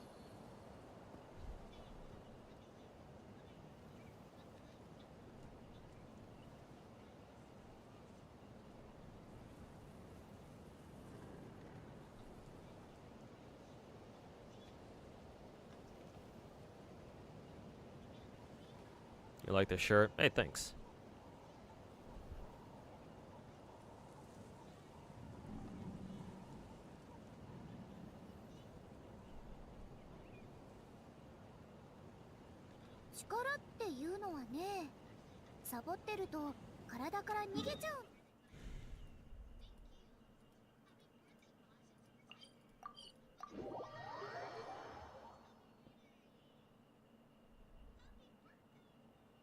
What did Tectone even do to the Arknights community? Never heard of the guy until he started going after Tuhu. The biggest thing I know that Tectone did was he made a video talking about how Arknights didn't have any content or something like that back in the day. We're talking this is like 5 years ago though. It wasn't the only thing that he did. Apparently he made other videos talking about how talking shit. I don't know if talking shit was the proper thing, but I remember being told that Tectone stole a couple of strategies or whatever from like Chinese Arknights content creators and like Billy or something, and he tried pretending like it was his own. So yeah, that wasn't a very good look. お父さんとお母さんがこう言ってたんだ。どれだけ忙しくてもお腹が空いたら楽しくたくさん食べなさいって。だから食べ物を何段も重ねてギュッと押しつぶして食べるの。お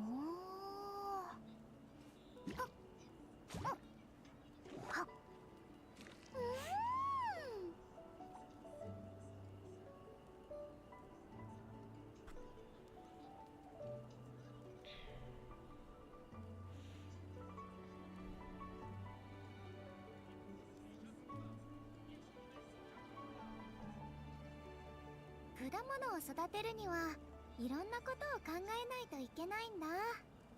いい感じのタイミングで You have a new gripe about gacha games, but yeah, you won't go back on your word about not complaining about gacha games. I mean, you can let it off your chest in my chat. 温度も快適に保ってあげるの。でも一番大切。I remember Billy wanting a cease and desist for him. I mean, that's not gonna happen, you know, because different platforms, but appreciate the sentiment. But I imagine that was from like a while ago though, right? I don't know if Billy really cares about Tectone these days. Maybe they do? I don't know.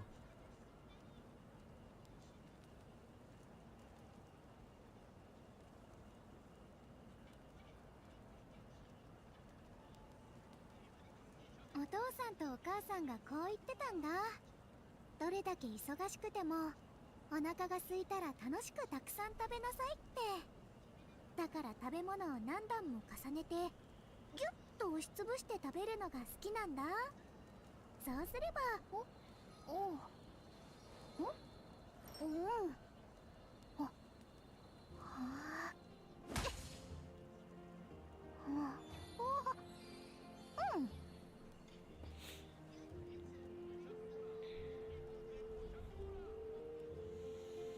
He attacked Kill and other guide makers, probably because he's nowhere near as good at Arknights. He was never anywhere near as good at Arknights as the other guys.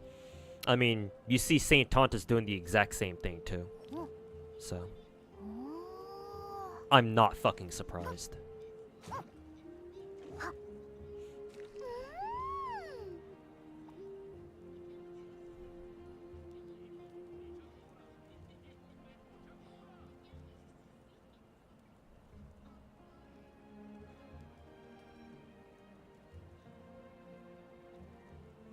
果物を育てるにはいろんなことを考えないといけないんだ。いい感じのタイミングで水やりと草むしりをしてあげて、鉱石の粉末で NA gacha communities are clown shows for CN communities.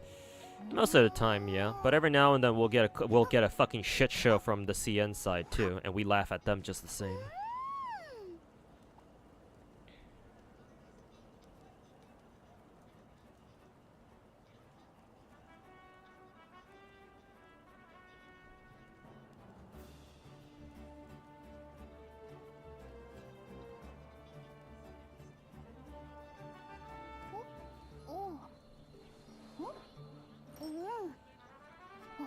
He had issues with the Yostar community manager, but instead of fixing his issue with them, he just blanket shotgun the entire shotgun slandered the whole ass community. Yeah, that sounds like Tectone, alright.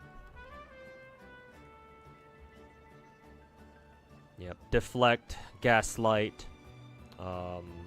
blame others. What else am I missing?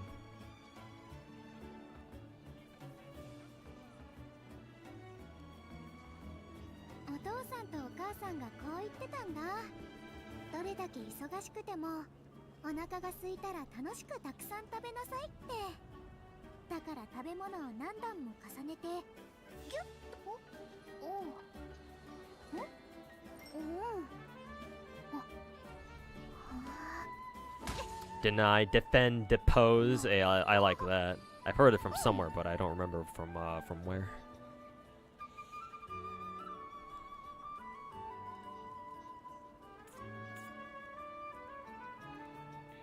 Even Ryuku and Rexlin already avoided involving themselves with him. I mean, Rexlin, like, yeah, duh. Rexlin is too smart to associate, have anything to do with a fucking retard rat, a bald ass rat like Tectone. But I'm surprised Ryuku doesn't. Well, Ryuku just, I guess the biggest problem I have for Ryuku is just that he's very brash with his wording, but he at least seems to have a degree of decency. That he doesn't. I know he doesn't get along with Saint Tontus either, so it kind of makes sense that he won't get along with he doesn't want to associate with Tectone, because Saint Tontus and Tectone are cut from the same fucking cloth anyway. So I guess the logic there checks out.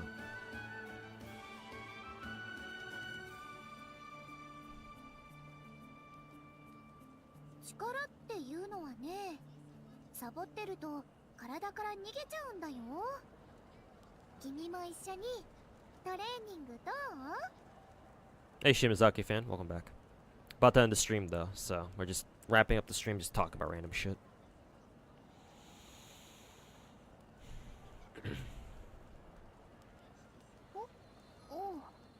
Oh, so you're saying that you have a gripe. Your gripe with gacha story is that VAs like talk really slow. You might already know, but I'll explain it just in case you don't.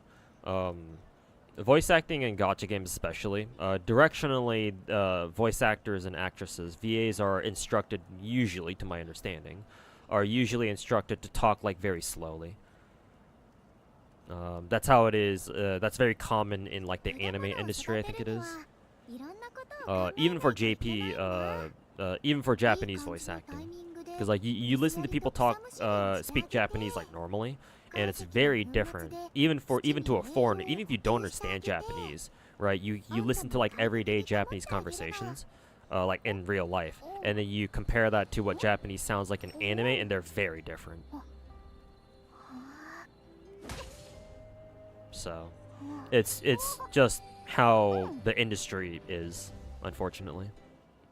VAs are typically instructed to speak very slowly, unless they're given specific instructions to like speak at a really, really fast pace. Like Shaw from Arknights. Excuse me.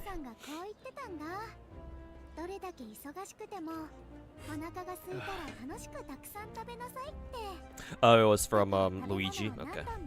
Yeah, the CEO killer.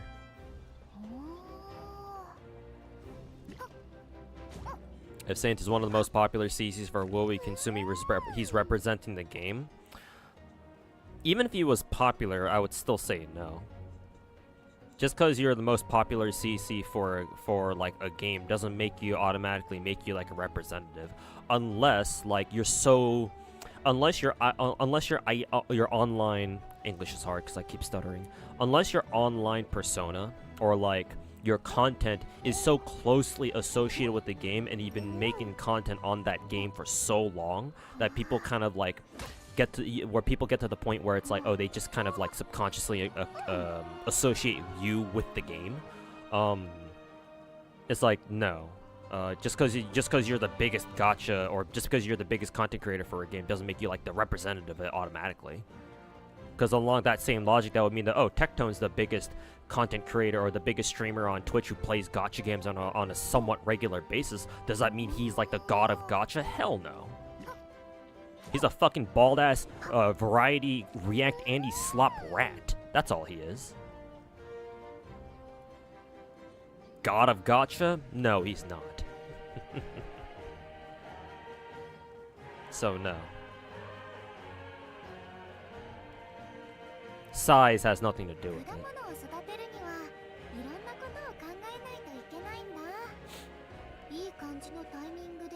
水やりと草むしりをしてあげて、鉱石の粉末で土に栄養を補給し、Yeah, Thesia, I know. I've been told. I know that St. Tondas was invited to Sweet Lee's tournament earlier this morning, or whenever it took place. And it's like, yeah, gee, I wonder why that could be. Rexland represents the real Kuro players. I mean, yeah, if there's anybody who will, if we have to choose somebody, then yeah, either Rexland or Sweetly.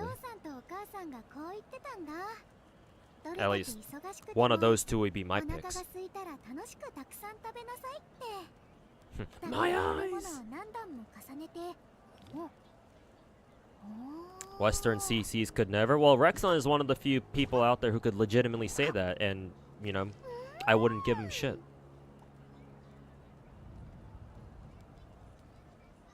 That was a sarcastic assumption? Okay. Sorry about that.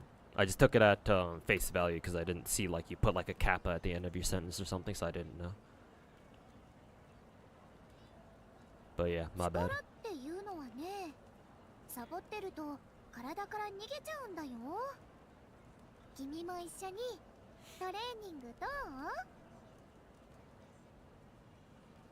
You should just talk faster. Yeah, but technically speaking, that's kind of a problem with like most gacha games, or just most like anime games that have English dubs, or just, well, dubs in general. Like even in Japanese, they talk pretty fucking slowly. So it's like, if you don't like that, if that kind of gets under your skin, then yeah, unfortunately, I don't know if anime games are really great for you then, if that's gonna bother you all the time. Because yeah, the Japanese and just, well, subs and like, yeah, all sorts of dubs take their sweet time like voicing shit, so.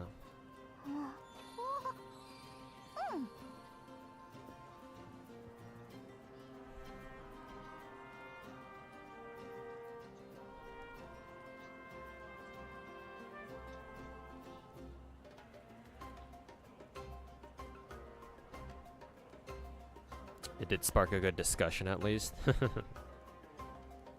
suppose so.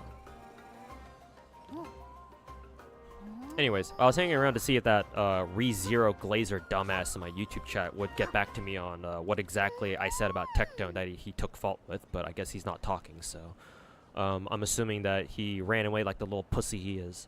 So I will end the stream on that, because I have to go make some dinner, and actually I have to go take a shower real quick too. Ugh, I feel icky. Let me see if there's anybody I can raid tonight. What is Pippa doing? Still streaming at this hour. What the fuck? Oh, she's playing Mabinogi? I wonder if that's sponsored. Let's see here. Oh, Genazod's streaming. Looks like he just got on stream somewhat recently. Oh, whoops. I didn't mean to put up the raid there. Genazod, like that. Okay, there we go. どれだけ忙しくてもお腹が空いたら楽しくたくさん食べなさいって。 Solomon versus Goetia is still だから食べ peak. 物を何度も Oh, you mean the 重ねて ending ギュッと cutscene 押しつ from ぶして Solomon? 食べるのが好きなんだ。